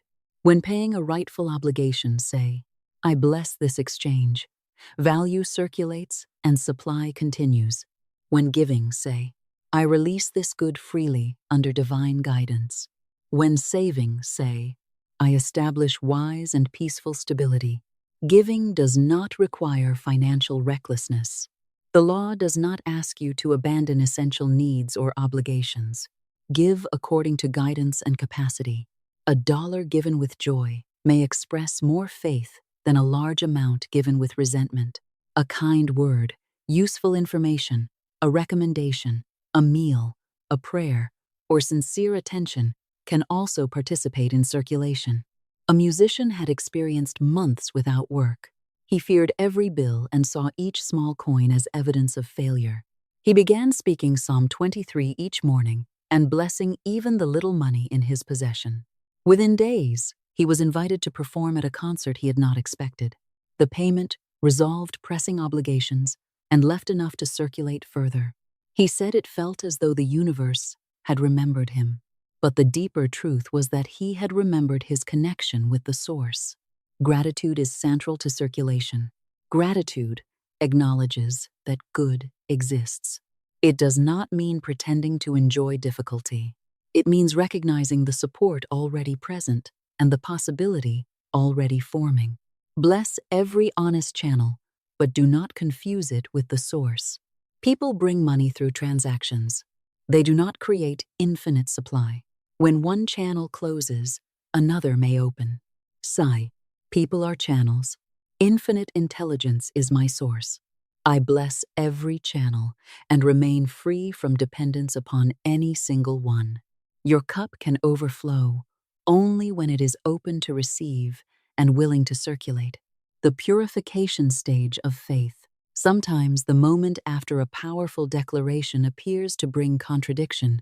You speak prosperity, and a bill arrives. You affirm right employment, and your current position becomes uncertain. You declare open doors, and one closes. Do not conclude too quickly that the word has failed. The former structure may be breaking apart because it can no longer contain the new consciousness. A woman had been declaring abundance when her employer announced layoffs. She became terrified. She believed the practice had created loss, but the position had already become underpaid, exhausting, and limiting. She was told, "Bless the channel. Do not cling to the closing door. Continue declaring that your right work is prepared." Within a short period, she was offered another position with better pay, greater peace, and fewer demands. The layoff had appeared as loss, but functioned as redirection. Divine order sometimes removes before it replaces. It clears before it fills. It ends one arrangement before revealing another. This does not mean every loss should be romanticized or every hardship called a blessing. Pain is real. Practical action is necessary, but you need not assume that one disruption has destroyed your good. Ask, what is this revealing? What must be released? What action is required? What larger possibility may be opening? Another man declared unlimited supply while carrying a pressing debt. Immediately afterward, he received notice demanding a major payment. Fear rose. He was tempted to abandon his word. Instead, he continued saying, "The Lord is my shepherd, I shall not want." That evening, an old friend contacted him unexpectedly and offered the exact assistance required.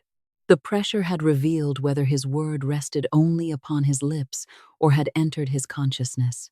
The test is not designed to punish you.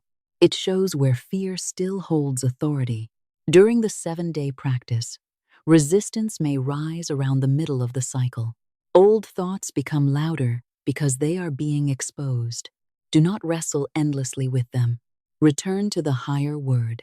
Praise is especially powerful during contradiction. Sigh. Thank you that divine order is operating beyond what I can see. Thank you that the perfect answer exists. Thank you that I am guided through this condition. Praise turns attention from the problem toward the source. It creates enough inner space to recognize the next action. Faith is not denial. Faith is loyalty to a higher possibility while addressing the present responsibly. You may speak to the creditor. You may revise the plan. You may seek work. You may ask for help. You act. But you do not surrender your identity to the appearance. Sigh. This is a temporary condition, not my eternal truth. I pass through it with wisdom. My good remains protected in divine order, the rhythm of effortless abundance. After faith has been tested, a quieter state begins to grow. You stop trying to force prosperity and begin cooperating with it. You stop measuring every day by immediate results.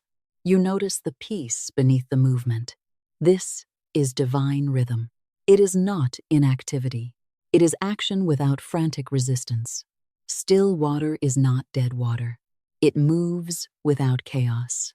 In the same way, aligned prosperity may include work, discipline, learning, and responsibility, yet the inner state remains calm.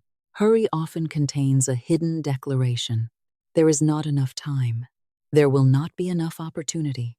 If I stop pushing, everything will fail. Faith declares, the right action is revealed in the right moment. Time and supply cooperate with divine purpose. A businessman had spent years fighting life. He worked constantly, competed anxiously, and believed rest would make him fall behind. He was advised to begin each morning with, I live in the substance of abundance. Divine intelligence works through everything I do. At first, no dramatic opportunity appeared. His energy changed first. He became less desperate. He spoke more clearly. He stopped wasting effort on unproductive activity. Then, connections, ideas, and opportunities began appearing naturally. He said, it feels as though something invisible is assisting me. The assistance had always been present. He had stopped resisting it. You are not called to sit passively and wait. You are called to work from inspiration instead of fear. Ask, what action carries life? What task truly matters? What am I doing merely because anxiety demands movement? Release useless struggle. Allow peace to become productive. The deeper teaching of Psalm 23 is partnership. When you say, the Lord is my shepherd, you acknowledge a higher intelligence guiding your conscious action. When you say, my cup runs over, you allow consciousness to expand enough to hold greater good. You are not a helpless servant begging outside the kingdom. You are an outlet through which divine intelligence seeks expression. An artist once believed she had been given talent, but denied opportunity. She was advised to stop seeing herself as abandoned and begin declaring, divine beauty expresses through me. My work reaches those appointed to receive it. She read Psalm 23 as identity rather than comfort. Soon she accepted a commission that changed the direction of her career. She called it grace. Grace is spiritual law operating beyond limited human calculation. The highest faith becomes an of course consciousness. When the right opportunity appears, you do not say, how impossible. You say, of course divine order found a way. This is not arrogance, it is recognition. The wave does not claim to be the entire ocean, but it knows it is made of the same substance. You are an expression of divine life. When your word agrees with divine truth, greater power supports it. The covenant of remembrance. The 7-day practice is not a temporary bargain with the universe. It is a covenant of remembrance. You are not promising perfection. You are promising to return. Fear may knock again. A difficult appearance may arise. An old sentence may escape your mouth. Do not condemn yourself. Remember, correct the word. Return to the source. Sigh, the Lord is my shepherd. I shall not want. Every act of remembrance realigns consciousness. The psalm was never about money alone. Money is one shadow cast by the deeper state of supply. The psalm restores peace, guidance, courage, wisdom, healthier circulation, right action, and trust. When the inner light grows brighter, the outer shadow changes. Carry the covenant into ordinary life. Bless what you receive. Bless what you give. Bless another person's success. Their abundance does not reduce yours. It demonstrates that supply can take visible form. Let every exchange become sacred. Speak softly but consciously. Light does not argue with darkness. It reveals that darkness has no independent power. In the same way, you need not spend your life fighting every condition. Stand in truth. Take right action. Allow false appearances to dissolve. Peace is one of the highest forms of productivity because peace removes interference. When consciousness is peaceful, ideas pass through more clearly. Relationships become easier to understand. The body releases unnecessary tension. The right decision is easier to recognize. Let your life become a sanctuary of light. When handling money, see it as energy in visible form. When giving, allow good to pass through you. When facing uncertainty, remember that the intelligence governing galaxies can also guide one conversation, one invoice, and one decision. Ordinary days become sacred when lived consciously. Traffic, errands, work, meals, rest, laughter, and tears all occur within divine presence. You begin hearing one quiet sentence beneath life. All is unfolding in order. This does not mean that every event is pleasant. It means every event can be met from a consciousness greater than fear. Others may begin sensing peace around you. You will not need to persuade them. Your poise becomes the teaching. One flame awakens another. Close your eyes and declare, I am surrounded, filled, sustained, and guided by divine light. I cannot lose the source within me. When I forget, I remember again. The Lord is my shepherd. I shall not want. The Lord is my light. I shall not fear. Stop begging and begin ordering. Why do people beg for money when they would never beg a waiter to bring an order already placed?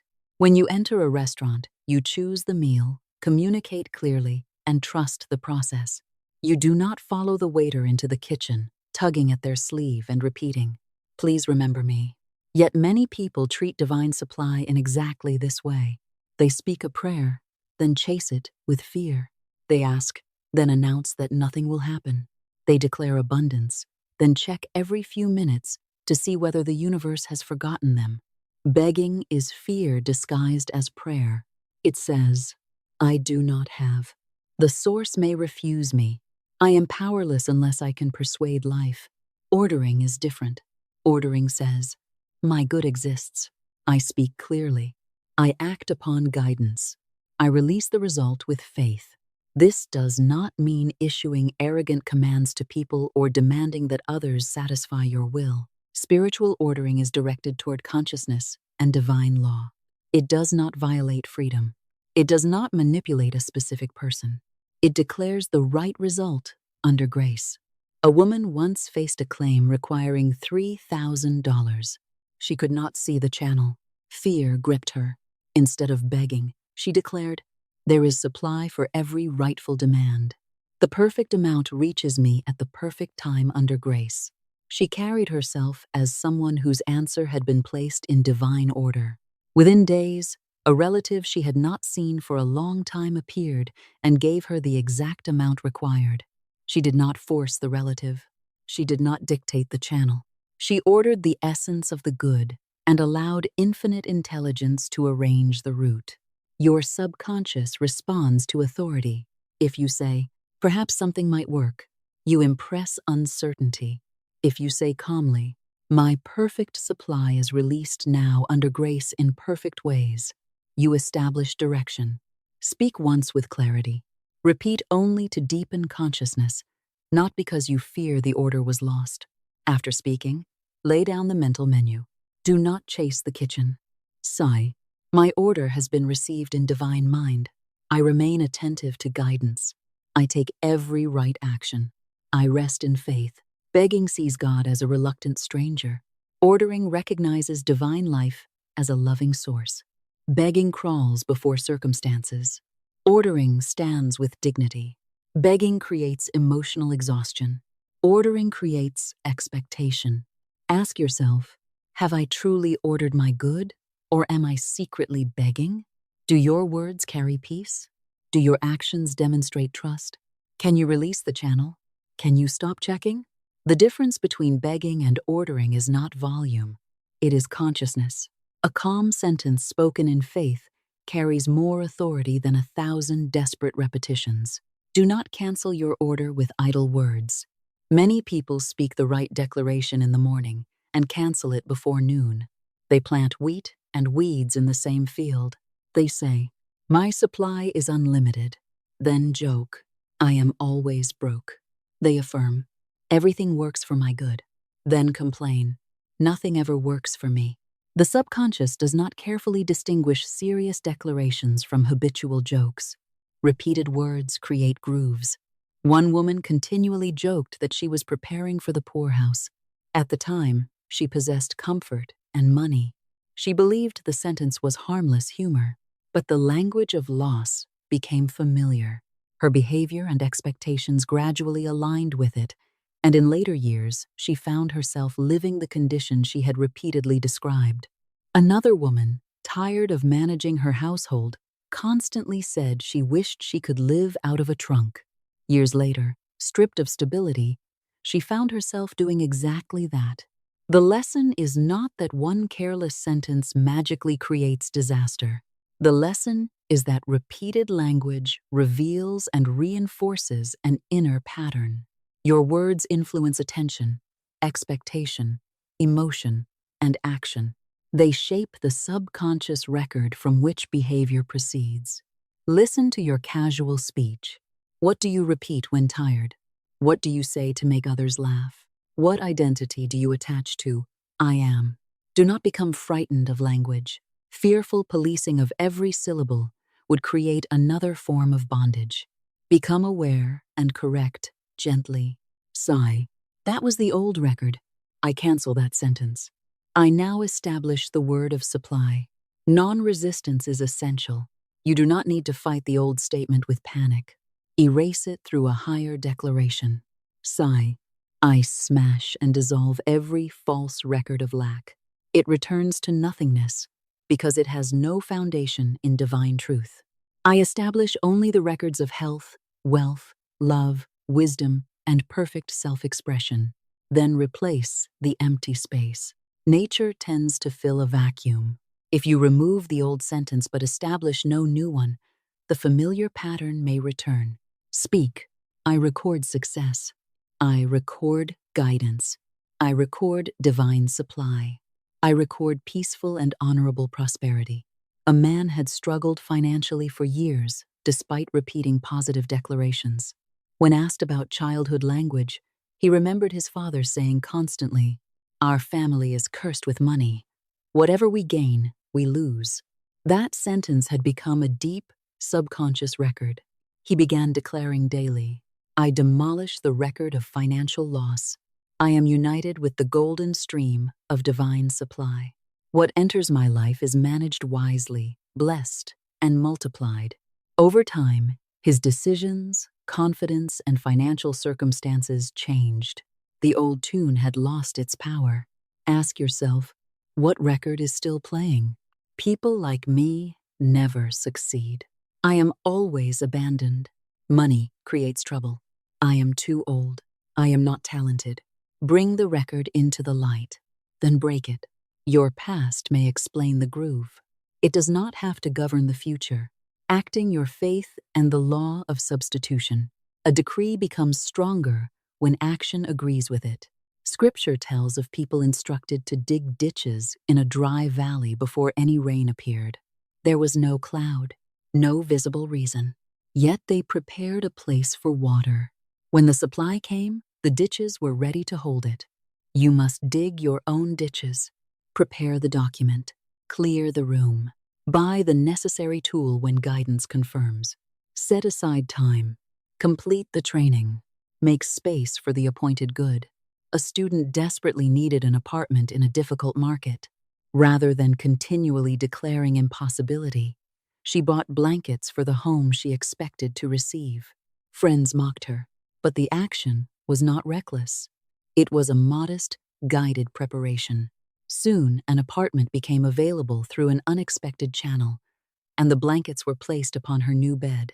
Faith in action does not mean foolish spending. It does not mean entering danger to prove spirituality. It is the quiet act that agrees with a genuine inner direction. Ask, where am I speaking faith but acting fear? Perhaps you declare that a business is coming but never develop the service. Perhaps you ask for recognition but hide the work. Perhaps you affirm abundance yet refuse every guided opportunity. Let one action prove your agreement. But what happens when the exact thing you ask for is not right for you? Here the law of substitution protects your good. A woman was convinced that one particular man was her destined partner. She wanted a declaration that would force the relationship. But spiritual law cannot rightly be used to control another person. Instead, the word was spoken. If this man belongs to you by divine right, the relationship will unfold freely. If not, his perfect equivalent will appear. In time, her fascination with the first man faded. She began seeing qualities she had previously ignored. Later, she met another person whose character, commitment, and affection matched the deeper relationship she had truly desired. The false form was replaced by the right equivalent. Always add, under grace, in perfect ways, by divine right, and for the highest good of all concerned.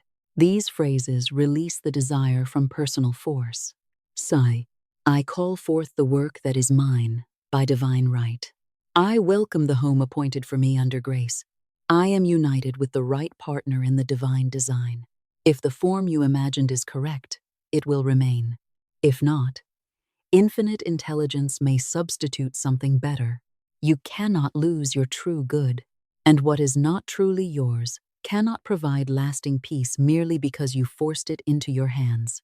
Imagination is the scissors of the mind. Your imagination cuts the patterns that the subconscious reproduces. Imagine a tailor working with unlimited fabric. The subconscious is the tailor. Infinite substance is the material. Your dominant inner picture is the pattern. If you continually picture unpaid bills, rejection, illness, humiliation, and loss, the deeper mind receives those images as blueprints. It shapes perception and behavior around them. A person who expects betrayal may create suspicion in every relationship. A person who constantly imagines financial collapse may avoid opportunities, make fear-driven decisions, or fail to prepare. A person who rehearses illness continually may intensify stress and interpret every sensation through fear. The same imagination can be trained toward good. Picture bills handled responsibly. Picture yourself speaking with confidence. Picture a peaceful home. Picture your work reaching the right audience. Picture health, energy, love, and right expression. This is not a substitute for medical care, financial planning, or practical action. It is the inner pattern supporting those actions. Sigh, every false picture dissolves now. I cut only the patterns of health, wealth, love, wisdom, and perfect self-expression. One of the most luminous images is, my ships come in over a calm sea under grace in perfect ways. See supply approaching without storm. See opportunity arriving without humiliation. See the answer carried by peaceful currents. Another image is the rose in full bloom. A desired rose tree was once held steadily in imagination, its blossoms, color, and fragrance clearly pictured. Later, a friend unexpectedly brought a tree matching the picture. The story illustrates the union of clear vision and release. The picture was held without frantic control. Gratitude strengthens imagination. When you give thanks before the evidence appears, you tell the subconscious, this image is accepted. The loaves were blessed before they multiplied. Bless what you possess now. A small amount can become seed. A modest opportunity can become a bridge. Do not despise beginnings. When doubt knocks, answer. This vision is mine by divine right. if it belongs to my highest good. When fear presses, say, thank you that the perfect equivalent is already prepared. Train the imagination as gently as a rider trains a powerful horse. Bring it back each time it wanders. Do not punish yourself for a fearful image. Replace it. See your ships arriving. See the doors opening. See the account managed wisely. See yourself clothed in dignity rather than rags of fear. The fabric of possibility is unlimited. Do not let fear hold the scissors, the banker, the candy shop, and the hunch that opens the way. Divine law is demonstrated not only in last-minute rescue, but in continuing prosperity. A man once faced financial ruin and required an urgent loan. Every visible source appeared closed. The hour was late. Reason said there was no time. Yet he refused to declare defeat. He maintained the word that perfect supply was present and that the necessary channel would open. At the appointed moment, a banker felt an impulse to assist and released the required loan. The method was not something the man could have designed. Infinite intelligence arranged the person, thought, timing, and transaction. You do not need to know the method. You need to keep the word alive and follow every practical instruction revealed. Another woman felt a persistent inner nudge to open a small tea room and candy shop. She had little capital and no guarantee of customers. Competition appeared strong, but the idea carried life. She prepared the modest space with care and spoke. This shop overflows with joyful customers. This work prospers under grace in perfect ways. She did not remain home begging for a miracle. She followed the hunch. She created value. She opened the door. Customers came in such numbers that she struggled to keep up with demand. Her business became an expression of continual supply rather than emergency rescue. Ask, what is the candy shop of my life? What idea continues returning? What creative work have you delayed because you lack perfect conditions? What service could bless others? What small beginning carries unusual energy? Do not begin recklessly. Investigate. Prepare. Start at a scale you can responsibly support. But do not allow the absence of complete certainty to become permanent paralysis. Speak. God is my supply. This divinely appointed work prospers under grace. I am guided to every resource, person, idea, and action required. The banker's loan and the overflowing shop reveal the same law. In one story, the answer arrived at the final hour. In another, prosperity developed through continuous service. The source is capable of both. Do not restrict divine supply to crisis. Expect an ongoing stream of ideas, customers, right work, and increasing wisdom. Abundance is not merely being rescued from the edge. It is learning to live in circulation. The sacred nightly ritual, the final minutes before sleep, are the doorway through which all these teachings enter the subconscious. Do not fall asleep playing the old record. Create a simple nightly ritual. First, give thanks. Sigh. I give thanks for this day. I give thanks for every blessing seen and unseen.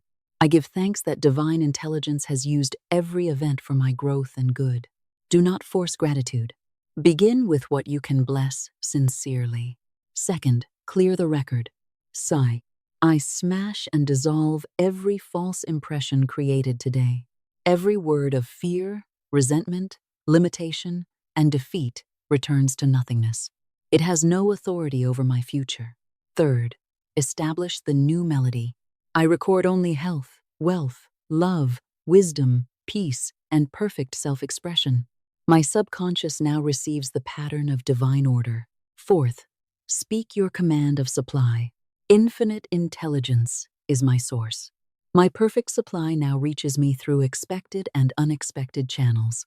Every need is met under grace in perfect ways. Fifth, close with peace. I rest now in divine order. I rest in perfect safety. Everything I require is moving toward me through right channels. It is done. Then stop speaking. Allow silence to seal the word. Sleep is not idleness. It is the workshop of the subconscious. When you fall asleep in fear, the workshop receives material of limitation. When you fall asleep in gratitude and faith, It receives patterns of good. A man once went to bed every night repeating, "Nothing works for me. I will never succeed." He awoke heavy and defeated, then reenacted the same pattern throughout the day. He was taught to reverse the nightly practice. He gave thanks. He cleared the old records. He spoke peace and supply. Within weeks, fear began lifting. His mornings became lighter. Opportunities appeared because his consciousness no longer met each possibility with defeat. The night had become an ally. Ask yourself, how will I end this day? Will resentment sing you to sleep? Will unpaid bills become the final image? Will you rehearse a conversation that cannot be changed tonight? Or will you use a few sacred minutes to restore the subconscious to divine order? What you hand to the deeper mind at night becomes part of tomorrow's atmosphere. Choose deliberately, the true final word. We have now traveled through the entire movement of this teaching. You have learned that begging is fear and ordering is faith. You have learned that the spoken word directs consciousness. You have learned that preparation makes faith visible. You have learned that intuition, symbols, and opportunities are languages of guidance. You have learned not to worship appearances. You have learned the rhythm of Psalm 23. You have learned that money circulates. You have learned that contradiction may precede expansion. You have learned the law of substitution. You have learned that imagination cuts the pattern. You have learned to break the old records. You have learned to give the subconscious better material before sleep. Now gather these principles into one practice. Each morning, speak the word. Each day, act upon guidance. Prepare for the good you have declared. Give wisely. Receive gratefully. Bless honest exchange. Protect your speech. Discipline your imagination. Release the wrong form. Welcome the divine equivalent. Each night, clear the record and rest in peace. Truth must not visit you as an occasional guest. It must become a companion. Speak this final declaration aloud.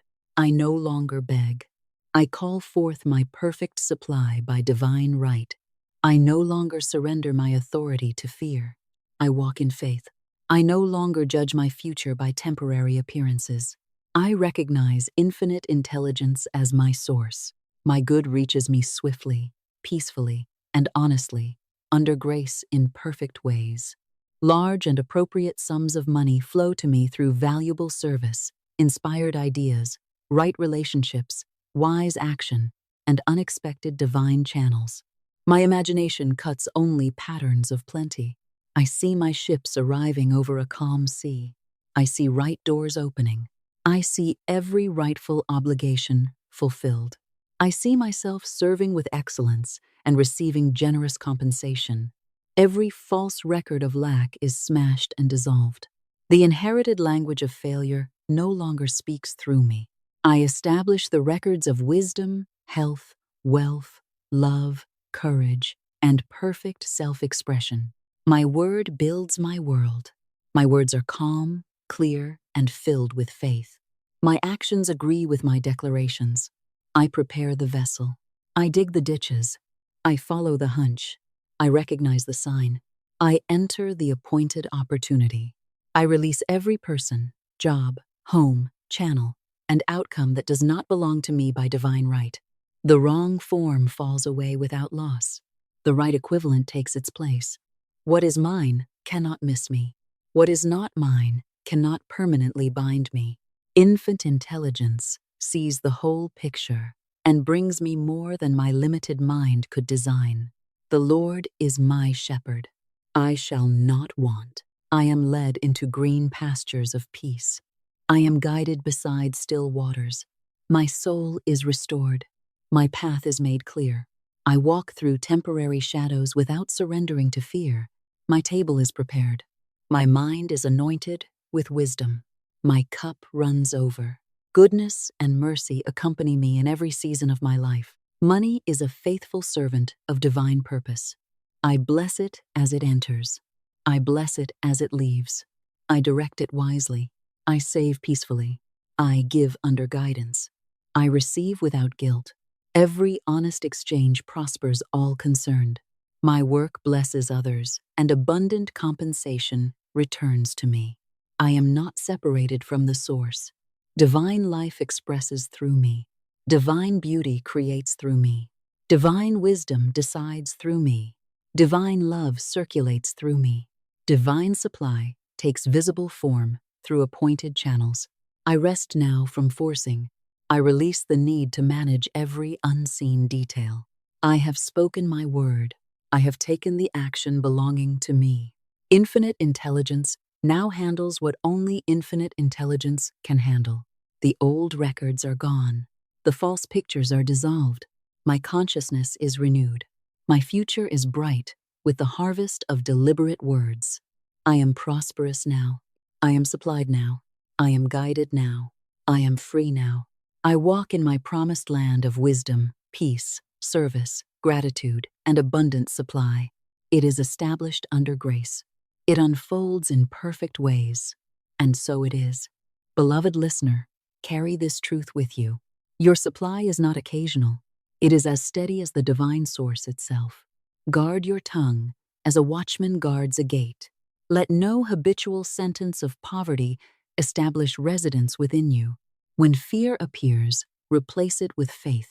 When the imagination cuts a picture of disaster, give it a new pattern.